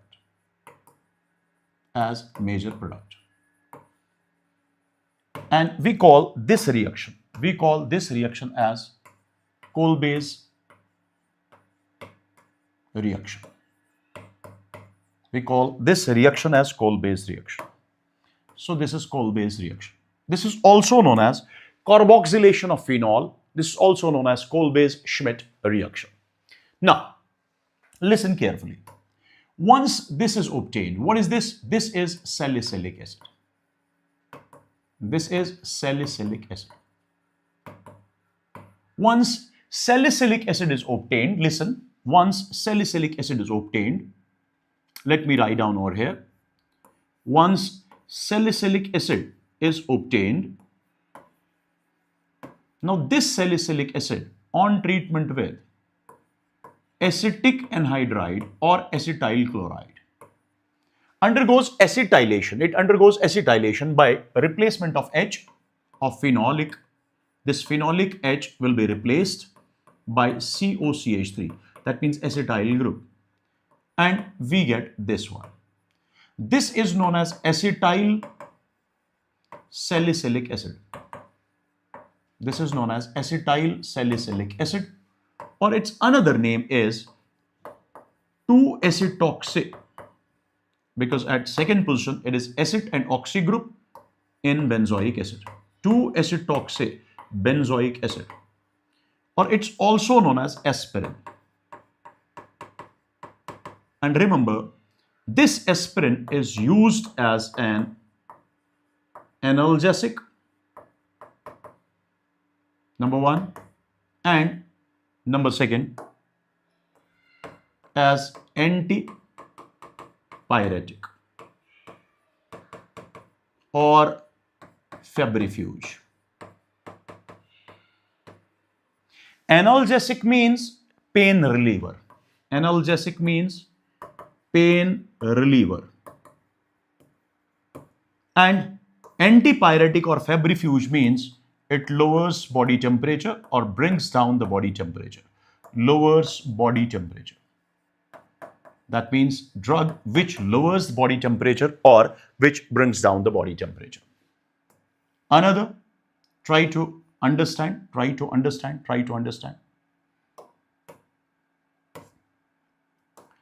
Another reaction is like this. If this, say salicylic acid. If this salicylic acid is treated with, I mean to say phenol, in presence of POCl3 acting as a dehydrating agent, then what will happen? H of this phenol and OH of this carboxylic acid will be lost and we will get COO, and then instead of this I can write down pH. So this is known as phenyl salicylate. But remember, if this is having O18, then remember this is in this. So phenyl salicylate, commonly known as Salol, is obtained. And this Salol will act as intestinal. It will act as intestinal antiseptic.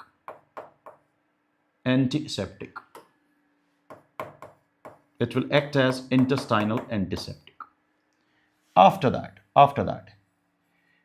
we can react it with methanol. Say for example, this is O18 here, in presence of H2SO4, once again a dehydrating agent.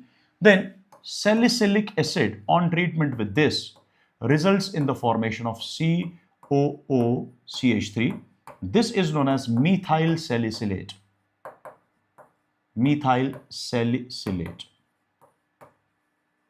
We can also call it as oil of wintergreen.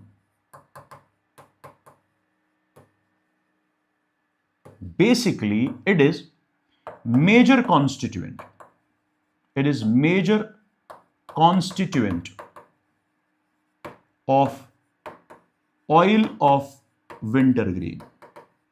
As it is the major constituent, so we can simply say methyl salicylate as oil of wintergreen, and it is used, let me write down, it is used as a flavoring agent,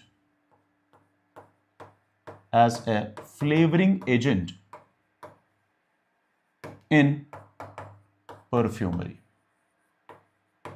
So these are the applications, basically these three important applications of this reaction known as coal-base reaction.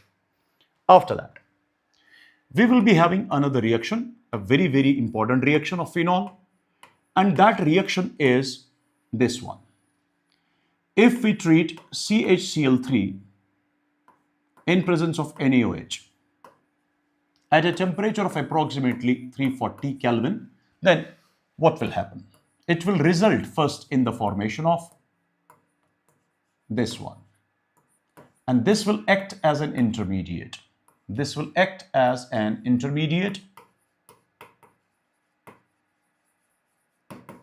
But before, I will tell you one more point over here, that carbon dioxide will act as an electrophile in this reaction. This is electrophilic substitution, and carbon dioxide will act as an electrophile of this reaction. Now, this will act as an intermediate. After that, upon hydrolysis, it will result in the formation of this one. Finally, upon acidification, it will result in the formation of orthohydroxy benzaldehyde, known as salicylaldehyde, as the major product. Salicylaldehyde or salicylaldehyde as the major product. And remember here CCl2 dichlorocarbene will act will act as an electrophile. It will act as an electrophile. And this reaction is known as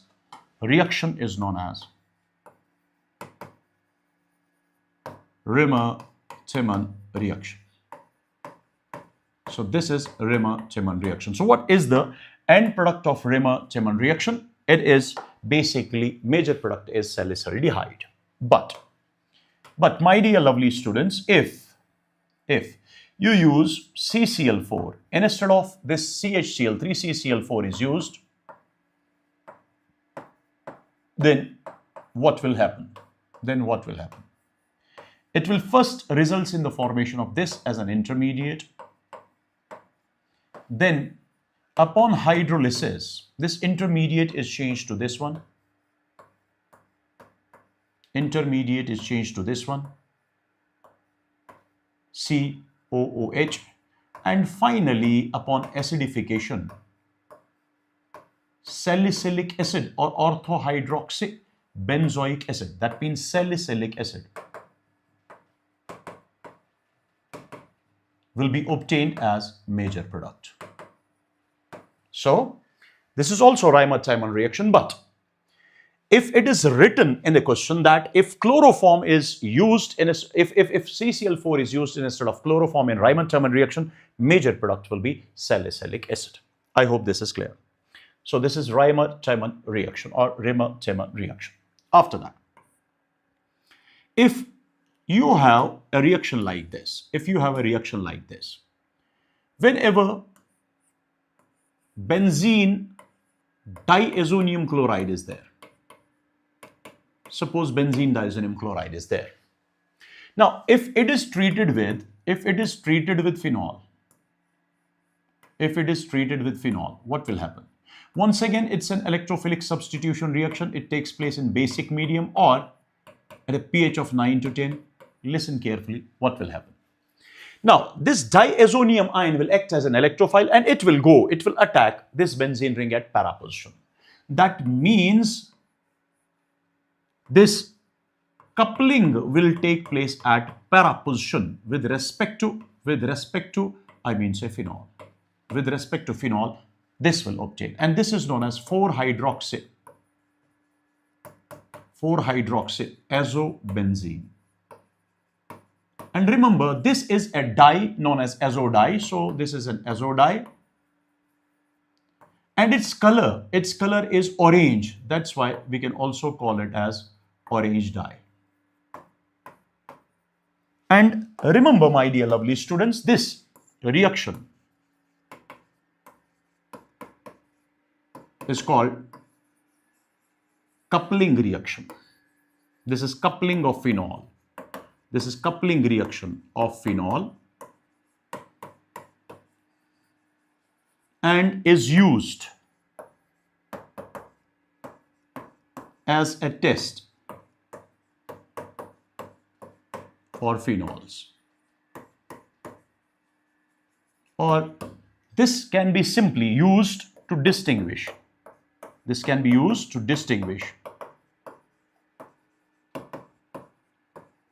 phenols from rest of the compounds. Say, for example, phenols and alcohols. Because phenols will give this orange color, alcohols will not give. So this reaction is used to distinguish phenols and alcohols under the name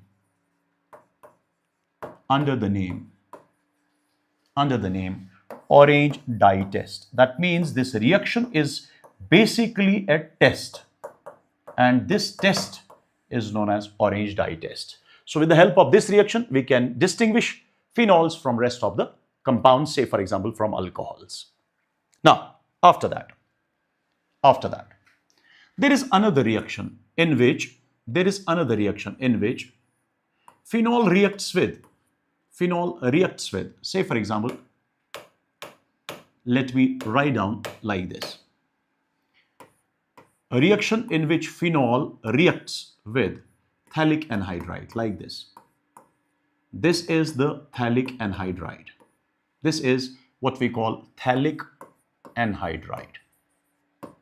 Phthalic anhydride. Listen carefully, my dear lovely students.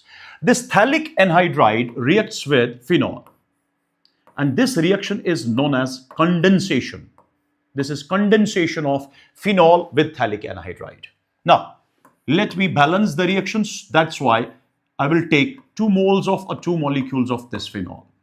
Reaction takes place in presence of concentrated H2SO4.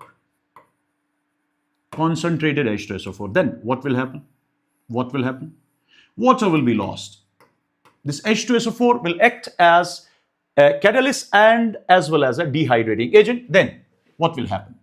It will result in the formation of this one. It will result in the formation of this one.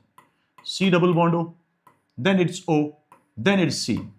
Now this C will form bond with phenol at parapulsion. At parapulsion. And this is known as what we call phenolphthalein.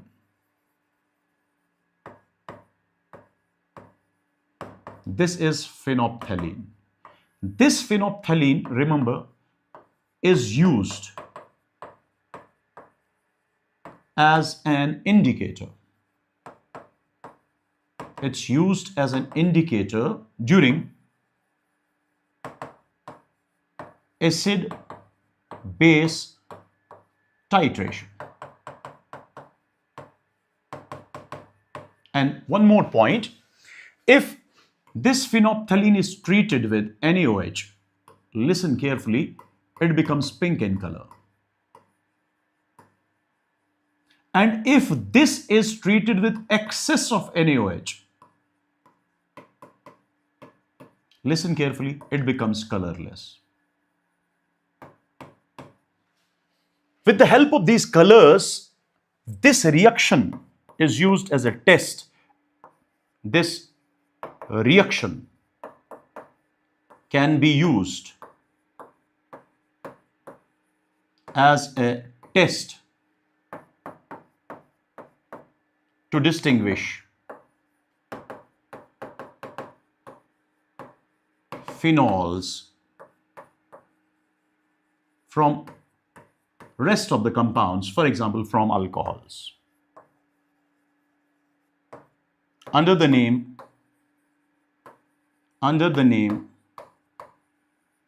phthalene test, phthalene dye test, phthalene dye test. So phthalene dye test is basically that test with the help of which we can simply detect phenolic OH group. And alcohol do not show this pink color or colorless, then phenol shows. That's why this reaction can be used to distinguish alcohols and phenols as well. After that, if phenol is treated with anhydrous ferric chloride or neutral ferric chloride, what will happen? It will result in the formation of C6H5O3 Fe. That means ferric phenoxide. It will result in the formation of ferric phenoxide. This is ferric phenoxide. And its color is generally violet. Its color is generally violet. It's violet in color. It's violet in color. And this reaction can be used as a distinguishing test. This reaction can be used as a distinguishing test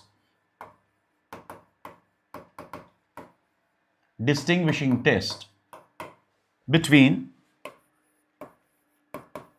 phenols and rest of the compounds, for example, between phenols and alcohols. Under the name, and what will be the name of this test? Under the name ferric chloride test. Ferric chloride test. Ferric chloride test. I hope this is clear. I hope this is clear. I hope this is clear. Let me know in the chats, is this clear till now? Let me know in the chats, is this clear till now? Quick. Quick, quick, quick, quick. My dear lovely students, quick. Let me know in the chats. Let me know in the chats. Am I clear till now? Let me know quick. Let me know quick. Let me know in the chats. Am I clear till now? Okay, that's great. That is great. That is great. Now, very good. There is another test. There is another test with the help of which we can distinguish alcohols and phenols, and that test is known as Lieberman test. Say, for example, you are having a phenol. For example, you are having a phenol like this. This on treatment with nitrous acid. This on treatment with nitrous acid. Where from this nitrous acid came? It has been obtained from NaNO2 and H2SO4. That means in presence of sulfuric acid and NaNO2, it results in the formation of HNO2. HNO2. Then what will happen? Simple. Water will be lost in the form of water will be lost in presence of H2SO4 because it will act as a dehydrating agent. Or let me draw a resonating structure over here so that you will understand. Easily. Now, it's like this. It is like this. Have a look. Have a look. So it is like this. It is N double bond O. So para-nitrosophenol is obtained. Para-nitrosophenol is obtained. I hope this is clear.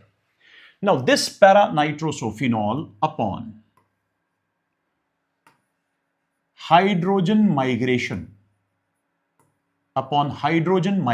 let me show that hydrogen migration over here. Upon hydrogen migration, it will result in the formation of this. It will result in the formation of this. This is known as quinone oxime. This is known as quinone oxime. After that, have a look. Phenol once again reacts with the quinone oxime which is obtained. This is the quinone oxime in presence of H2SO4 because H2SO4 is taken in excess and H2SO4 is the acidic medium. This reaction takes place in acidic medium. Now, once again, H2SO4 will act as a dehydrating agent and it will result in the formation of this one. It will result in the formation of this one. This is known as indophenol. This is known as indophenol. Now, dear students, this indophenol on treatment with aqueous NaOH. This OH will abstract this H because this is base, this is acid, so water will be lost, and we will get like this. We will get like this. This is sodium salt of. This is sodium salt of this indophenol. So we will get sodium salt of indophenol. So this is sodium salt of indophenol. And it's blue in color. And remember, this blue color is obtained only if sodium salt of indophenol is obtained, and this is obtained only if starting material is phenol. Alcohols do not show this reaction. That is why this reaction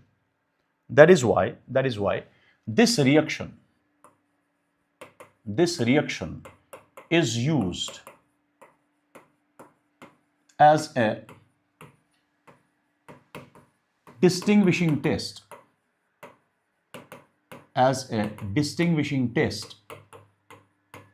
Between phenols and alcohols under the name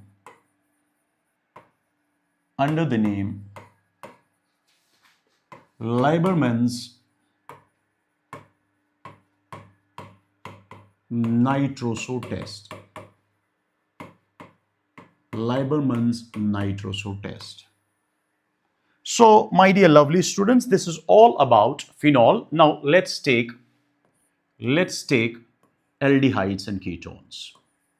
Let's take aldehydes and ketones. So, this is aldehyde. If H is not there, then this is ketone. So, it can be aldehyde, it can be ketone. Now, my dear lovely students, have a look. First reaction is addition of hydrogen cyanide in basic medium. Nucleophilic addition reaction is this. Now what will happen? What will be the product over here? Have a look. It will result in the formation of cyanohydrin. It will result in the formation of cyanohydrin of either aldehyde or ketone.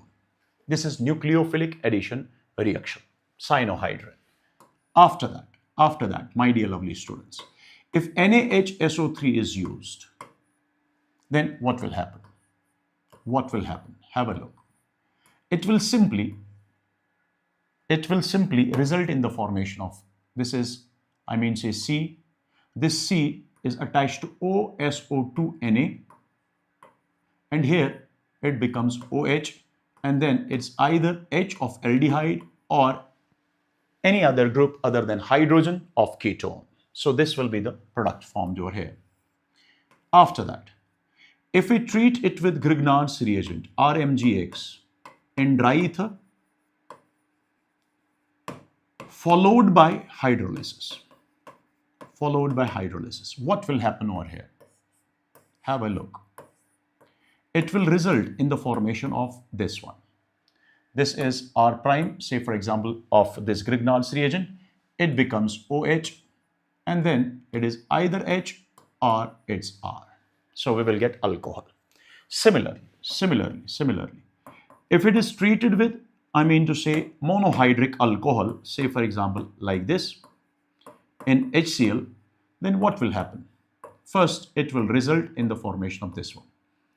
OR prime will come over here. This becomes OH, and then this is HRR. This is hemiacetal or hemiketal. First, it will be formed depending upon aldehyde and ketone. After that, once again, R prime OH HCl is there, and finally we will get either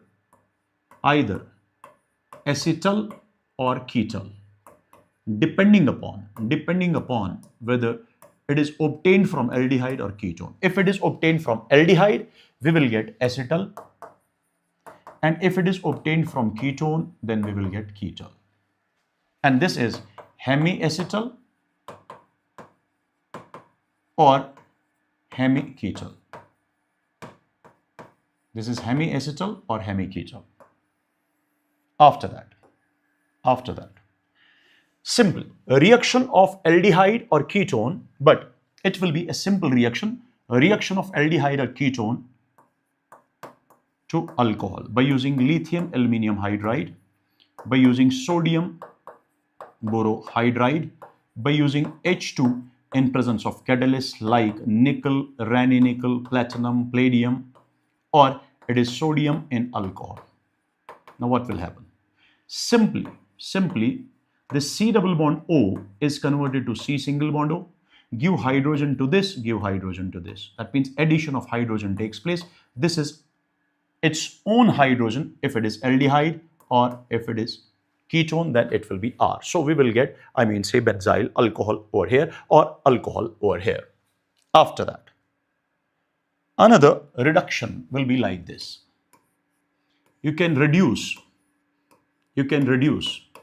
this aldehyde, or let me show this reaction over here.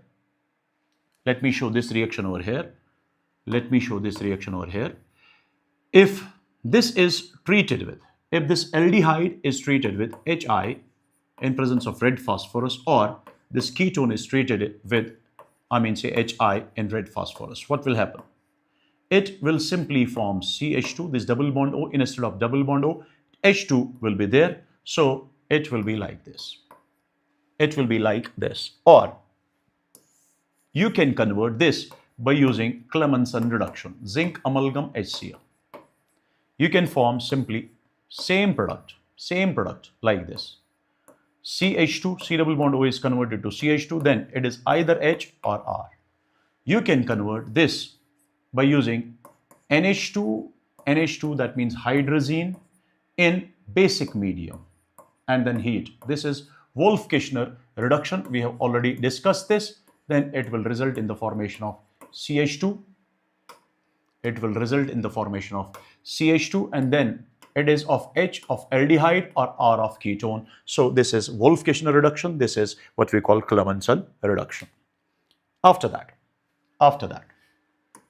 ketones generally do not show oxidation reaction. That's why I will form benzaldehyde over here. This benzaldehyde upon reduction upon oxidation, this aldehyde upon oxidation by using strong oxidizing agents, we will get benzoic acid. So benzoic acid is obtained from benzaldehyde. I hope this is clear. This is what we call oxidation. This is what we call oxidation of benzaldehyde. Then, with the help of mild oxidizing agents, we cannot convert benzaldehyde to carboxylic acids. After that, my dear lovely students, if Tolan's reagent is there, this aromatic aldehyde is oxidized to C double bond O negative, and silver is deposited in the form of silver mirror. But if we talk about Fehling solution, if we talk about what we call Benedict's solution, there will be no reaction because aromatic aldehydes do not react, do not show this test, Fehling's test, or do not show what we call Benedict's test. I hope this is clear. After that, my dear lovely students, if we talk about chlorination, say for example, chlorination takes place in presence of anhydrous AlCl3, but remember this anhydrous AlCl3 is in excess at that time. Let me write down, it can be either aldehyde or it can be what we call a ketone. At that time. What will happen? Here Cl positive will go to meta position because this aldehydic group or ketonic group, this is meta directing group. Similarly, nitration, that means HNO3 concentrated and H2SO4 concentrated. They will form simply a product like this, where this is either aldehyde or ketone, and in this it is what we call nitro group. Nitronium ion is the electrophile and it goes to meta position.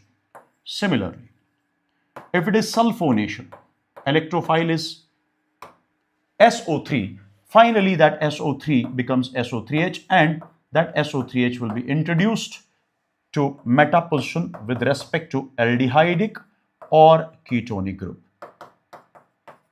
So my dear lovely students, these three are electrophilic substitution reactions. So this is all about aldehydes and ketones, my dear lovely students. Now, let's move to next, and that is carboxylic acids. Now have a look. This is what we call a carboxylic acid. This is a carboxylic acid. When this carboxylic acid is treated with, say for example, sodium, then we will obtain C double bond O, ONA. That means we will obtain sodium salt of carboxylic acid, and hydrogen gas is evolved. My dear lovely students. After that, my dear lovely students, if it is treated with sodium hydroxide, it will result in the formation of sodium salt. Can I write directly COONA? And then water. If it is treated with, say for example, NH4OH, then it will form COONH4 and water will be obtained. Similarly, if it is treated with NaHCO3 or Na2CO3, sodium carbonate or sodium bicarbonate, then it will result in the formation of sodium salt of carboxylic acid plus water plus carbon dioxide, and it will be a brisk effervescence. Brisk effervescence of, carbon dioxide will be obtained. Similar type of reactions as that of aliphatic carboxylic acid. Now, after this, if it is treated with ammonia, first it will result in the formation of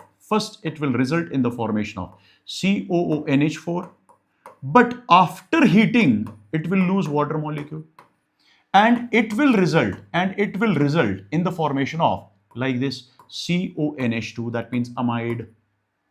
If this amide is treated with lithium aluminium hydride followed by hydrolysis, we will get primary amine, but containing similar number of carbons. But if it is treated with bromine in presence of NaOH, KOH, or NaOBr or KOBr, then it is Hoffman bromamide degradation reaction. Then this C double bond O will be, CO will be lost, and we will get aniline. We will get aniline over here. That means we will get aromatic amine with one carbon lesser than that of amide. Similarly, if this carboxylic acid is treated with alcohol in presence of H positive, then what will happen? Have a look. If this is having O18, then this alcohol will lose H and this will lose OH. So we will get COO and then R. But listen carefully. CO will be of this and OR will be of this. That means it is O18. That means ester will be obtained plus water. I hope this is clear. Similarly, if it is treated with PCl3 or PCl5, or, my dear lovely students, it is treated with SOCl2, thionyl chloride, then what will be the major product? Major product will be like this: COCl, benzoyl chloride. In this case, it will be H3PO3, which will be the side product. In case of PCl5, POCl3 and HCl will be the side product. In case of SOCl2, HCl and SO2 will be the side product. But this benzoyl chloride, or simply acid chloride, on treatment with hydrogen and Lindelar's catalyst or Rosenmund's catalyst, say for example BaSO4 plus sulfur plus quinoline. Now what will happen? It will simply replace this Cl by H, and we will get aromatic aldehyde. And this reaction is known as, from this to this reaction is known as Rosenmund's reduction.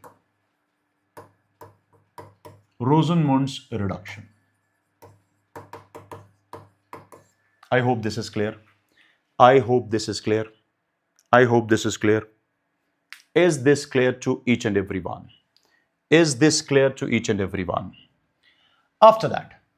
After this reaction, this carboxylic acid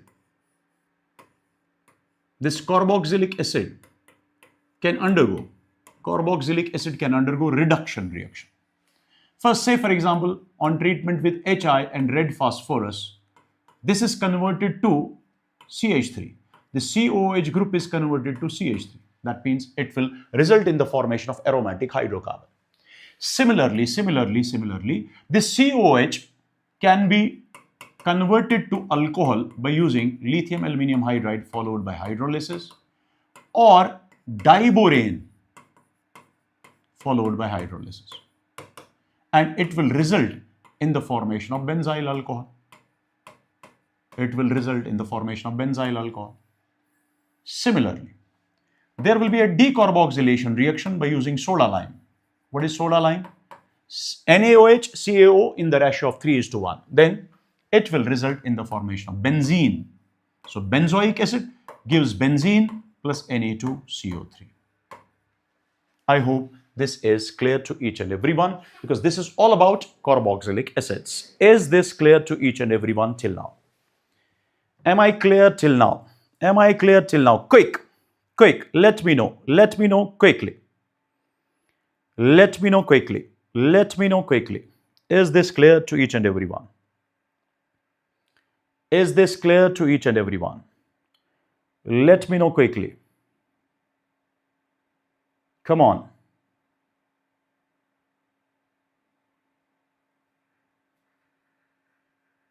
Come on, my dear lovely students. Come on, dear students. Come on.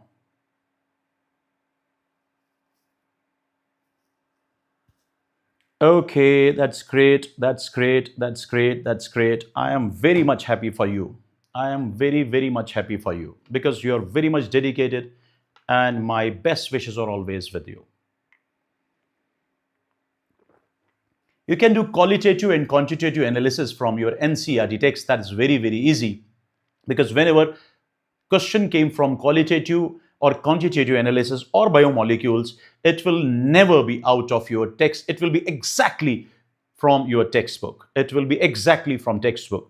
But I will try my best to record these as well. I will try my best to record these as well for you people, because I love my students always, and I will try my level best to record biomolecules and this quantitative and qualitative and quantitative analysis for you. I will try. I will try. Thank you, beta. Thank you, beta. Someone is saying lots of love from Andhra Pradesh. Thank you, beta. Thank you, beta. I'm always there for my students. I'm always there. Yes. At the rate of Sasi Yadu. Yes, I will try my level best to make a recorded, qualitative as well as quantitative analysis. Don't worry. I will try my level best. And I will try to complete that qualitative and quantitative analysis within 20 to 25 minutes. Similarly, I will try to complete biomolecules within 40 minutes maximum. So don't worry, I will try my level best. No need to thank me for this class, because it's my duty. I'm always there. We are always there for you people. But I will thank you once you got selected in different GMCs. I will thank you at that time. Now, next is nitro compounds. Next is nitro compounds.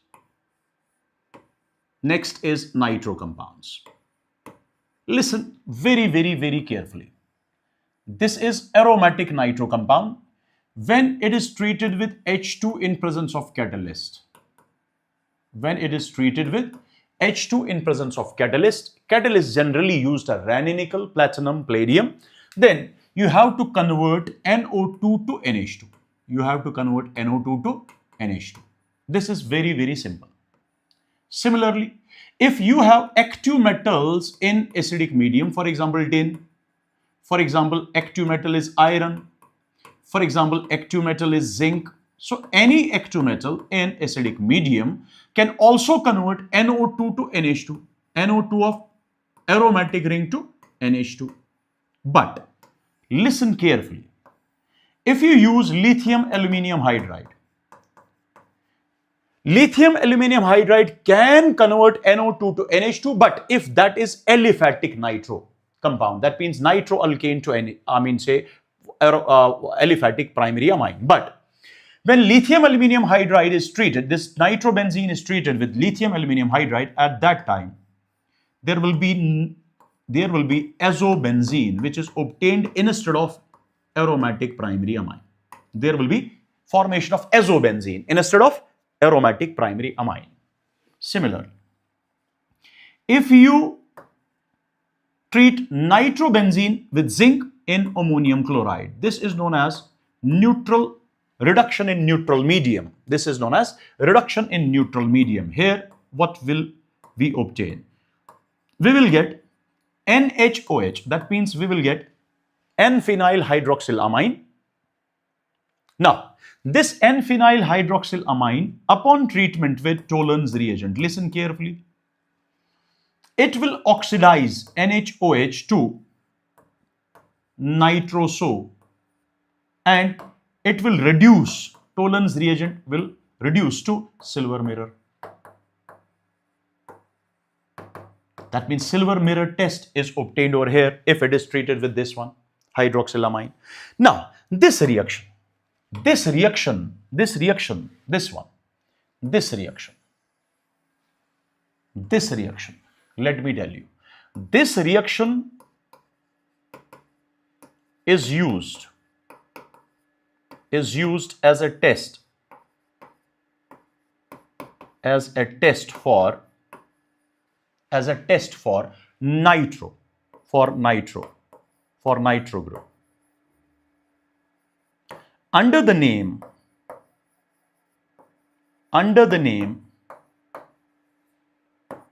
Baker-Mulliken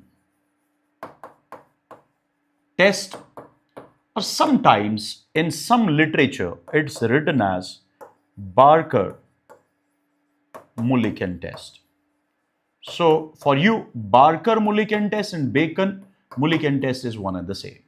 It's one and the same. After that, my dear lovely students, if nitrobenzene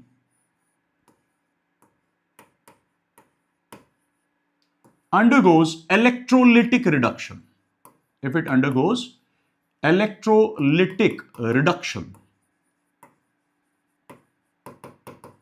but it can undergo electrolytic reduction in weakly acidic medium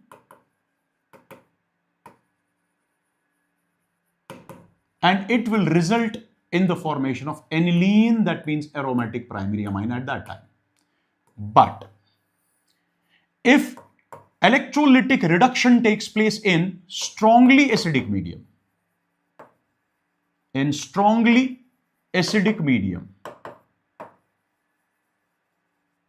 listen carefully, it at that time results in the formation of this, but this cannot be isolated, hence it will rearrange. It rearranges to this one. That means it rearranges to para-aminophenol. So remember, in strongly acidic medium during electrolytic reduction, this nitro compound gives what we call para-aminophenol. It gives para-aminophenol. So listen carefully. During electrolytic reduction, nitrobenzene in weakly acidic medium gives aniline, that means aromatic primary amine. But during electrolytic reduction of nitrobenzene in strongly acidic medium, we will get what we call para-aminophenol. Another thing you have to remember here is, if you are having more than one nitro group present in an aromatic compound, and if you want to reduce selectively only one, say for example you want to reduce this one, not this one, then what will happen? If you want to reduce only one, that means you have to reduce only one only if reagent is such that selectively reduces one and another remains unaffected. At that time we generally use, say these sulfides or what we call bisulfides sometimes. So sulfides or polysulfides can be used, for example, ammonium sulfide or sodium bisulfide can be used, and this reaction is known as Zenin reduction. This reaction is known as Zenin reduction. After that, we will be having another, that is aromatic amines. We will be having another type of compound, that's aromatic amines. And remember, my dear lovely students, When you treat aromatic amines with alkyl halides, say for example, alkyl halide is taken in excess, then what will happen? First, R will replace H, another R will replace another H, so it will result in the formation of this one. So it will result in the formation of this one. It will result in the formation of quaternary ammonium salt. Similarly, it can undergo acylation as well in presence of base. Now what will happen? You have to replace H of amine by acyl group. You have to replace H of amine by acyl group like this. Just try to replace H by acyl group. So it will like this. So it is acylation of, say, aromatic primary amine. Then acylation can take place also by using acid anhydride. By using acid anhydride in basic medium. Now, what will happen? This H of aniline or aromatic primary amine will be replaced by acyl group and the product will be like this. So, this is acylation of aniline, aromatic amine. Similarly,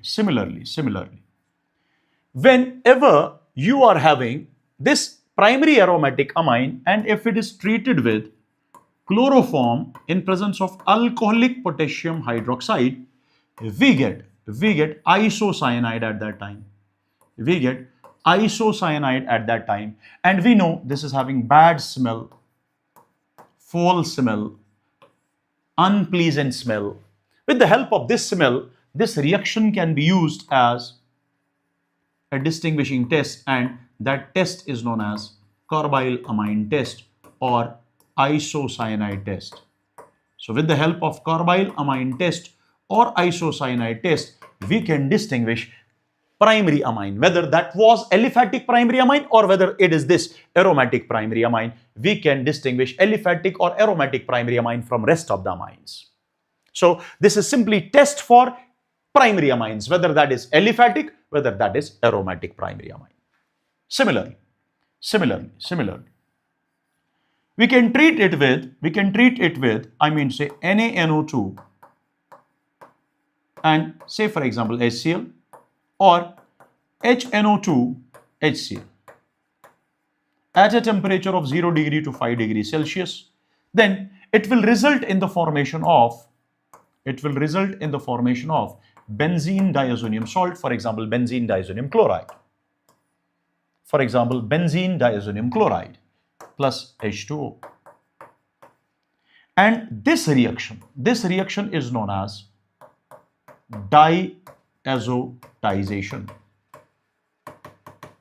So reaction in which aromatic primary amine, for example aniline, on treatment with NaNO2 and acid or HNO2 and acid at 0 degree to 5 degrees Celsius results in the formation of benzene diazonium salt. That is known as diazotization. And remember, this benzene diazonium salt is stable up to 5 degrees Celsius. But if temperature is increased greater than 5 degrees Celsius, it is not stable above 5 degrees Celsius. I hope this is clear. Now, after this reaction, if this aromatic primary amine, if this aromatic primary amine, aniline, is treated with Grignard's reagent, that means RMgX, in dry ether, what will happen? This Grignard's reagent is having R negative, MgX positive. Now this negative part will abstract H from this. That means it will act as base and it will act as acid. So we will get alkane. Any reaction between, alkyl halide and any acidic hydrogen containing compound resulting in the formation of alkane is known as Zarivatinov reaction. Then this will result in the formation of, it will be NH because H has been lost from this, and then it is MgX which will form bond with it. I hope this is clear. Let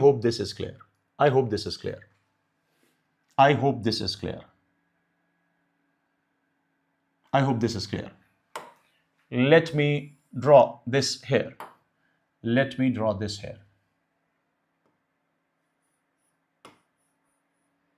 It's like this. I hope, beta, this is clear.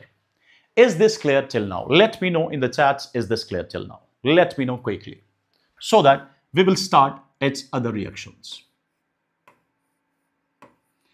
Its other reactions are electrophilic substitution reactions. For example, if we treat this with bromine water, now what will happen? Polybromination will take place. Polybromination will take place and it will result in the formation of 2,4,6 tribromoaniline. It will result in the formation of 2,4,6 tribromoaniline and it's having a white precipitate. But if we want to perform this bromination only at ortho and para position, then what we have to do is, first we have to treat it with acetic anhydride. That means we have to do acetylation of this, aniline. We have to do acetylation first. That means we have to replace H by COCH3. Now, as this is electron withdrawing group, it will decrease the electron density of this nitrogen. Now, nitrogen will not donate electron to this ring in such a way that it will increase the electron density of the ring, but not that amount, but not in that amount as this NH2 was increasing. Now, what will happen now? Now, we will perform our reaction, that is bromination in acidic medium. Now, bromination will take place, but it will take place either at ortho or at para. But let me tell you, para 1 will be the major product.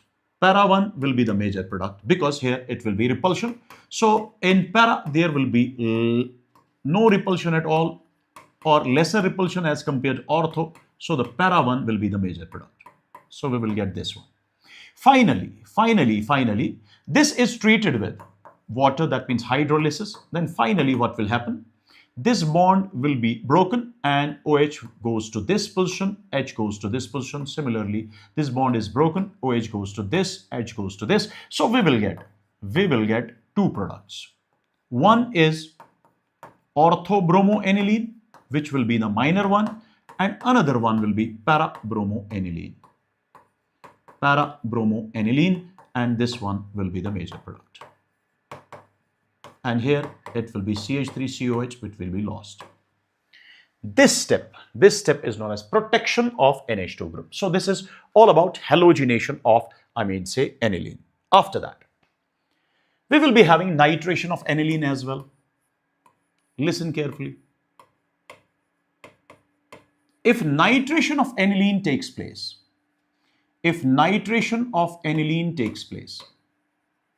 by using concentrated HNO3, concentrated H2SO4,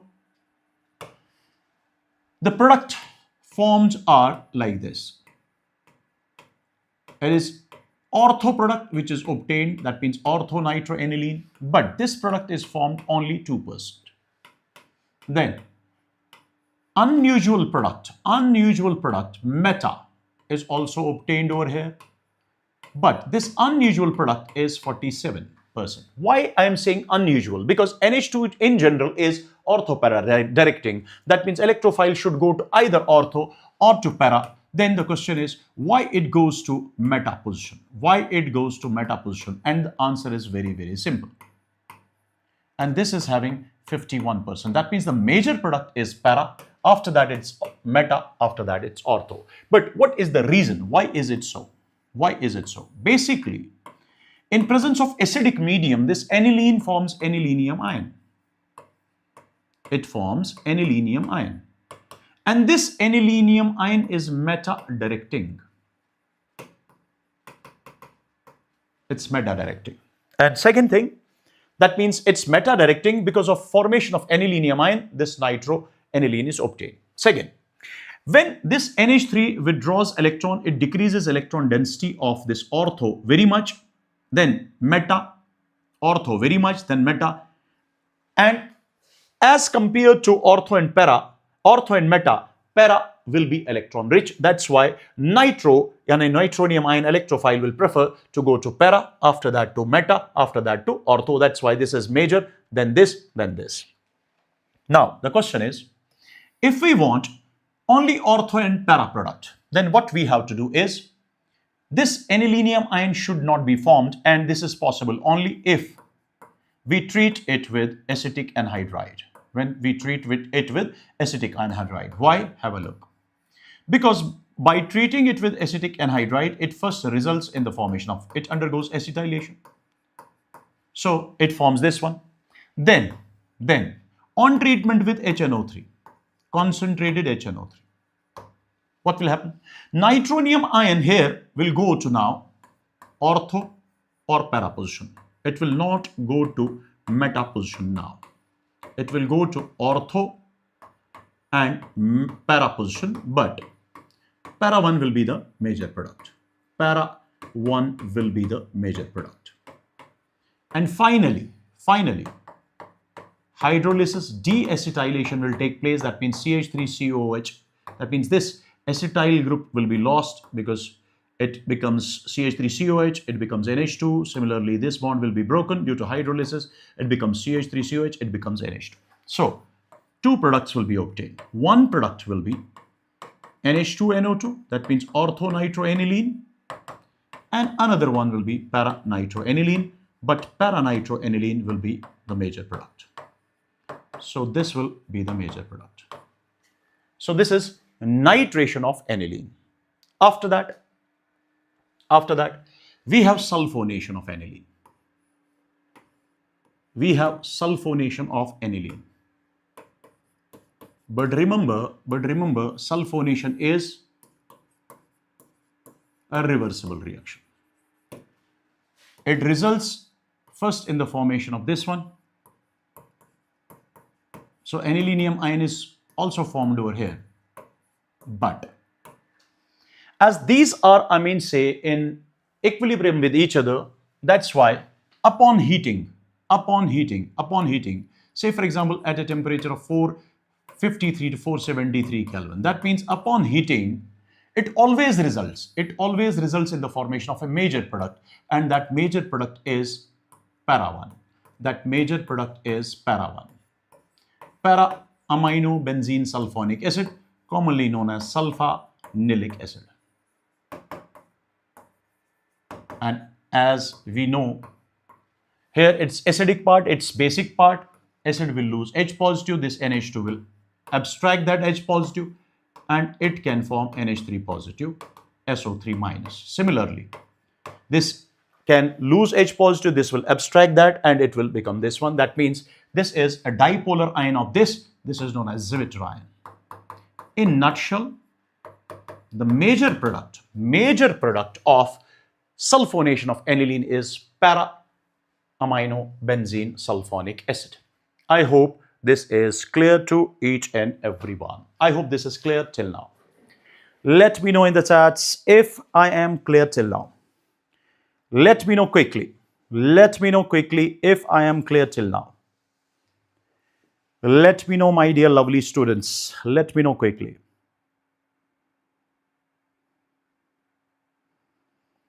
Let me know quickly if I am clear till now.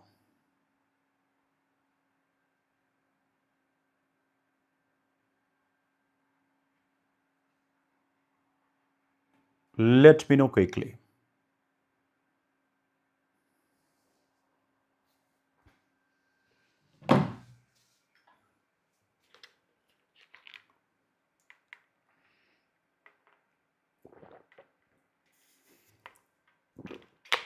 Okay. Then our second last part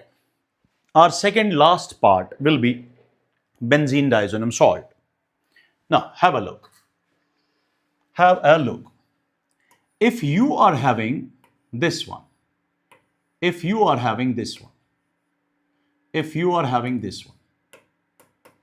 is the benzene diazonium salt. And benzene diazonium salts are obtained from aromatic primary amines when aromatic primary amines are treated with NaNO2 in presence of acid. I have already shown you that reaction, and that reaction is known as diazotization reaction. That is known as diazotization reaction.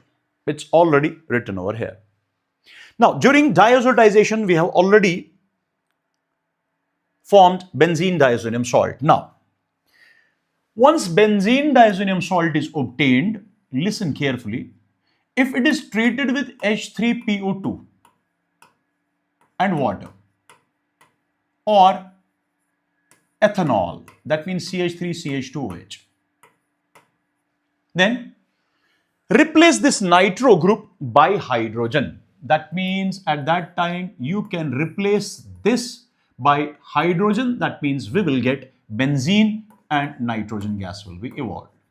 That means these are the reactions in which this nitro group will be replaced by any monovalent atom or monovalent group. Similarly, if it is treated with water but greater than 5 degrees Celsius, and I have already told you that above 5 degrees Celsius, benzene diazonium salts are not stable. That's why it will replace, simply it will replace, N2 will be replaced by OH group. That means first reaction is replacement of N2 by H, second is replacement by N2, replacement of N2 by OH. After that, if you treat it with Cu2X2, HX, or CuXHX, I mean say cuprous halide, where X is Cl or Br, then we get chlorobenzene or bromobenzene. We get chlorobenzene or bromobenzene. Similarly, if you treat it with CuCN, KCN, then it is cuprous, once again a cuprous cyanide, then our N2 group is replaced by cyanide. These two reactions are known as Sandmeyer's reaction. Now tell me, what is meant by a Sandmeyer's reaction? Sandmeyer reaction is that reaction actually during which benzene diazonium salt can be converted to chlorobenzene, bromobenzene or benzonitrile by using cuprous chloride, HCl, or cuprous bromide, HBr, or CuCN, cuprous cyanide, KCN. I hope this is clear. Similarly, if you treat, instead of cuprous, you treat benzene diazonium chloride with copper and HX, and X is equal to Cl or Br, then once again we will get chlorobenzene or bromobenzene, and N2 will be replaced. Similarly, if instead of cuprous cyanide you treat it with copper and KCN, then once again that N2 group will be replaced by cyanide, but this reaction is known as Gedermann's. This reaction is known as Gedermann's synthesis. Not Gedermann aldehyde, not Gedermann Koch. This is Gedermann reaction or Gedermann synthesis. But yield of haloarine, that means chlorobenzene, bromobenzene and benzonitrile, is yield of, product in Sandmeyer reaction is greater than, Gedermann's reaction. So yield will be more. Here, more yield. That means products will be obtained in high yield. And here, less yield. Product will be obtained in less yield. That means, tell me, if you have to prepare chlorobenzene, bromobenzene or benzonitrile from benzene diazonium salt, can I say Sandmeyer's reaction is preferred over Gedermann's reaction? Sandmeyer reaction is preferred over Gedermann's reaction. After that, if you have this reaction, benzene diazonium salt, say for example benzene diazonium chloride, and if this is treated with Ki, aqueous and then warm, what will happen? What will happen, my dear lovely students? It will simply replace, N2 will be replaced simply by iodine. That means iodobenzene will be obtained. Similarly, if you treat it with Na3ASO3, sodium arsenite, then we will, first of all, we get ASO3Na2. Then this, upon treatment with HCl, loses what we call Na, and instead of that Na, H2 will be there. So ASO3H2. Listen carefully. So N2 will be replaced by ASO3H2. What is this ASO3H2 known as? This is known as arsenic acid group. COOH is known as carboxylic acid group. SO3H is known as sulfonic acid group, and ASO3H2 is known as arsenic acid group. And this whole reaction is known as Barth reaction. So what is Barth reaction? That reaction in which benzene diazonium salt has been converted to this one, that means in which N2 is replaced by ASO3H2. Similarly, if it is treated with, say for example, aromatic compound, for example, benzene, in presence of NaOH, then what will happen? This N2 will be replaced by aryl part. I mean, say this one. Similarly, if you use, suppose, bromobenzene, then what will happen? You have to replace N2 by this, but this part, this aryl part, should be attached from para position with respect to the group. Whether this group is electron donating, whether this is electron withdrawing, so para to that should be, say, attached to this. Similarly, if it is nitrobenzene, once again a para position of NO2, para of NO2 is this, that means you have to couple, say, like this.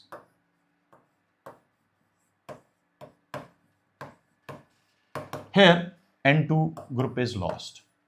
These reactions are examples of Gomberg-Bachmann reaction. Gomberg-Bachmann reaction. I hope this is clear.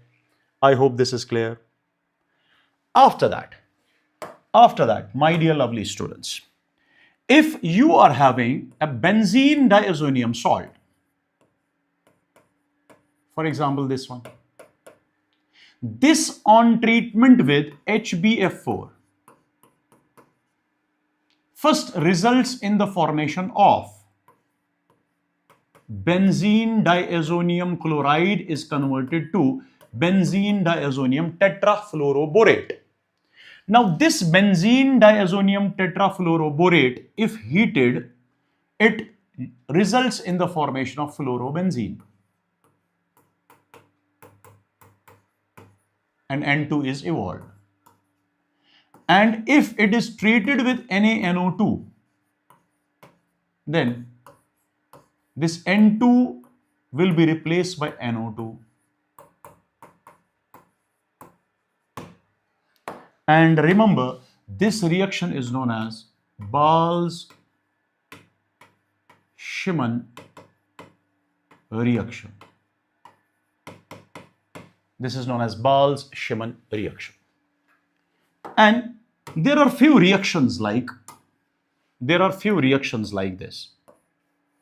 If you are having a benzene diazonium salt, for example, benzene diazonium chloride, if it is treated with,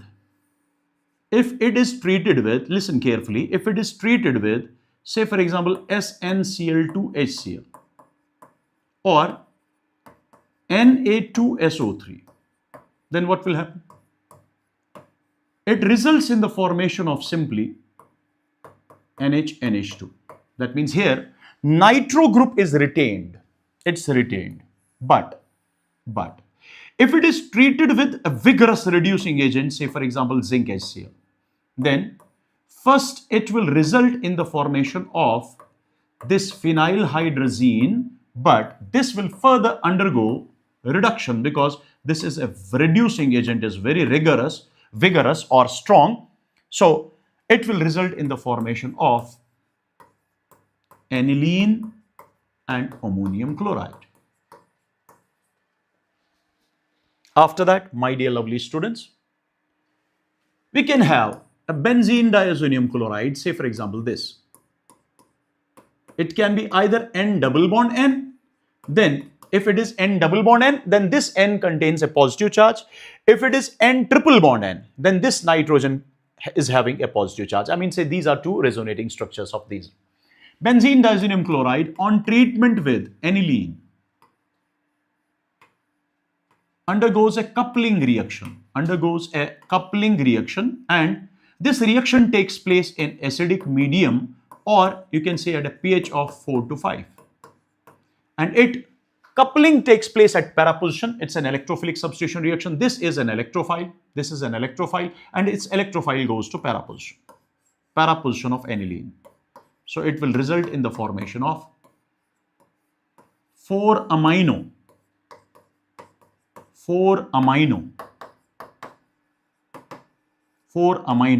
azobenzene. This is a dye known as azo dye, and its color is yellow. That's why this is also known as yellow dye. So this coupling reaction is shown by phenol as well as aniline. But remember, rate of coupling of aniline is greater as compared to phenol, because nitrogen will increase electron density much more as compared to oxygen. That's why its electron density will be more. So electrophile will attack that ring faster, which is having much more electron density. So coupling of aniline is faster as compared to coupling of phenol. So let me write down over here. Coupling reaction of aniline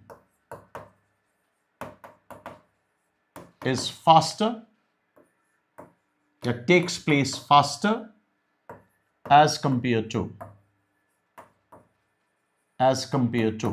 phenol, because coupling can be of phenol, coupling can be of aniline, that means aromatic amines. Now if you are having structure like this,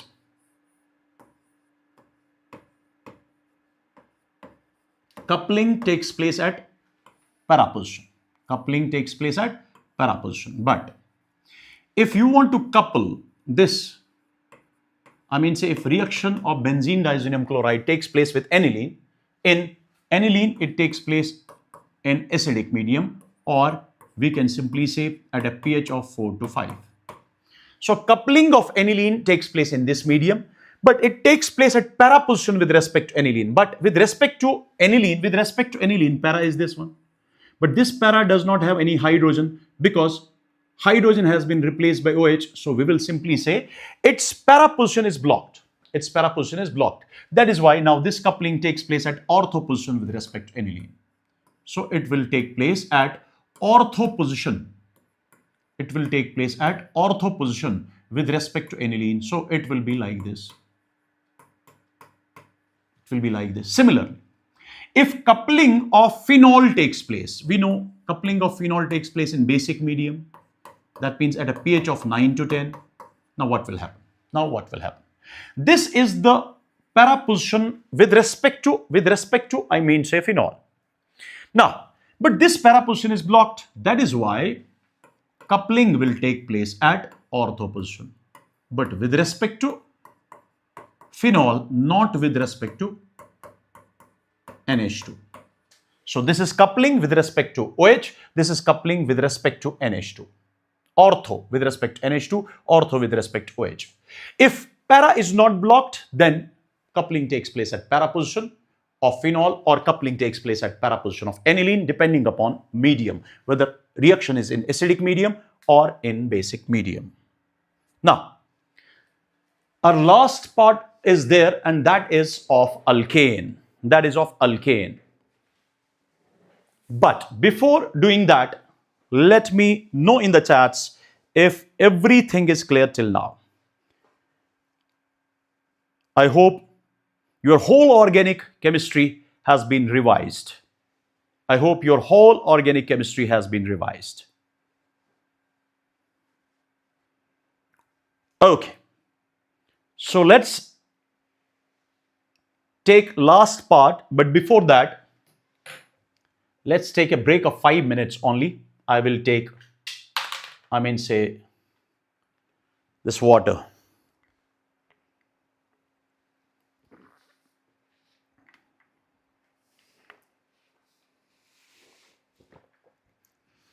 Let me know, is everything clear till now? Let me know in the chats where from most of the students are watching right now. Let me know in the chats where from most of the students are watching right now. Let me know in the chats where from most of the students are watching right now. Let me know in the chats where from most of the students are watching right now. Maharashtra, Tamil Nadu, Maharashtra, Mumbai, Andhra Pradesh, Kerala, Tamil Nadu, Mumbai, Karnataka, Mumbai, Andhra Pradesh, Telangana, Delhi, Mumbai, Tamil Nadu, Delhi, Mumbai, Tamil Nadu, Kerala, Canada, Andhra Pradesh, Delhi, Mumbai. That's great, that's great, that's great. Let me tell you that I have completed my studies from Pune, Maharashtra. Okay, that's great. That is great. Need your blessing, sir. A big fan of your teaching, sir. Every concept clear. My blessings are always with my lovely students. Thank you. Thank you very much. Thank you very much. My blessings are always there at the rate of Jyoti Sri. My blessings are with every student of mine. My blessings are always there. My blessings are always there.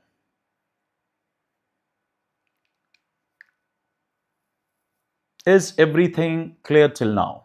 Is everything clear till now? Thank you, sir. Love from Hyderabad. At the rate of Shakti. Love you for your great thing. Clear, sir. God bless you, everyone. God bless you for loving me. Thank you very much. I love you more, everyone, because I love my students more than anyone. Thank you, thank you, thank you. Now, let's do the last part, and that is the alkane part. That is the alkane part. Let's have last part. Let's have last part of this, and that is alkane. Definitely, I have told you that I will make video, I will record biomolecules as well as qualitative as well as quantitative analysis. So don't worry at all. Don't worry at all. That is very, very easy.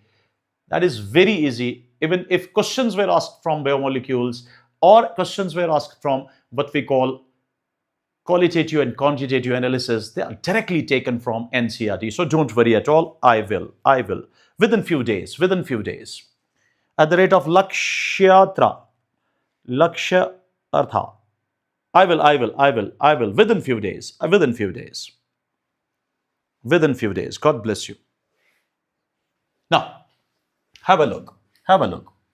If you are having this alkane,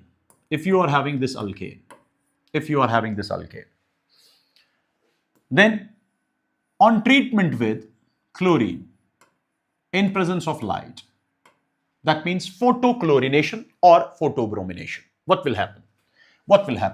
It's simply a free radical substitution reaction.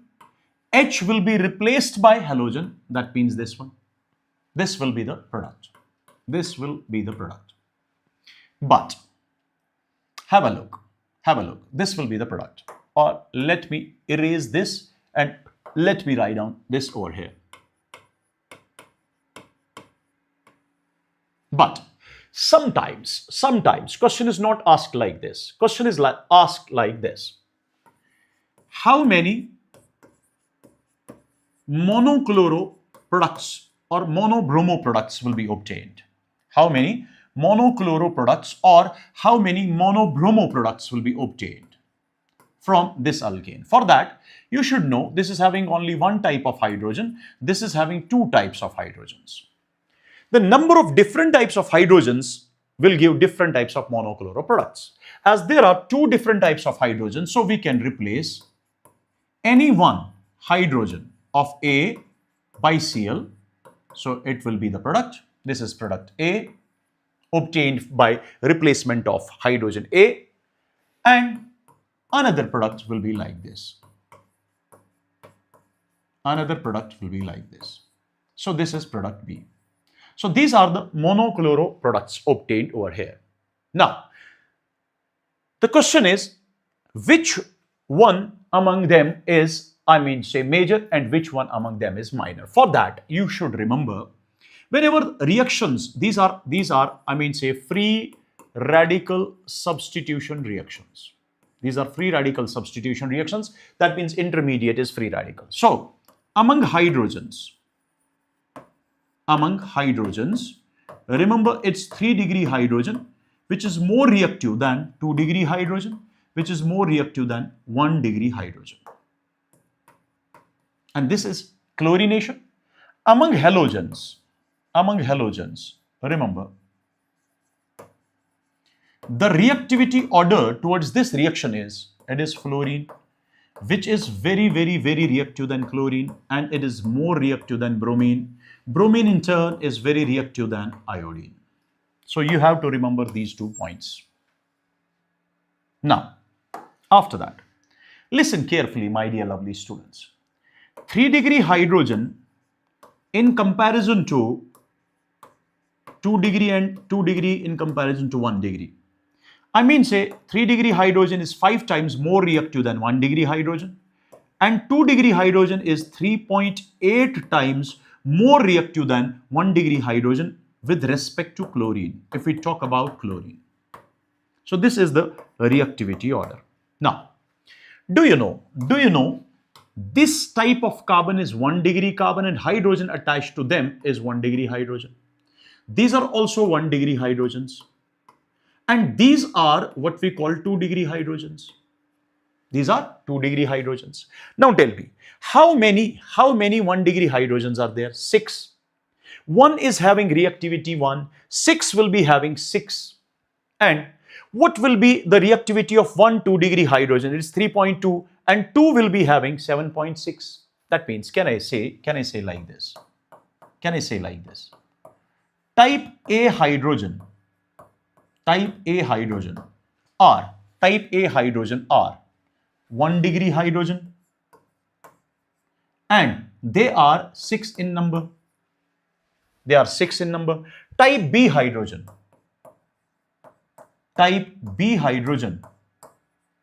is 2-degree hydrogen. It is 2-degree hydrogen, and it is 2 in number.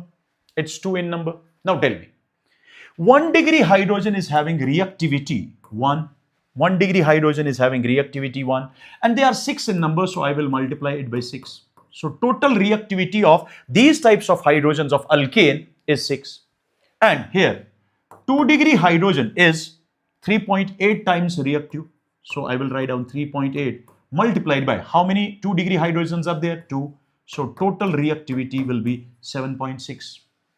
So can I say, all these hydrogens, whether it is A, whether it is B, all these hydrogens of this alkane are having reactivity in total that is equal to 13.6.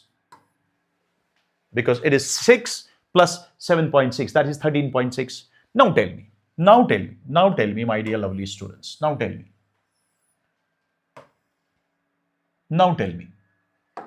what is the reactivity? What will be the percentage of this? It will be 6 divided by 13.6 multiplied by 100. So you can count the percentage over here. Similarly, here it will be 7.6 divided by 13.6 multiplied by 100. So you can calculate percentage simply. This is very, very simple. Very, very simple. Now, We know here numerator is less, numerator is more. So this will become more in percentage. If we replace these hydrogens, if we replace secondary hydrogens by chlorine, this will become the major product. So this will be the major product. Obviously, this one will be the minor product. And even you can find out the percentage of this as well as this. Now tell me, this product is formed when you have removed hydrogen from secondary carbon. That means secondary carbon free radical is formed. This product is formed from secondary carbon free radical. This product is formed from 1 degree carbon free radical. And we know secondary carbon free radical is more stable as compared to 1 degree carbon free radical. That's why we can simply say this product is formed from more stable carbon free radical. Yes or no? But sometimes your question is like this. Sometimes question is like this. Sometimes question is like this. CH3, CH, CH3. Then CH2, CH3. And chlorination in presence of light or in presence of high temperature. First of all, we will check how many different types of hydrogens are there. There are 4 different types of hydrogen. So we will replace one hydrogen from A first, then from B, then from C, then from D. So this is product A. Now listen carefully. Listen carefully. Then we will replace hydrogen B by Cl. So this will become product B. Then we will replace hydrogen C. We will replace C hydrogen by Cl. And this will become product C. After that, we will replace D hydrogen by Cl. And this will become simply product D. But listen, how many products are formed excluding stereoisomers?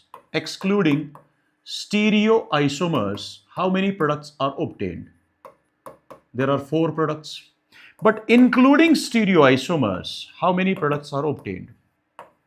Because sometimes they will ask you, tell me the products including stereoisomers or total number. Have a look. For that, you have to check chiral center. This is the chiral center and this is the chiral center. When any molecule is having one chiral center, that molecule is chiral and it's having 2 enantiomers. One is this, another will be its mirror image. That means this plus mirror image, that means 2 products. This is third product.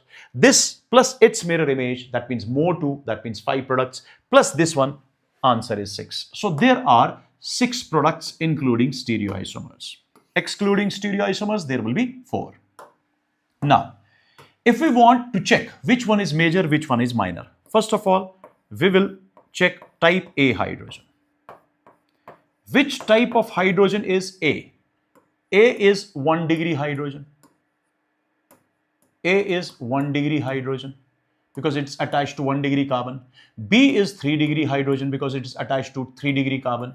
This is 2 degree hydrogen because it is attached to 2 degree carbon. This is also 1 degree hydrogen because it's attached to 1 degree hydrogen. Now have a look. Type A hydrogen. How is 1 degree hydrogen? Number will be 6. Similarly, type B hydrogen. Type B hydrogen. Type B hydrogen is 3 degree hydrogen. It's only 1 in number. Type C hydrogen. Type C hydrogen is, I mean to say, 2 degree hydrogen. And they are 2 in number. Type D hydrogen. Type D hydrogen, D type hydrogen is 1 degree hydrogen and they are 3 in number. Now, have a look. 1 degree hydrogen is having reactivity 1 and they are 6 in number, so total reactivity will be 6. 3 degree hydrogen is having reactivity 5 and it's 1 in number, so total reactivity is 5. 2 degree hydrogen is 3.8 reactivity and it's 2 in number, so answer is 7.6. 3 degree, this is 1 degree hydrogen, it's having 1 reactivity and they are 3 in number, total reactivity is 3. total reactivity of all these hydrogens is 21.6. So what is the percentage of this? Its percentage will become 21.6 multiplied by 100. So you can simply calculate percentage. You can simply calculate percentage of this. Similarly, it's 5 divided by 21.6 multiplied by 100. So you can calculate percentage of this. Here it is 7.6 divided by 21.6 multiplied by 100. So you can calculate percentage of this. Here it is 3 divided by 21.6 multiplied by 100. You can calculate percentage of this. Yes or no?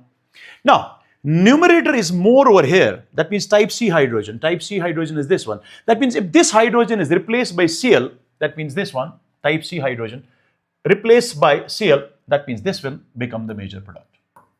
Now look towards these two reactions. Compare these two reactions. This product has been formed from most stable carbon free radical among these is 1 degree and 2 degree carbon free radical. Among 1 degree and 2 degree carbon free radical, 2 degree carbon free radical is more stable. That means this product, major product, is formed from more stable carbon free radical. But here, if this hydrogen is removed, if this hydrogen, A hydrogens are removed, these are 1 degree carbon free radicals. If this hydrogen is removed, it will form secondary carbon free radical. If this hydrogen is removed, it will form tertiary carbon free radical. And tertiary carbon free radical is more stable as compared to secondary, as compared to primary. But more stable, that means major product is not formed from more stable carbon free radical. That means during chlorination, sometimes major product can be formed from more stable carbon free radical, but sometimes it may not be formed from more stable carbon free radical. And remember, when product is formed, always, when product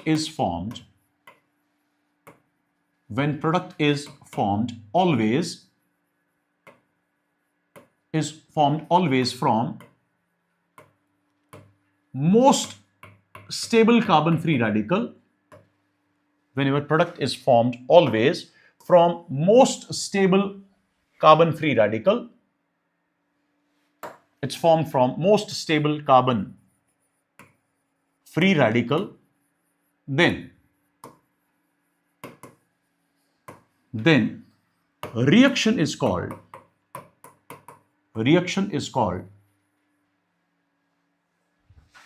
selective reaction. Reaction is called selective reaction. But as we know that during chlorination, sometimes major product will be formed from more stable carbon free radical. Sometimes it is formed from it's not formed from more stable free radical. That's why chlorination of alkane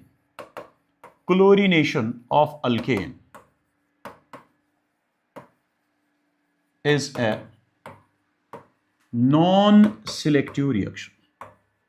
It's a non-selective reaction. So this was all about chlorination. But after that, if you have to remember, bromination of alkane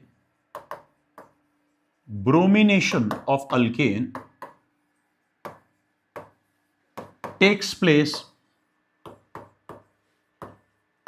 in similar manner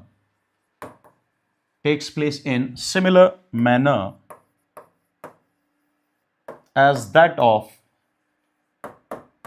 chlorination. That means everything what we have studied in chlorination is same as that. Bromination is same as that of chlorination. That means whatever we have studied in chlorination, same thing is applicable to chlorination. But the only difference is point number one. Like this, that 3 degree hydrogen, 2 degree hydrogen and 1 degree hydrogen reactivity with respect to bromine is like this. That means 3 degree hydrogen is 1600 times more reactive than 1 degree hydrogen, and 2 degree hydrogen is more reactive than 1 degree hydrogen by approximately 82 times. Number one. Point number second. Bromination is more selective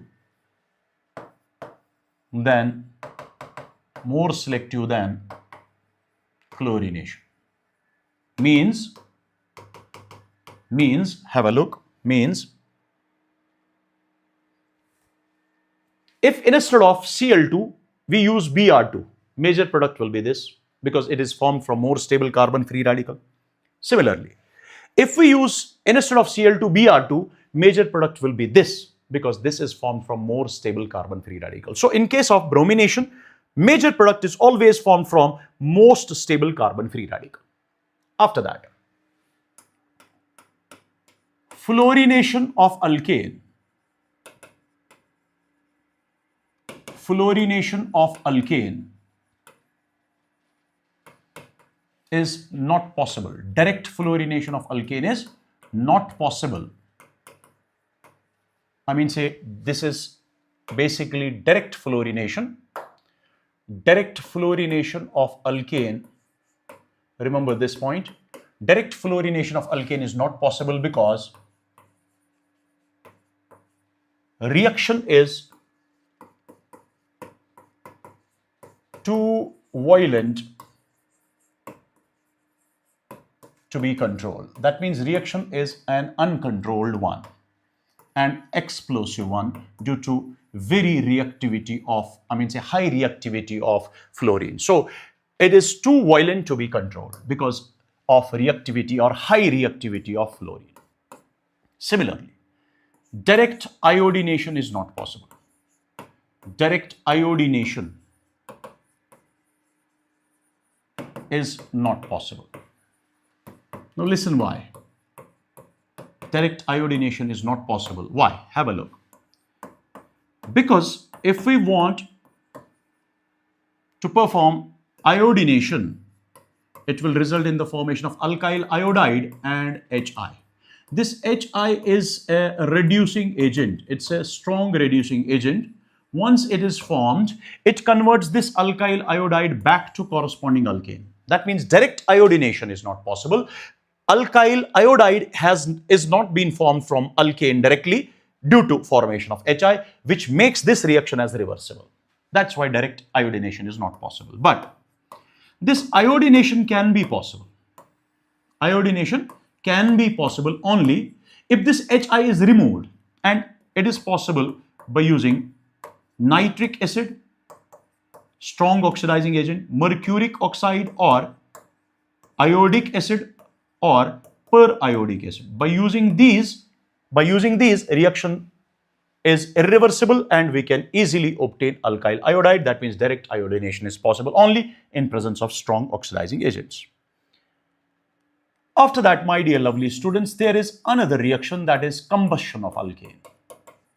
There is another reaction, that is combustion of alkane. Have a look. If you are having a hydrocarbon CXHY, then X plus Y upon 4 O2, it results in the formation of X times, carbon dioxide, and Y by 2 of, H2O, plus tremendous amount of heat. For example, simple example, if we take X is equal to 1 and Y is equal to 4, then it becomes CH4 plus, it is 1 plus 4 by 4 is 1, that means it's 1 plus 1, it's twice O2. It gives simply carbon dioxide, and this is 4 by 2, that means twice water, and plus tremendous amount of heat. Large amount of heat is evolved. That is why, due to evolution of large amount of heat,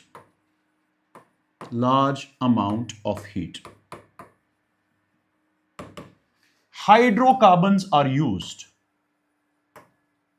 Hydrocarbons are used as fuels. Similarly, if we talk about partial this combustion, for example, methane is heated in presence of limited supply of oxygen, then it will result in the formation of carbon black plus it is twice H2O.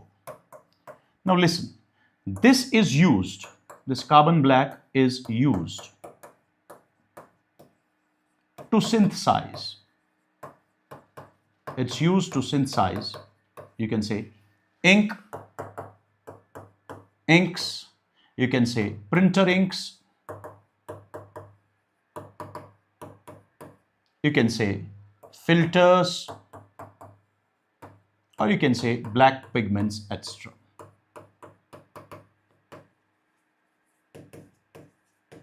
Remember this as well. After that, my dear lovely students, there is controlled oxidation. There is controlled oxidation, or sometimes it's also known as catalytic oxidation. Have a look. Methane upon oxidation, but in presence of copper at a temperature of, say for example, 573 Kelvin and 100 atmospheric pressure, then what you have to do is you have to replace one H of alkane by one OH. So it will result in the formation of alcohol.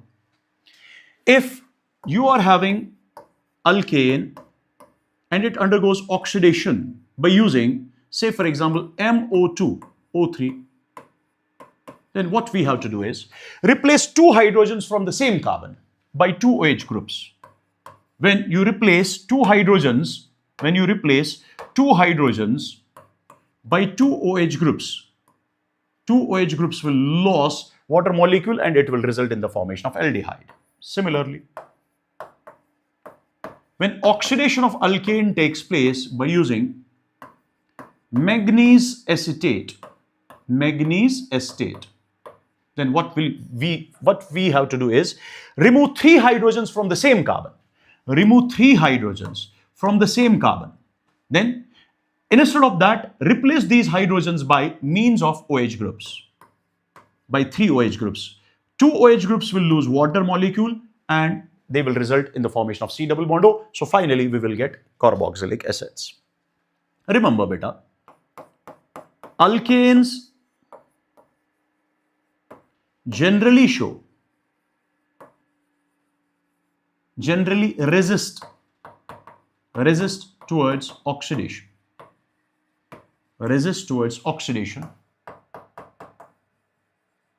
By using KMnO4.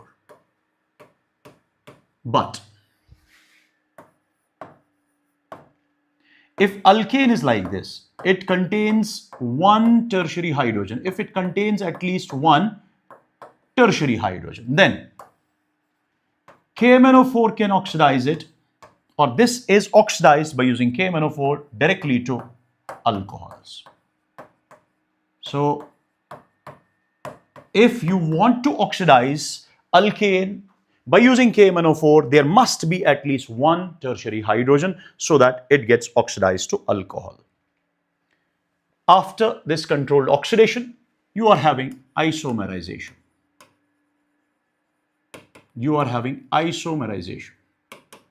For example, my dear lovely students,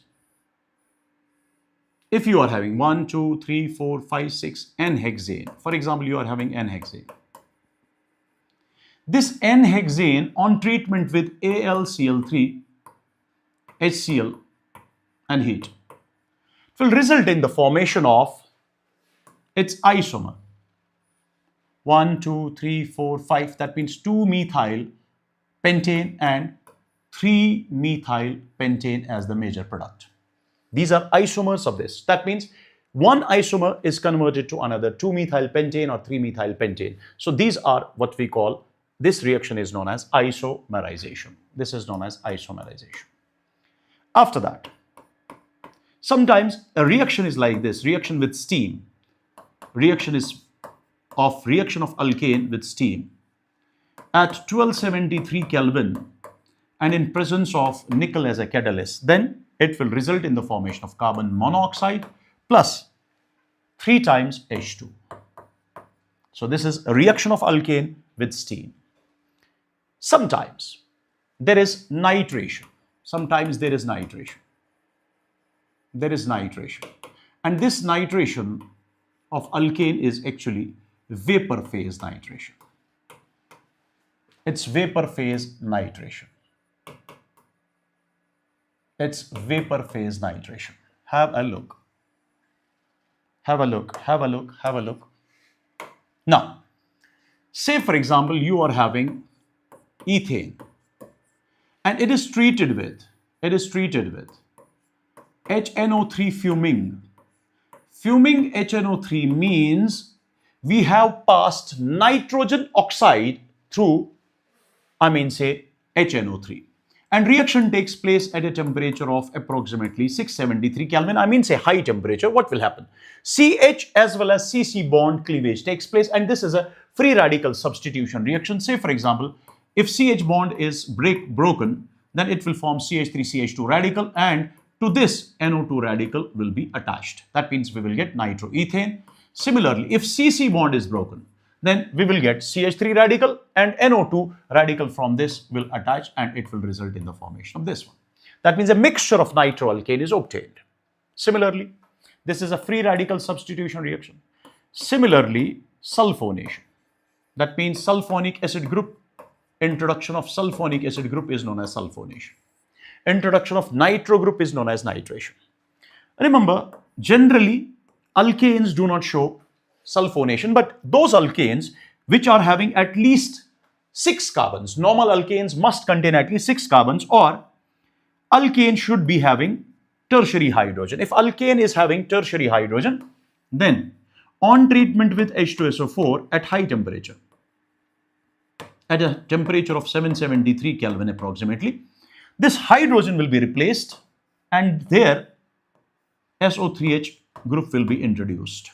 And this reaction is basically a free radical substitution reaction. Here 3 degree hydrogen is more reactive than 2 degree than 1 degree. Similarly in this reaction as well.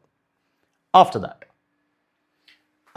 we will be having another reaction, and that reaction is aromatization. We will be having another reaction, that is aromatization.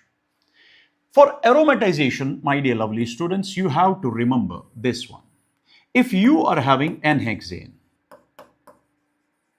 and this is treated with either MO2O3 alumina or Cr2O3 alumina or you can simply say V2O5 alumina at a temperature of 773 Kelvin and at a pressure of 10 to 20 atmospheres. Remember, N-hexane will result in the formation of benzene. N-hexane will result in the formation of benzene and 4 times of hydrogen. Similarly, if you are having same hexane but it is 2-methyl hexane now, 2-methyl hexane, or you are having N-heptane, 1, 2, 3, 4, 5, 6, 7, that means N-heptane. Then under similar conditions, it will result in the formation of toluene or methyl benzene. Result in the formation of toluene or methyl benzene. Let me draw a resonance hybrid over here. So here we will get benzene from N-hexane. Here we get toluene or methyl benzene from 2-methyl hexane or N-heptane. Similarly, if you are having 1, 2, 3, 4, 5, 6, 7, 8, that means N-octane. N-octane under similar conditions results in the formation of ethyl benzene. Results in the formation of ethyl benzene or orthoxylene, or it will also form metaxylene and it will also form paraxylene. And obviously this can be formed by loss of these molecules. So remember this: ethyl benzene, orthoxylene, metaxylene, and paraxylene. This is orthoxylene. This is metaxylene. Another name is 1,3-dimethylbenzene, meta-dimethylbenzene. This is paraxylene or para-dimethylbenzene or 1,4-dimethylbenzene, and obviously this is ethylbenzene. This is ethylbenzene. I hope this is clear. Am I clear till now? Am I clear till now? Am I clear till now? After this, we will be having another reaction, that is pyrolysis of alkanes. Pyrolysis of alkane means cracking. That means breakdown of alkane with the help of heat is known as thermal cracking, and breakdown of alkane by using heat in presence of catalyst, we can say catalytic cracking as well. Now, what will happen during pyrolysis? During pyrolysis, basically higher alkane at a temperature of 773 Kelvin, means high temperature. What will happen? 10 to 20 atmospheric pressures approximately. What will happen over here? Now, breakdown between CH bonds takes place. When CH bond breakdown takes place, it's a free radical reaction. It can result in the formation of propene, or if CC bond is broken, then it will result in the formation of methane and ethene. So in nutshell, breakdown of higher alkane to lower alkane and alkene is known as pyrolysis. Breakdown of higher alkane into lower alkane and alkene by using high temperature is known as pyrolysis. Similarly, if we use this one, you can have different products. But it's my suggestion to you that go through NCERT textbook, whatever example will be there, try to remember those examples as well. Now, this is alkane.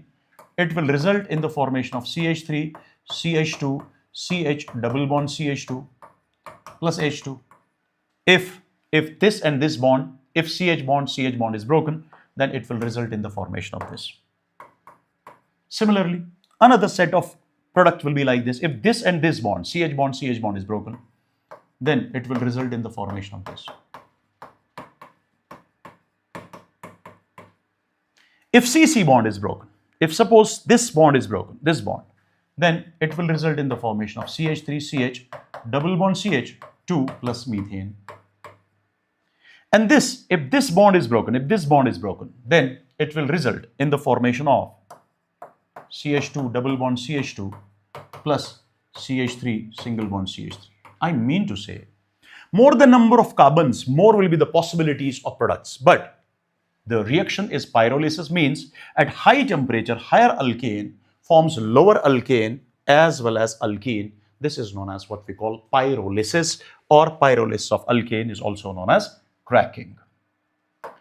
So my dear lovely students, I am very much thankful to you because you show a very, very, very good patience. So thank you. Thank you all. God bless you. God bless everyone. My wishes are always with you. So this is all for today from my end. But after I end this session, after I end this stream, I would want you all guys to comment. But after ending this session, after I will end this stream, I would want you all guys to comment, because I am going to read all those comments. Comment, you have to write that how much you like today's session and where from you were watching with your name. But before your name, there should be doctor as prefix. Write down your name with prefix doctor and where from you are watching, and number third, how much you like today's session. So thank you and God bless you all. Take care. Bye-bye and good night to each and everyone there. Take care. Bye-bye.